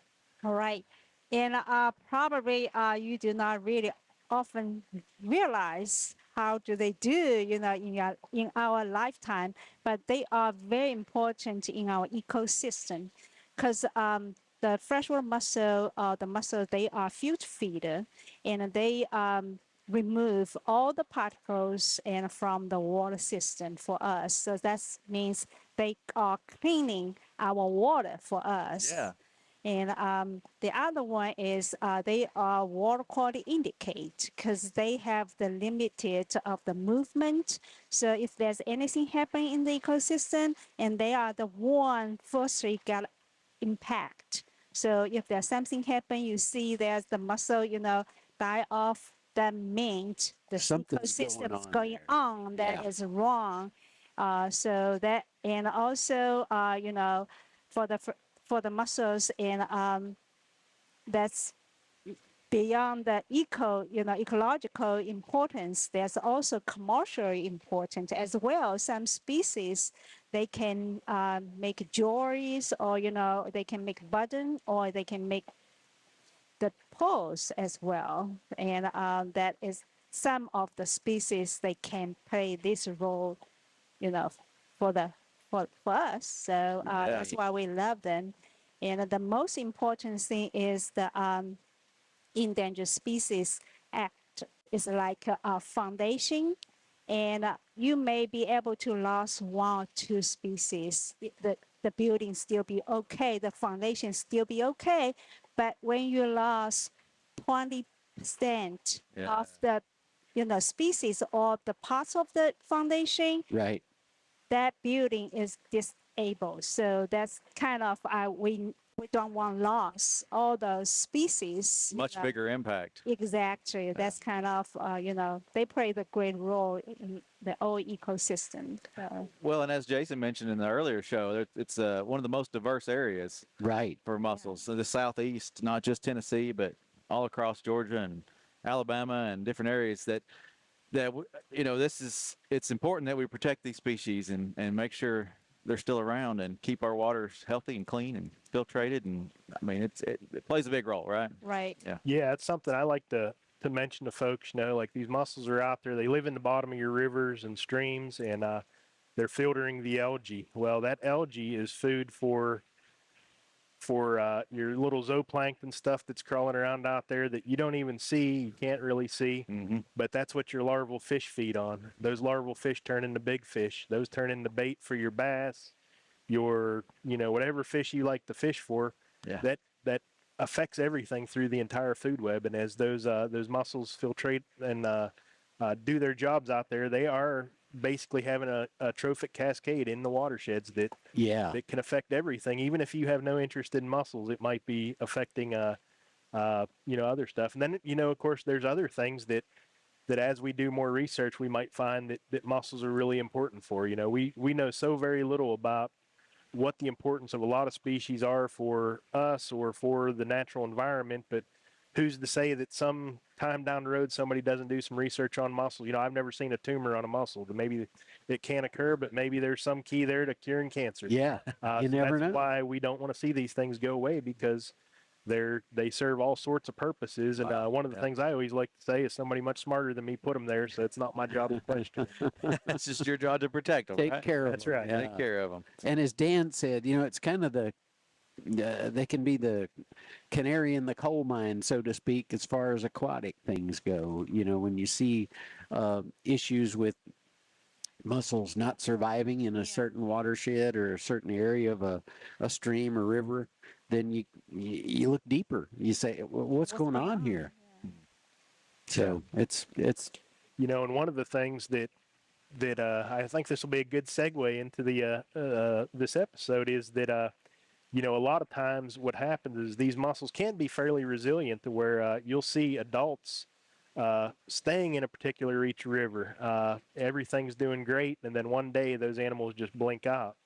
And you think, okay, it's some problem that's happening right now, but actually the problem happened 20, 30 years ago because they weren't reproducing. Oh. And whenever that reproduction stops, there's nothing to replace those older animals. And that's kind of where propagation facilities like CERAC come into play, in which we can actually produce some of those juvenile mussels to put them out in these rivers that might not be having good reproduction, especially once we find out what was harming the rivers or harming the waters to where they weren't reproducing naturally. Yeah. So that's really where the value of facilities like this really come into play. Right, right. Well, Dan, do you want to kind of elaborate on that and talk about the processes here and kind of how maybe Jason's collection, and he brings in the brood, and then you're working with these mussels to propagate them? Yeah, the main thing here is the process or just for here to happen, there's two things going on right now. One is using the natural mussel life cycle, and we need to get the fish and get the mussel for them to in here. in-house for the propagation and get them, produced and based on the species what we trying to work with. So it's that's the natural cycle, trying to give them the best elements they have here to reproduce. Yeah. And the other thing is which we have been working on that since I got here since 2015, graduate work from the, for setting a laboratory for the in vitro culture. Uh-huh. So the in vitro culture is apply the cell culture techniques and then produce the juvenile mussels in the petri dish and not have to use any fish as a host. Okay. So that way, because lots of time and you will have the challenging find the right fish host for the species, and all the same hosts they could work at a certain distance, but they cannot produce good number of the juvenile mussels for you. So that way, if we could, use that technique into this propagation of the fresh mussel, that would be ideal. So that was this year, and I had tried over 9 species I worked with using the in vitro culture and success, and we produce more juvenile mussels through the in vitro culture. Wow. So the vitro culture, which is if you Google it, you will find basically you have to have the basic medium, and you have to have the nutrients from animal, which we use rabbit and the horse. You'll never get the link between the fresh mussels and the horse. But in this in vitro culture, you can use that, and they worked great. And I think probably the horse is the first time we have been used for the in vitro culture of freshwater mussels. And then So the rabbit and the horse. And it's their blood, right? that's blood. Okay. And you mix that with? Mixed with the basic medium, and also we need to put antibiotics, because otherwise you'll get contaminant going in the petri dish, right? So with that, and put them in the petri dish, put them in the controlled environment, which is incubate for certain days. Then they will have the development of everything. The organs start with until they develop everything until the foot developed. So that's the time you can get them out, and then they become juvenile mussels. And that's kind of cool stuff. And you do not have to follow all those natural life cycle, and just use the in vitro culture techniques to produce the juvenile mussels. That's cool. One of the real benefits of that is, and Dan kind of talked about that life cycle of the mussels. Whenever you're dealing with mussels, you have to be able to hold those animals to keep them alive, the mussels themselves. Then you have to also hold those fish. And whenever these mussels infest the fish, it's actually a parasite that's going on there. So you're inducing an additional stress onto those fish that makes it difficult to hold those fish and keep them alive, keep them disease-free. That's whenever diseases set in, is whenever animals are stressed. Right. So if we can remove that whole component, that is one thing that can make her life a lot easier when it comes to propagation. So yeah, this is still during the research, because of the CRAC, also a research center. So this is another study, see if the progeny would it be any different from the fish or from the mussel. Had been studied before, and but it's just a certain limited level. So we still continue to compare the juvenile mussels from the fish host or from the in vitro, and see if there's any genetic difference for the generations. But I believe this would be the goal, for some species. Even you do not find their host fish, you do not know if what the host for them. So, but at least we can have them grow out, in the in vitro. Yeah. And before they down, you cannot wait until one day you say, oh, we already lost them because we didn't get any host fish for them. And we tried, we couldn't find a host fish. But if we use the in vitro culture technique, we get them into the in vitro, and then we produce them. Right. At least have something. Yeah. Yes. And then, like you said, compare those species and see. Yep. I think it's amazing. It's groundbreaking things happening right here in Tennessee, which is cool. Yeah, it is, yeah. Very cool. And the percentage rate that's coming out, I mean, you're having success, right? With Yes. these, they're surviving. What's that? Was it like 98% or something like that? You mean the recap monitoring, or you're talking about? Well, as you're growing these muscles and releasing, you're able to release Yeah, good numbers. let's start from the production. Since we started the muscle propagation work, Uh-huh. it's about 252,000 juvenile muscles has been produced. Right. Okay. Okay. Represent 19 species. And of those 19 species of freshwater mussels, 14 are federally listed endangered. So it Okay. has been produced. And then over 20,000 mussels have been restored in Tennessee. And a few portion of them we also give, the other states and for their restoration work when we have, the extra, mussels produced. So we're doing that.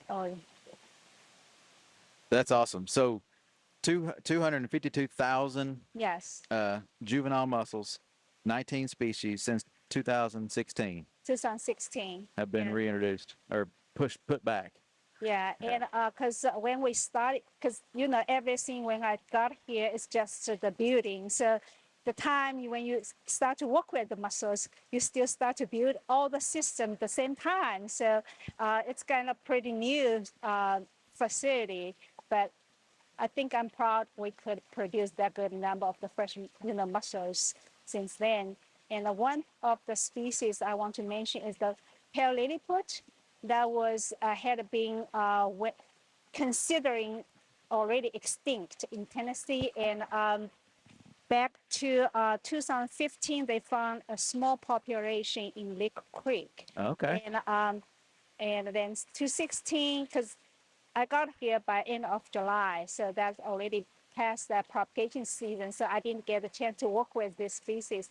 And 2016, and Don Hub, and I found this species again, and he brought me 10 individual of this, pale lilliput. 10 of those. Okay. Yeah, then he said, can you work with this one? I said, oh yeah, I would love to. I know that we don't have it in Virginia.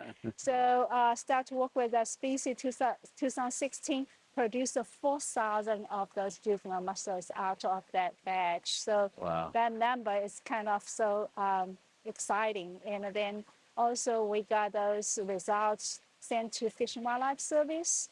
And that's how I be able to bring in $1 billion for CREC to do the propagation and the restoration of freshwater mussels. And I think that's kudos to the first batch out of the pale lilliput, which was back 2016. Yeah.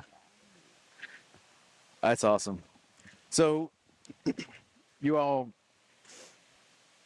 propagate these. Do you mark them? Do you tag them? Do you make sure you know where they are and be able to track them and follow up on these animals? Yes. These mussels? Yeah. We do, because once all those mussels get to the taggable size, that's the time we get them tagged or labeled before we put them out. Okay. So we have different tagging techniques. One is use the, kind of plastic piece we call whole print tag.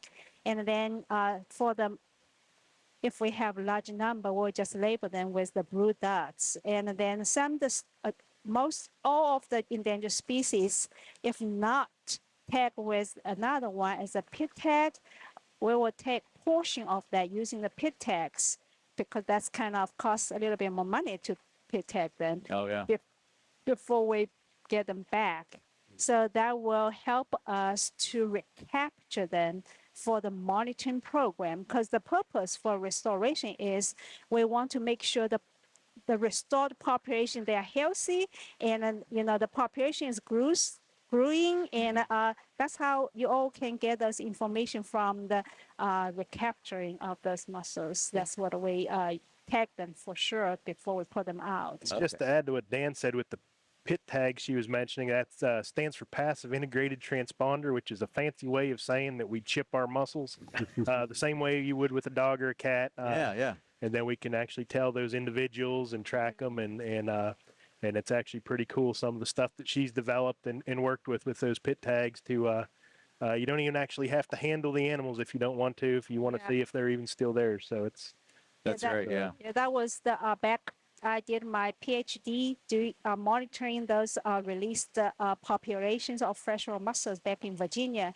So that's the first time I applied the pit tag on the freshwater mussels, and then we applied on the one endangered species I used for my PhD study. And after I used the pit tag, and the recapture rates from below 5% to over 98%. Wow. So that's how, and now I think pit tag has been used everywhere for the muscle, tagging. That's that 98% I was looking for. Yeah, that's what I said That's coming it. from that. Detection, yeah, the detection rate. That's cool, and that's the same type of tag we use in our fish too, right? Yeah. Pit tags are used in fish, and Yeah, it exactly. does make it easier to find them. So just recently, you guys were out collecting and doing some stuff, doing some work with those mussels. What was that work? I saw some pictures. You had bunches of them you had collected, and is that some of the That is post collection and things that you're working on? Yeah, that's the part of our monitoring program. Monitoring, yes, So okay. we do that every year, and especially for restored population, because that's what we want to make sure they're doing okay. And that's the picture you saw. That's the one we collected then through the pit tagging. You have the detector. You saw the detector over there, and by the time it's hard to find them. Yeah. If you do not use the pit tag. Yeah. And then when you use the pit tag, you find them, you locate them, you also find the ones without the pit tag at the same time. So that's the picture you saw those. Okay, and then if they're not pit tag, oh, that's success there. That's a Yeah. Because you just need to know the portion of your released population, be able to do your modeling stuff. So. Yeah, so that's the really cool thing this year is Dan was out doing some of the monitoring. Actually, even I guess it was Don Hubbs, who's a retired mussel biologist here. He was out doing a survey on the Duck River, and he picked up a small juvenile pale lilliput, and it wasn't tagged. So that was obviously one that good news that came from recruitment of the animals that they'd put out. And then when we were at the Duck River this year, I guess it was this fall, we picked up at least one more there. And so that's really cool. When you start seeing those animals recruiting into the population, that's the success you want to see, because, we don't want to be putting these animals out forever for an individual population. Otherwise, we just kind of have a put and take mussel population. But if we can actually head start them to where they can start producing their own animals and produce a viable population, that's what builds another population that meets the check boxes, I guess, in the recovery plans for ultimately delisting these species. Yeah. That is the species we talked about, pale lilliput. That's the one we target for delist or downlist. Yeah. I bet that's rewarding to be out there and see that, and that's the most exciting thing to see the recruitment. I'd say it's very emotional for you guys. I mean, you work on those all the time. Yeah. That's great. Well, I had down here to talk about some of the gear and things that you use out in the field. I'm sure there's for collection and sampling. I know you're out with shockers getting the fish, and there's cool technology y'all get to use out there and in the labs. Yeah, mostly when we collect the fish, we use the backpack shock, that kind of thing, and then also get the help from our hatchery. They usually produce the fish, so I will collect the host fish from them.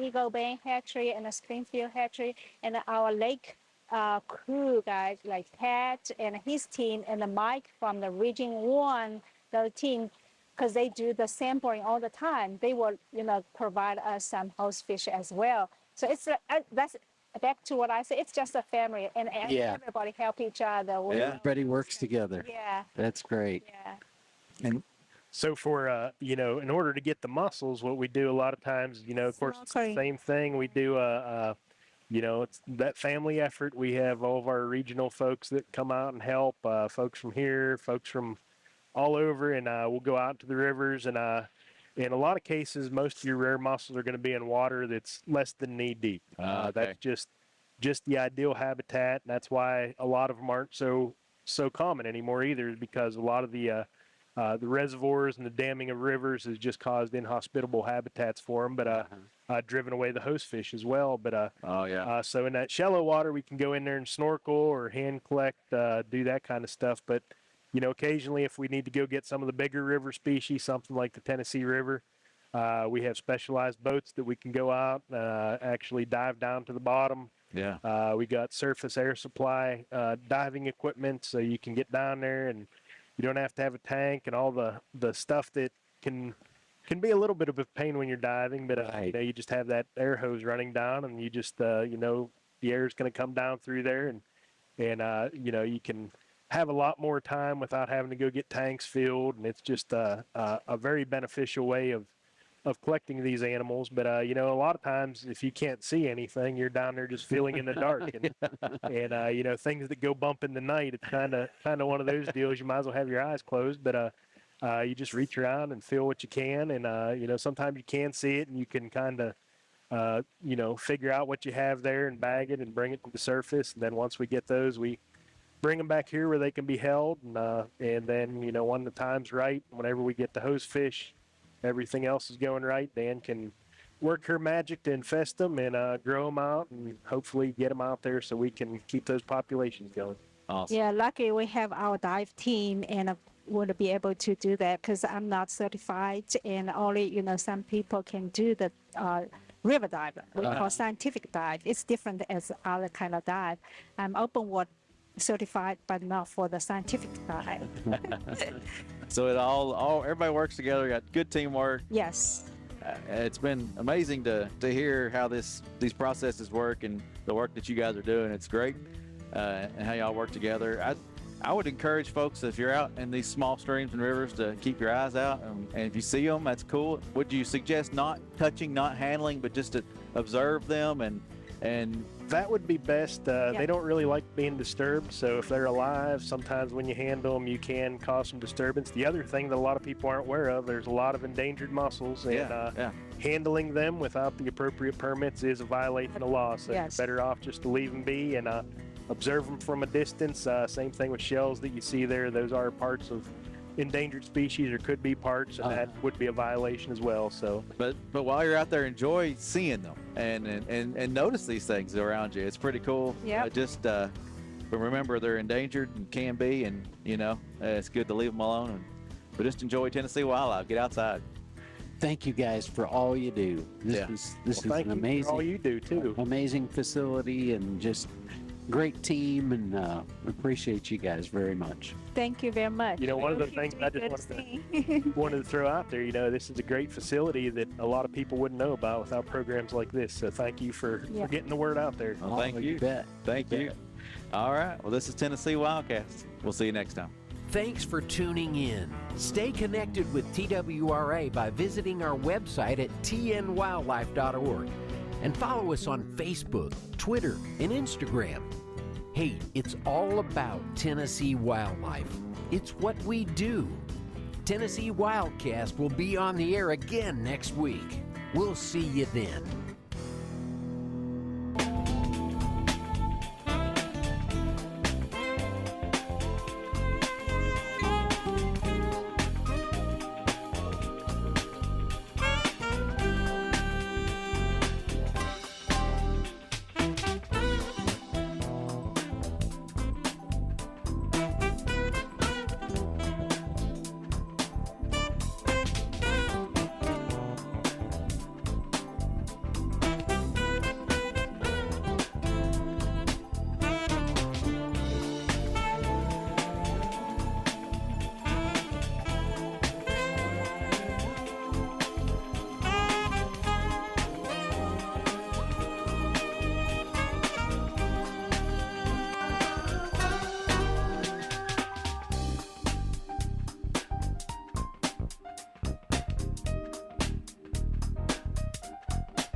you.